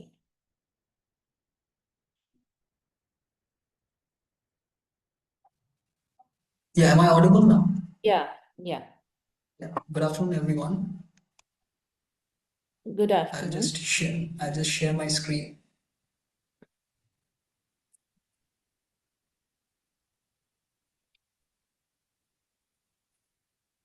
Is it visible? Not yet. Yeah, it's visible now. Okay, so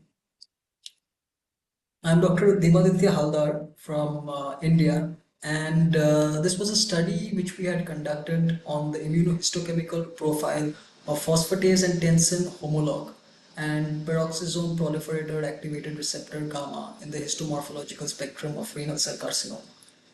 So renal cell carcinoma is the 14th most common cancer among adult worldwide, and the thing about renal cell carcinoma is that if it is detected early and if it is localized, then it has a fairly good prognosis, and the 5-year survival is about 90 to 93%.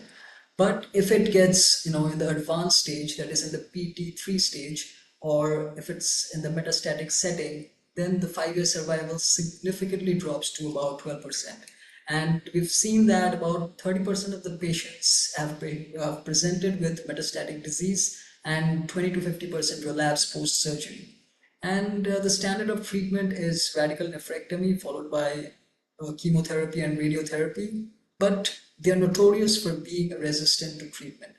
And the standard TKI which is used is sunitinib, which basically acts against these downstream molecules. So there is a need of the hour for upcoming targeted therapies against renal cell carcinoma, especially in advanced stage patients. So to understand that, we need to have a look into the molecular mechanisms which operate in renal cell carcinoma. So effectively, there are basically three main pathways. One is the phosphatidylinositol 3 kinase AKT-mTOR pathway. And secondly, we have the MAP kinase pathway. And thirdly, we have the VHL hypoxia-inducible factor 1 alpha, the pseudohypoxia pathway. So, we've been targeting this vascular endothelial growth factor and PDGF receptor. We have been targeting these with the help of tyrosine kinase inhibitors. But a better option would be, to target more upstream molecules, because if we don't target these upstream molecules, then they can actually channelize to different other pathways. And two of these key players one is phosphatase and tensin homolog, which basically by its lipid phosphatase activity, it actually dephosphorylases this phosphatidylinositol triphosphate to diphosphate, and it will prevent this carcinogenesis from moving forward. Rather, it will reverse it. So basically, it acts as a tumor suppressor. And the mechanism is a little more complicated with regards to PPAR gamma, because what happens is that it is a ligand activated like a transcription factor. So when it normally remains in the cytoplasm, but when it gets the cell proliferation signals, it will combine with retinoic acid receptor alpha and translocate to the nucleus, where it will bind to the PPR response elements, and it will activate certain genes which will cause cell proliferation in the normal setting. But in the carcinogenesis, that is when some mitogenic signals are received, then what happens is, from this nuclear state, from this nuclear localization, this PPR gamma will get released and it will come into the cytoplasm. and by certain non-genomic effects, it can lead to carcinogenesis. So that is why, and another thing about PPR gamma is that once it gets in the cytoplasm, it can also upregulate this P10. So this crosstalk between P10 and PPR gamma can be, effectively utilized in renal cell carcinoma. And studies have found that PPR gamma agonists can inhibit tumor cell proliferation and induce apoptosis and inhibit angiogenesis. So the aim of our study was to study the association between P10 and PPR gamma immunohistochemical expression and the different histomorphological parameters of renal cell carcinoma. And we basically wanted to study the association individually between P10 and the different parameters, between PPR gamma and the different histomorphological parameters, and to find out if there's a correlation between these two markers. So this was a study which was conducted in our Department of Pathology at Indira Gandhi Institute of Medical Sciences, Patna in Bihar in India. And it was a prospective observational study which was conducted over almost 2 years. And we included patients who were undergoing radical nephrectomy and also simple nephrectomy cases. So we did not take into consideration partial nephrectomy or renal biopsy cases because we wanted to study all the different parameters like tumor extension, whether it is going into the renal hilar region, and whether renal capsule and perinephric fat involvement is there. We wanted to see all those parameters. So a total of 48 patients were included in the study. So these were the inclusion and exclusion criteria. We did not include patients who had received neoadjuvant therapy, or whether if there was some metastasis from any other carcinoma, or when the reports were inconclusive or insufficient data was there.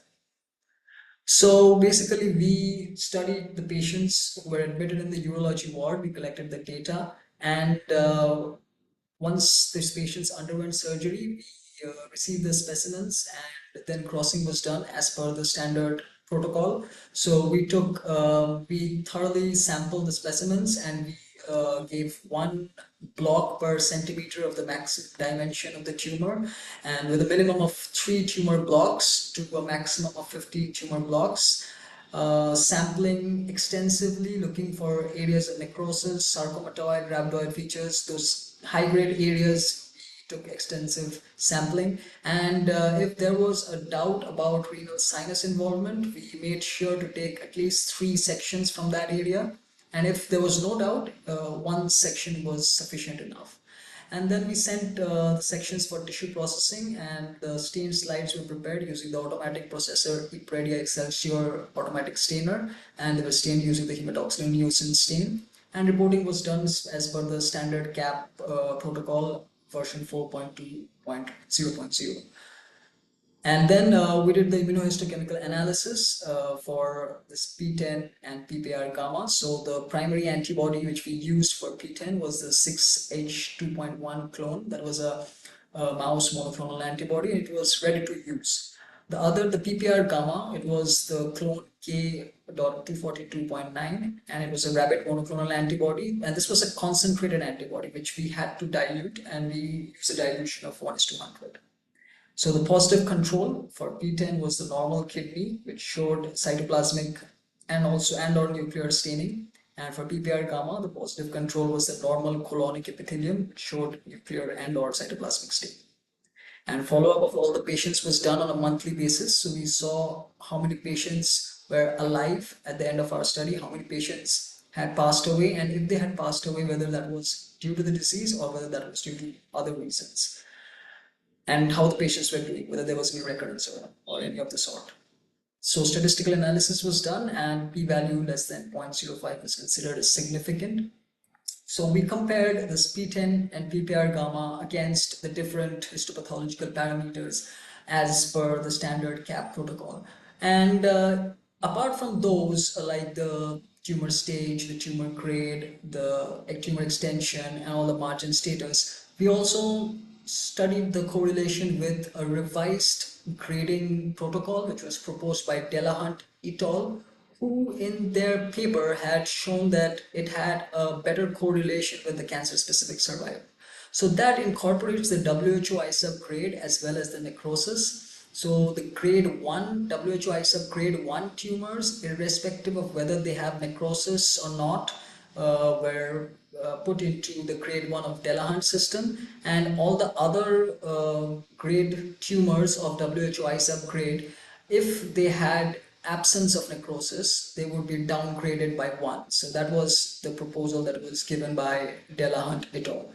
And coming to the different staining protocol which we used for P10 and PPR gamma, so it was a similar protocol, same protocol which we used for both the markers, and that was based on a study which was done in 2015 by C et al. And we gave the P score and the I score based on the percentage of tumor cells which were staining and the intensity, and we got a combined reactivity score based upon the multiplying of these two P score and I score. So if there was a score of 1 to 2, that was considered as positive, and it was strongly positive if it was a score of more than 2. However, in renal cell carcinoma, one of the things which we found is that it's a very heterogeneous tumor. So we found that it's not like you will get the same intensity of the scoring in all the cells which you are staining positive, and not all the cells will show, tumor staining positive. So you will have some areas which are showing some amount of positive staining, which you have some other areas which are showing some weaker intensity staining. So because of that, like a better way of creating this, or an objective way of creating this scoring, is by the histological H score which we used, and that is basically we calculated the percentage of tumor with light staining multiplied by 1, percentage of tumor with moderate staining multiplied by 2, percentage of tumor with strong multiplied by 3, and then we add the 3. So we get a score ranging from 0 to 300. Now coming to the results, so we had studied 48 cases with an age range of 24 to 76 years, and the mean age of the patients was 55.46 with a standard deviation of 10.82 years. Male-female ratio was 1.67:1, and majority of the cases were asymptomatic. Hematuria, the most common symptom. And the right-sided tumors were slightly more than the left-sided, and we had majority, like 97.92% cases were unifocal, and one tumor, which was the oncocytic renal tumor, which was multifocal. And there was an equal number of cases in the upper and lower pole, and we can see that the majority of the tumors in our study belong to the PT1 group, because they had a size which was more than 4 centimeter, but less than or equal to 7 centimeter. And 64.58% of the tumor were clear cell RCC, followed by papillary, followed by chromophobe, and the rest. So when we compared the grade of the tumors, we found that there was slight difference in the grading of between the WHO ISUB as well as the Delahunt grading system. So we found that the WHO ISUB grading system actually, we found the majority of the tumors in grade 2, whereas when we graded them by the Delahunt's revised WHO ISUB, we found the majority were in grade 1. And the reason is expected, because they were slightly overrepresenting cases, because we had the grade 1 tumors plus the grade 2 tumors without necrosis. And we found that 29% of the cases were limited to the kidney with no extension into perinephric fat or adrenal gland or renal vein. And one case showed involvement of the renal hilar soft tissue margin, which was a case of papillary RCC. However, there was no renal vein, artery, or uretary resection margin involvement. No LVI was there, and all the lymph nodes were free of tumor. And the PT3A were 41.6%, 67% of the cases. So we had a lot of tumors which were involving the renal sinus, and the renal pelvis was involved in 5 out of 19 cases, showing the renal sinus involvement. Tumor necrosis was seen in 28 out of the 48 cases, and the highest percentage of tumor necrosis was seen in papillary RCC, which was 70%. However, most of the cases had about 1 to 10% tumor necrosis. And sarcomatoid features was seen in about 25% of the cases, with the highest percentage being 65% seen in a case of clear cell RCC. Rhabdoid features were seen in slightly less, that is 16.6% of the cases, and highest percentage was seen in, again, clear cell RCC, which was 30%. And coming to the immunohistochemistry, we found 31 out of the 48 cases were showing PTEN positivity. So this PTEN positivity basically included both, like the weak positive as well as the strong positive. And so out of those 31 cases, 12 cases were showing really strong positivity for PTEN. And PPR gamma, it was positive in 33 out of our 48 cases, out of which strong positivity was seen in 12 cases. And in our study, we found only cytoplasmic localization in all the cases. So on the right hand side, the image, the first figure is showing the involvement, the tumor invading into the renal sinus fat, and the second image is showing the rhabdoid changes. So now coming to the association between PTEN and histologic type, we found that there was no significant association between PTEN and PPR gamma and the histologic type of RCC. Although we found that the one case of renal medullary carcinoma was showing loss of PTEN expression, as well as the clear cell papillary renal cell tumor was showing some positive PTEN expression, but there was no significant association as such. Now coming to the WHO or ISUB grade of the tumor, when we compared that with the PTEN and PPR gamma, we found that there was a significant correlation between PTEN and the WHO grade. So we see that, in the grade 1 tumors, 4 out of 6 cases, majority were strong positive. And then as we go further down the grade, we find that there is a loss of PTEN. PPR gamma was showing similar findings, but it was not significant when we are doing the WHO ISUB grade. But the thing is that when we graded the tumors by the Delahunt's revised WHO or ISUB grade, then we found that there was a significant correlation between PTEN as well as PPR gamma with the grade of the tumor. So that was an interesting finding which we found. Next, coming to this association between PTEN, PPR gamma, and the sarcomatoid features, we found that again PTEN was significantly correlated with the sarcomatoid differentiation. So in the majority of the cases which were not having sarcomatoid differentiation, there was a positive expression of PTEN, and gradually as there was presence of sarcomatoid features, there was PTEN loss which was being encountered. And with PPR gamma, however, there was no such significant association.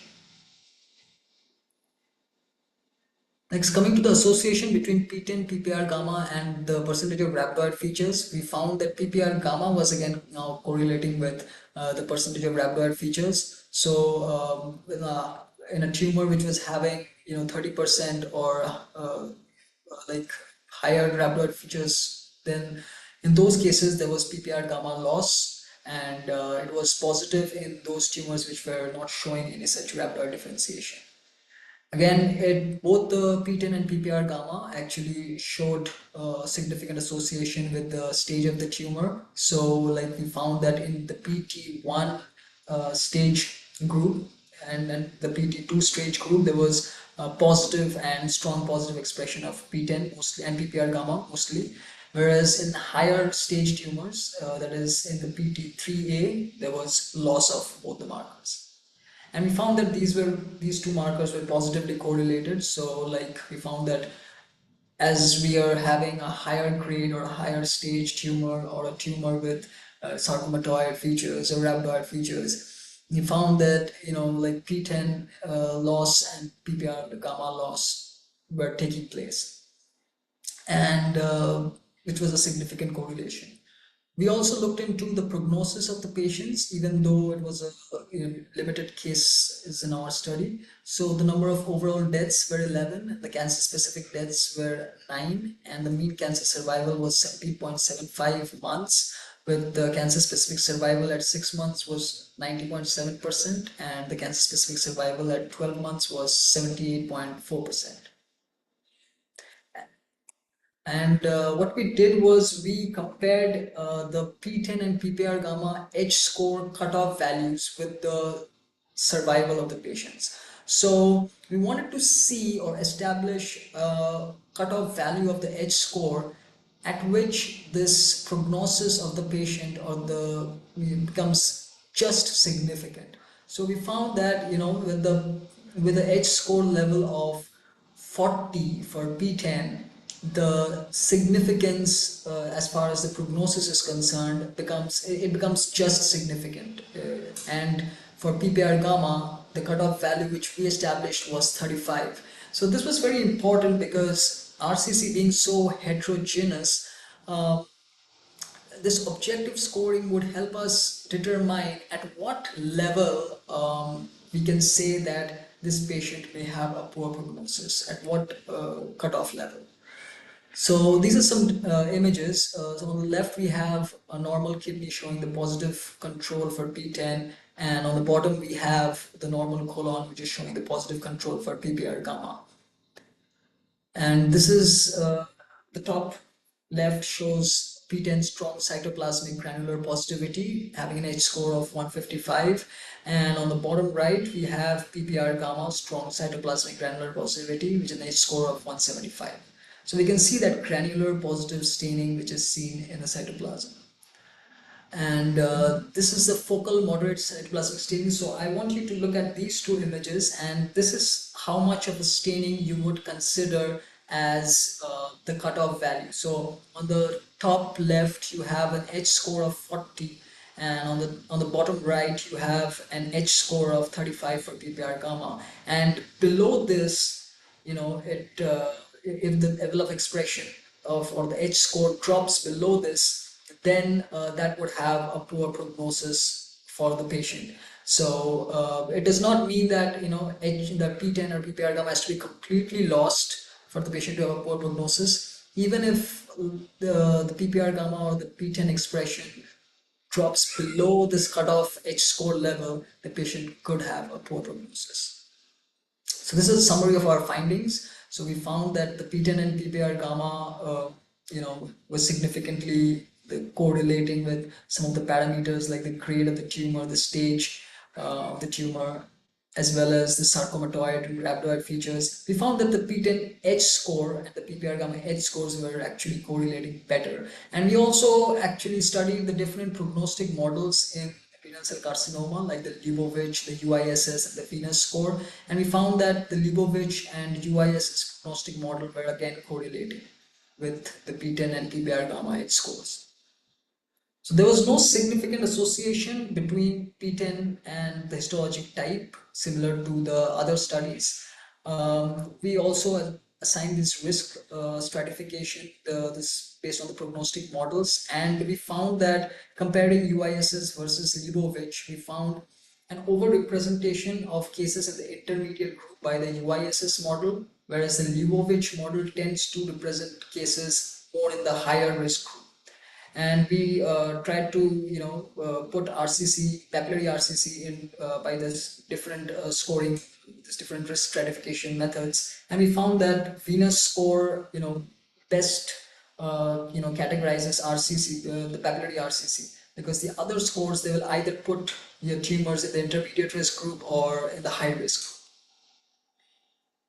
Now coming to comparison with other studies, our study showed similar findings with that of Zhu et al. Study, which we can see that like in our study, we had the majority of the cases of high-grade cases having a loss of P10 expression, which was similar to the study by Zhu et al.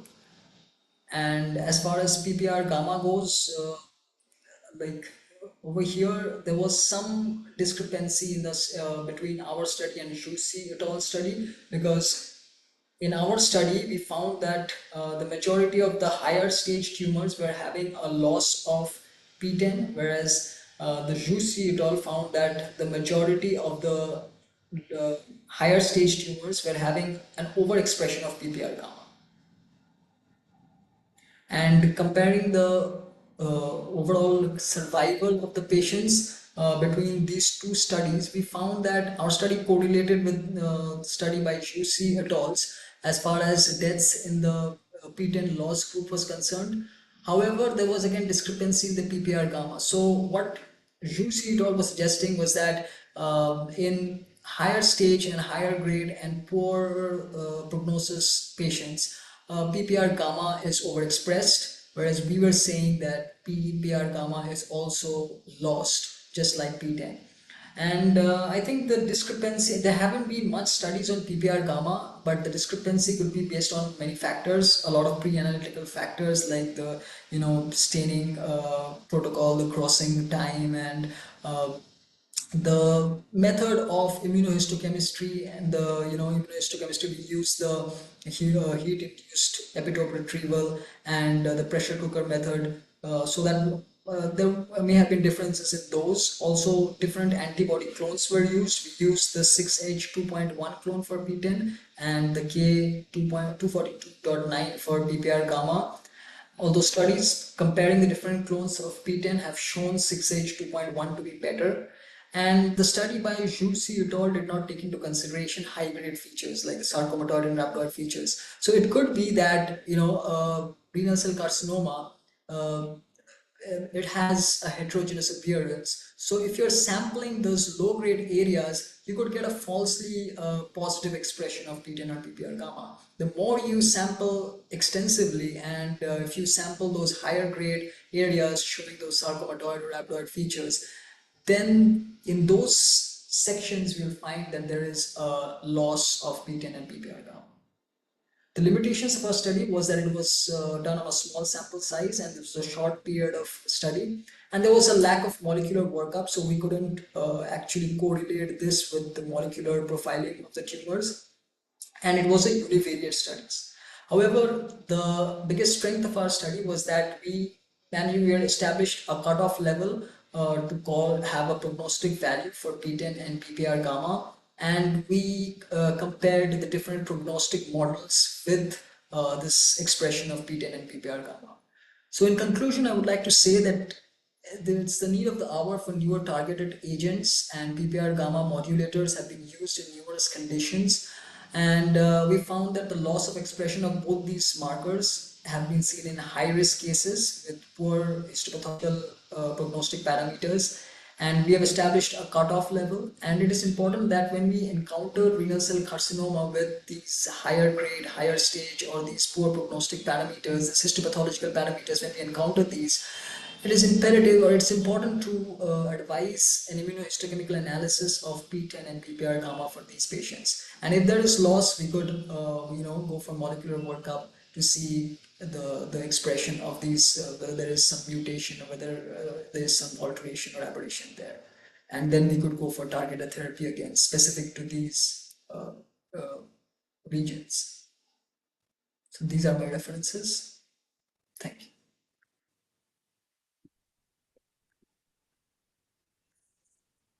Thank you, sir, for the interesting case studies.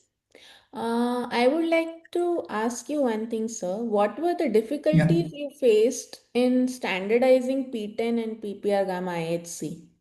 Yeah, there was some difficulties we were facing, especially with PTEN. It was comparatively easy. With PPR gamma, because it's a research level antibody, so there haven't been much studies on PPR gamma as of now, and so like standardizing was a bit of a challenge for us, and it was a concentrated antibody that we were getting. We were not getting the ready to use antibody, so we had to use a dilution. And if you are going by the manufacturer, recommendations, they were recommending 1:200, 1:400, and in that dilution, we were not really getting that expression of PPR gamma. So we had to, after a couple of trial and errors, we found that a dilution of 1:400 was adequate, and also the incubation time, that is also a key factor in these situations. The incubation time, the antigen retrieval method that you use. So these are very important factors. So the incubation time that we use was 1 hour at room temperature for both these markers, PTEN as well as PPR gamma. With PTEN, it was working fine. With PPR gamma, like with the half an hour incubation period, it wasn't working so well. So we had to increase it to 1 hour incubation period. Okay. And how will this help clinically, like for the management purpose? Yeah, for the management purpose, like there are upcoming PPR gamma modulators. Like already there are PPR gamma modulators which are used for a lot of reasons. Like even in diabetes also PPR gamma modulators like thiazolidine are used. So like PPR gamma modulators, these can be used in these in patients who are having this loss of PPR gamma expression. So if you are having a high grade, and we don't have to do these in all tumors. So if you're encountering these high grade cases or high stage cases or cases where there is sarcomatoid or rhabdoid differentiation, and we're suspecting that this patient may have a poor prognosis, then we can advise for a PTEN and PPR gamma immunohistochemical expression. And if you're finding a loss in this immunohistochemical expression, then we can advise a molecular analysis for PTEN and PPR gamma, because we can give the targeted therapy. There's no need to do it for all patients, but for these advanced stage patients or metastatic setting, yeah, we can advise that. Okay, okay. Thank you, sir. Any questions from the participants? You can please write in chat box.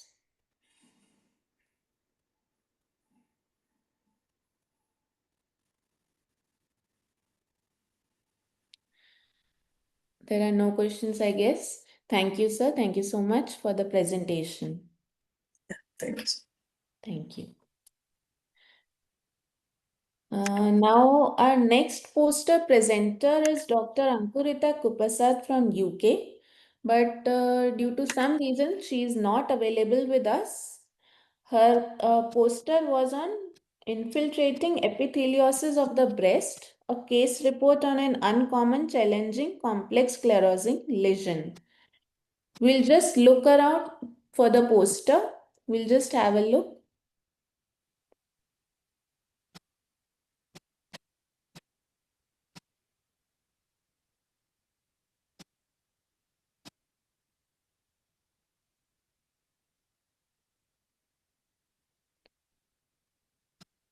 So a 53-year-old woman presented with bilateral multiple well-defined nodules, 6 mm to 16 mm in size.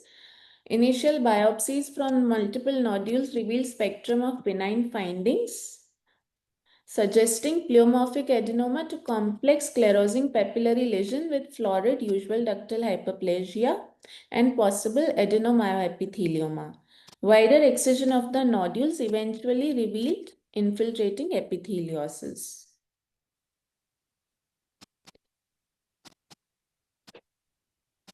So these are the histopathological images with florid UDH-like epithelial proliferation.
Okay, we'll have a 15-minute coffee break now and we'll get back again.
I'll just. I think somebody else is finishing, yeah.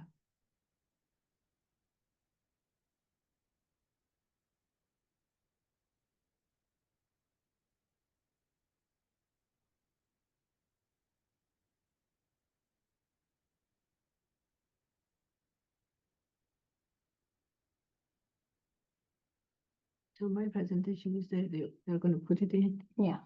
After this, right? Everything. May want to. Should Dr. Masood go ahead and present? Can you hear us? Hello, welcome back. Yes, ma'am, I can hear. Our next speaker, Dr. Shaila Masood.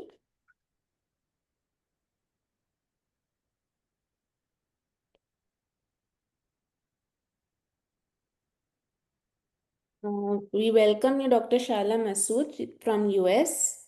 I'm passing her the stage to deliver the speech on Is it time to retire the term of low-grade ductal carcinoma in situ and replace it with ductal neoplasia? Please, ma'am.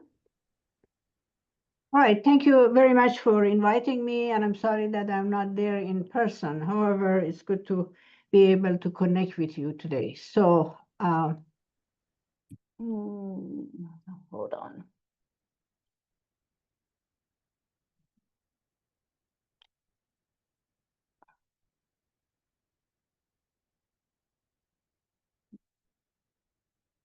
Okay, can you see her presentation? Can you see my Yes, presentation? ma'am, it's visible. Okay, thank you. All right, so I can start now. Yeah. And what do I do to?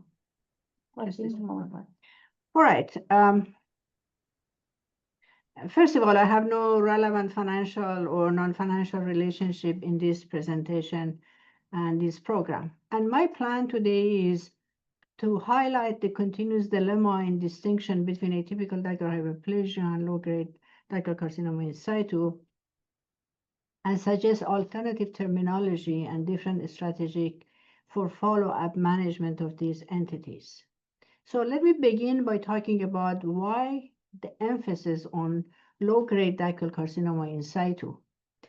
We know that the screening mammography and image-detected biopsy have increased the diagnosis of atypical ductal hyperplasia and ductal carcinoma in situ. And since 1988, the incidence of DCIS has increased significantly, and currently it represents 20% of screen-detected cancers. So the fact that we have recognized that even though the number of in situ cancers have increased and they have undergone therapy, the number of invasive breast cancer cases has not decreased. The distinction between ADH and low-grade DCIS has remained a diagnostic challenge, and this problem commonly leads to overdiagnosis and overtreatment. And naturally, it leads to more healthcare expenses and more patient anxiety. And there is evidence suggesting that low-grade ductal carcinoma in situ may not need cancer therapy.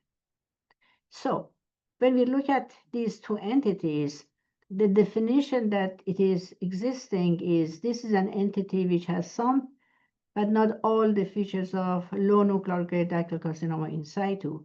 And in that scenario, you can understand that the inter-observer variability should be great because there is not a distinct morphological features that can separate one from the other. And this concept was practically discussed in the first paper that Dr. Rozai published in 1991, and bringing the issue of inter-observer variability among pathologists. In this scenario, he practically gave 5 pathologists 10 cases and wanted to see whether they agree in this process. And he reported that there was 0 agreement among the pathologists. 4 out of 5 agreed in 20% of cases, and 3 of 5 agreed in 50% of cases.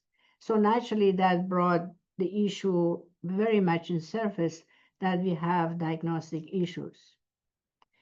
So later on, Dr. Schneid and his colleagues did it differently. They increased the number of cases and the number of pathologists and tried to see with a very standard agreement of how and what do we call what, and to see what is the exact agreement between these two entities. And one more time, 6 out of 6 agreed in 58% of the cases, 5 out of 6 agreed in 71% of cases, and 4 of 6 agreed in 92% of cases. So when we really look at it, this concept is like, really throwing a coin and see what the diagnosis is, because no credibility exists when you have only about 50% agreement in a very, very important distinction that each entity really has a different approach and different concept.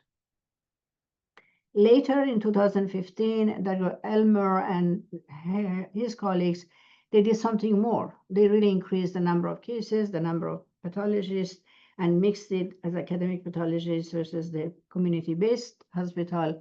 And they reported that concordance rate of diagnostic interpretation of participating pathologies was only 70.5%.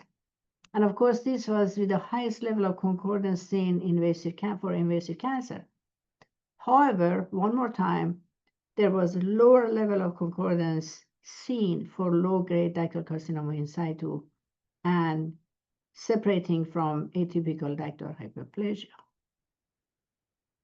We tried to see whether with these molecular and biomarkers, whether we can identify changes between low-grade DCIS and atypical ductal hyperplasia. And we used all of these biomarkers to see whether we can find a marker that make that distinction. And one more time, you can see very similar pattern of expression of these biomarkers between atypical ductal hyperplasia and low-grade ductal carcinoma in situ.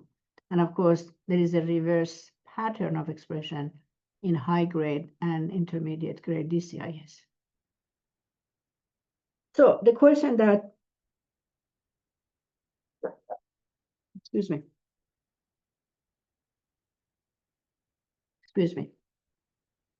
The question that came on board was, is it possible that ADH and low-grade DCIS are in reality representing the spectrum of the same entity? That is the reason that really since 1991, a variety of different terminologies have been suggested by a variety of different investigators. That includes intraepithelial mammary neoplasia, ductal intraepithelial neoplasia, low nuclear grade breast neoplasia family, borderline breast lesions, indolent lesions of epithelial origin, and atypical ductal hyperplasia bordering low-grade ductal carcinoma in situ. But interestingly, none of these entities has become universally agreed upon, and everybody really does whatever they want to do. And based again, Dr. Rosen, who was a fantastic surgical pathologist, there is no consensus presently on the criteria that should be adapted and how they should be applied for the distinction between these two entities.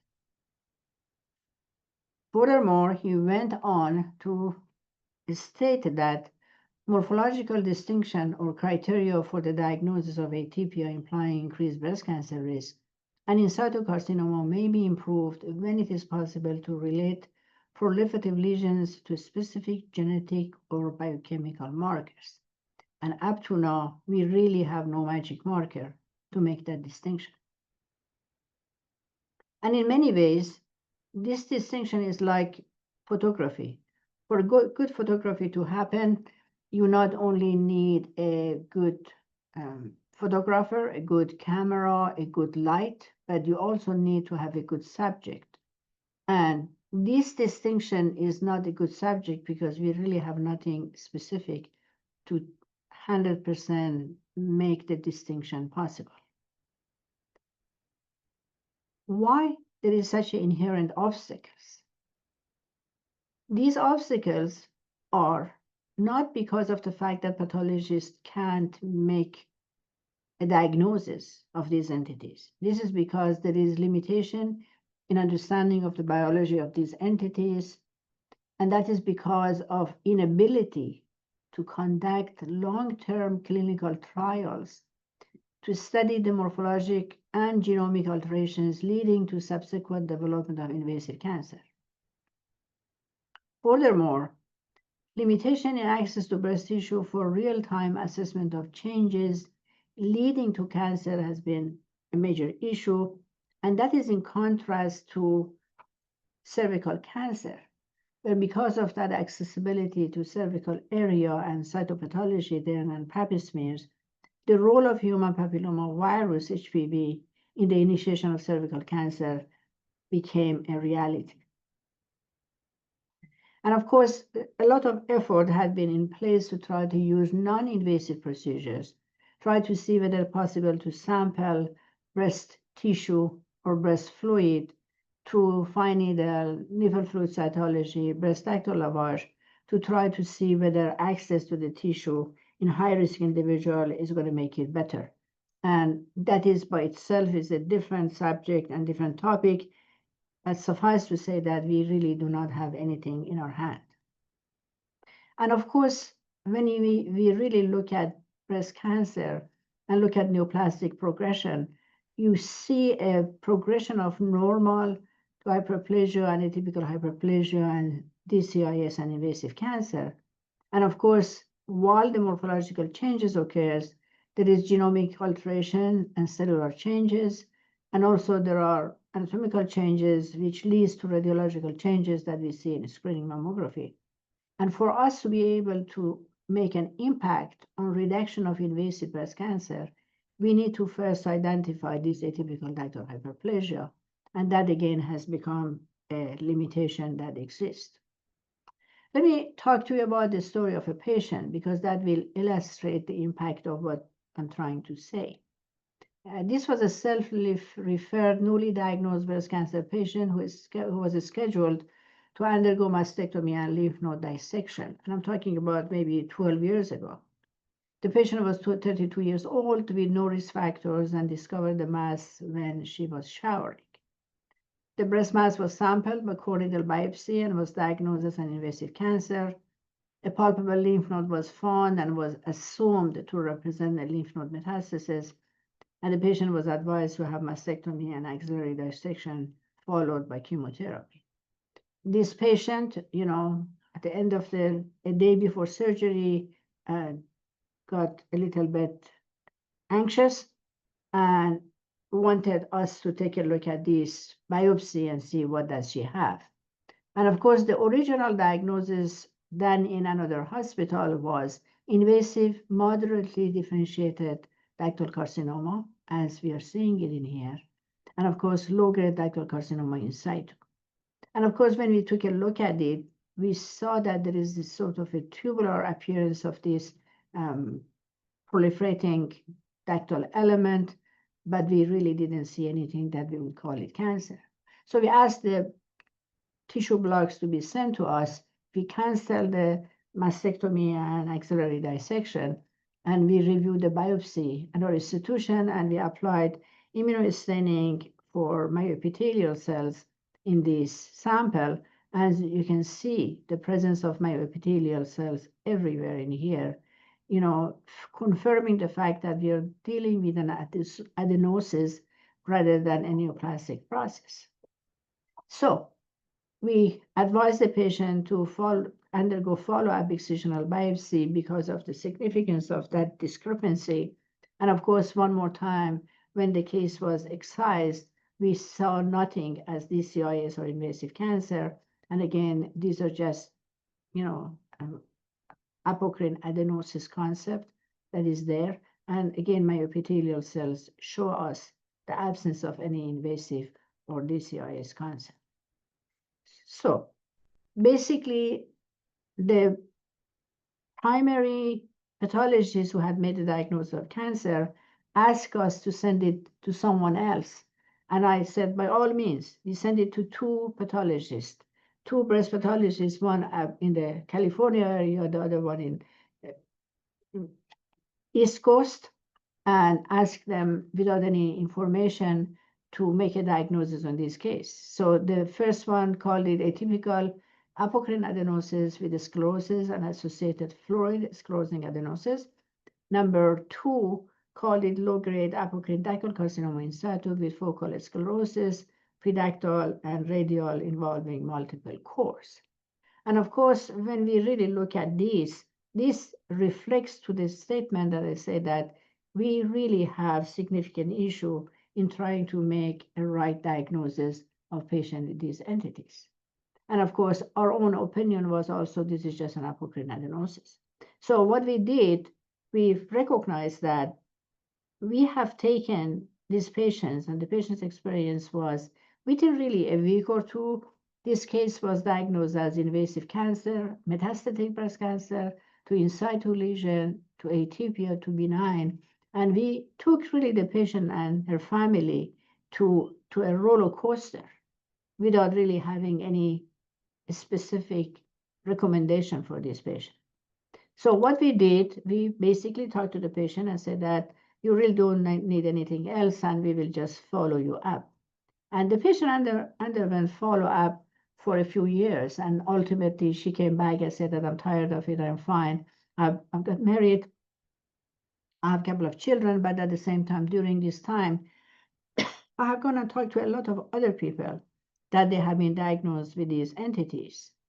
To make the story short, she was a part of the media, and one day in July 19, a few years ago, the New York Times, the first page was devoted to talk about low-grade dactyl carcinoma in situ and atypical dactyl hyperplasia.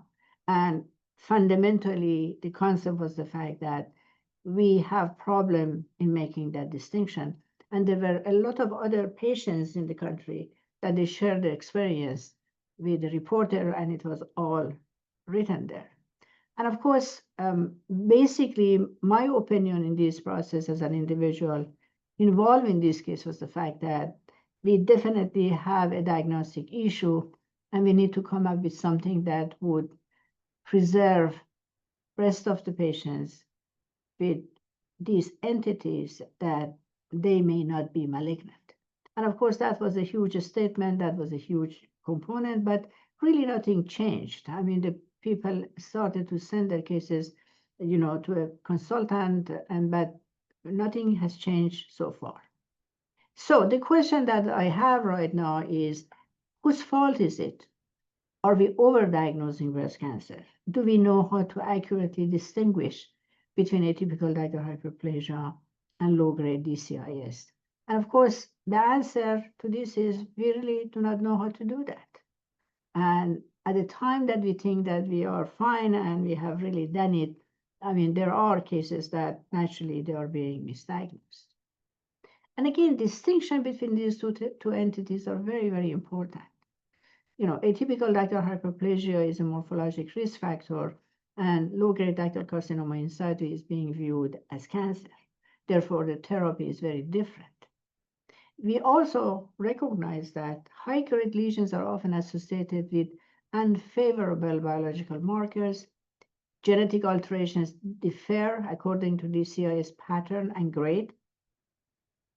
Low-grade lesions are associated with low nuclear grade breast neoplasia family. And again, this is something that as we look into these entities more and more, we have recognized that there are entities that they are closely related morphologically. And also, when you look at their genetic and DNA abnormalities and molecular findings in these, they share the same genetic abnormalities. And this is the reason that collectively we call them borderline breast lesions. Because again, these entities, things like, atypical dactyl hyperplasia, the component of low-grade DCIS, lobular neoplasia, even lobular neoplasia that have necrosis in the center. And you can see this is icatherine that shows the lobular in situ lobular neoplasia with central necrosis. And of course, we have a whole spectrum of abnormalities that are identified in colonal cell change with or without atypia, as you see it in here. All of these entities are morphologic risk factors. None of them are cancer. They may be associated with cancer, but they are by itself. They are not cancer. Let's look at some natural history of low-grade DCIS. Because as I said, when the cases are diagnosed as DCIS, the patients usually just go under cancer therapy. And this is a report of a large prospective study that identified 28 untreated patients with low-grade DCIS. And when they look at what has happened to these patients over 4 decades of time, they recognize that the natural history of low-grade DCIS is markedly different from high-grade DCIS, and often it may take 4 decades or 40 years that the DCIS would get into invasive cancer. Another study that was really very much focused on the natural history of low-grade DCIS was a study by Dr. Narod, who fundamentally looked at 10 to 20 years mortality rate from breast cancer following the diagnosis of DCIS and standard cancer therapy. This observation study used the information registered in the SEER database from over 100,000 women. So you can see that this is a very, very powerful study to take a look at what happens to the patients with DCIS. First of all, he reported that the risk of dying from breast cancer in these patients was only 3.3%, which is almost close to the normal population. However, at 20 years, this risk was higher for the following patients. Patients that they were young, before age of 40, Black ethnicity, high-grade ductal carcinoma in situ, that they were larger than 5 centimeters, ER negative, and they were HER2 positive status. So he defined high-grade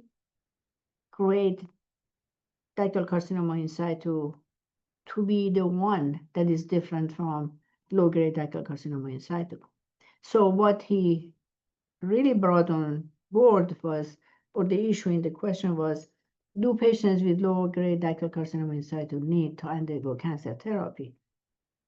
Or do we need to abandon the use of the term carcinoma for lesions that may not be biologically malignant? And this is the question that still is on, and there are a lot of studies that are focused on this.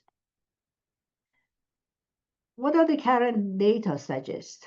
It suggests that low-grade DCIS should be considered a risk factor for invasive breast cancer and an opportunity for targeted prevention. Radiation therapy should not be routinely offered after lumpectomy for DCIS lesions that are not high risk because it does not affect the mortality. And lately we have, indicated that there is low risk of progression of low-grade DCIS to invasive cancer. And most DCIS lesions will probably never progress into invasive cancer. And if cancer develops, they are small and low-grade in nature with a small chance of cancer mortality. These are well-differentiated cancers that they have no ability to metastasize, and they don't really have anything to do with affecting the mortality of a patient. Yet all patients with low-grade DCIS are labeled as cancer patients and living with a lifetime of anxiety and negative impact of overtreatment. Therefore, effective communication between patients and their healthcare providers are essential for patients to understand and to consider possible role of surveillance. And this is something that we published this in 2023, and we have talked about this simply because this is something that definitely biologically is important to consider. And of course, since then, based on a variety of effort of other investigators, more conservative approach has been suggested. Several clinical trials have been introduced to evaluate the options of avoiding surgical intervention and to consider active surveillance. And these are the listing of the clinical trials that have been going on for almost 2 or 3 years. And of course, the COMAT trial, after 2 or 3 years, they have suggested that low-grade DCIS is something that can be considered as not cancer and may not benefit from cancer therapy. So more to come after these clinical trials. So what are the changing trends? More efforts are in place to use biomarkers to help de-escalate the treatment of DCIS by prediction of response to radiotherapy, endocrine therapy, and the development of invasive cancer. These include Oncotype DX, DCIS lesion,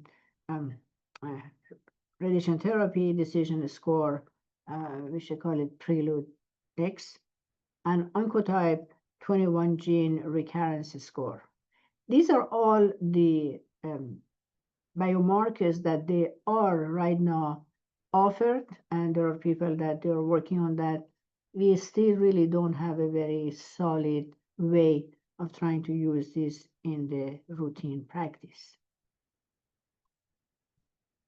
As far as the suggestions are concerned, we need to acknowledge the challenges associated with the current practice of breast pathology in distinction between ADH and low-grade DCIS. Design studies that can appropriately analyze the problems and quantitate their impact on therapy, patient outcome, and health economy.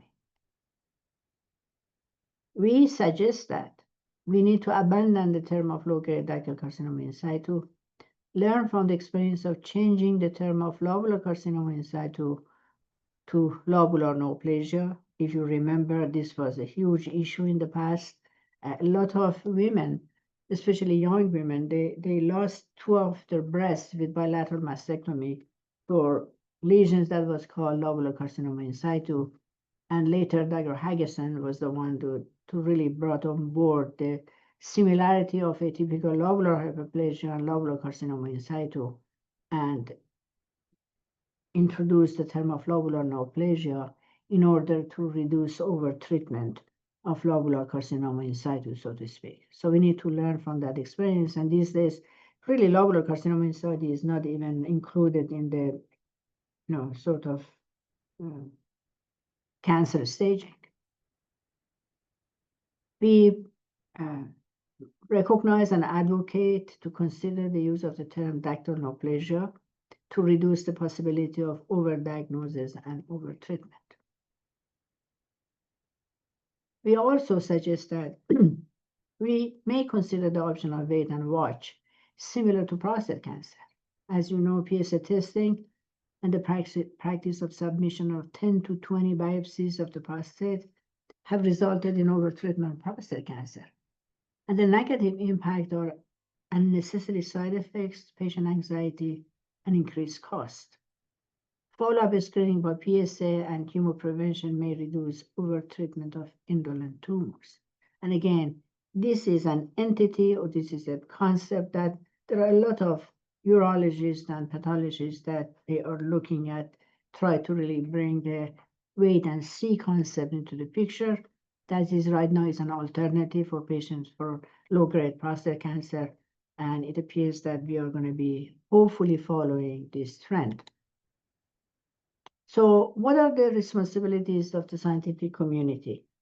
We need to better define the morphologic and biologic characteristics of a spectrum of high-risk proliferative and precursor breast lesions, and change the concept, the terminology, and the pattern of practice. And this is really the only time that we are able to claim that the people are treated for realistically for what they have, not just for illusion that we are taking the lesion out, subject the patient to radiotherapy, and really do anything effective for patients with low-grade ductal carcinoma in situ.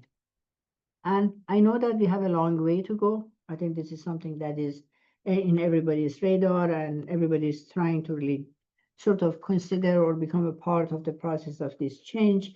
But I'm delighted that we were really the first one since 2000 that we have been focusing on this concept and advocate the use of conservative approach to low-grade ductal carcinoma in situ, and try to make sure that the patients do not undergo unnecessary overdiagnosis and overtreatment of low-grade ductal carcinoma in situ. So that's all for today, and I'm available if anybody has any questions. Thank you, ma'am, for the insightful presentation on challenges associated with diagnosis of ADH and low-grade DCIS. Also, the case which you showed was very interesting. So, anyone from the audience wants to ask any question, please write in the chat box.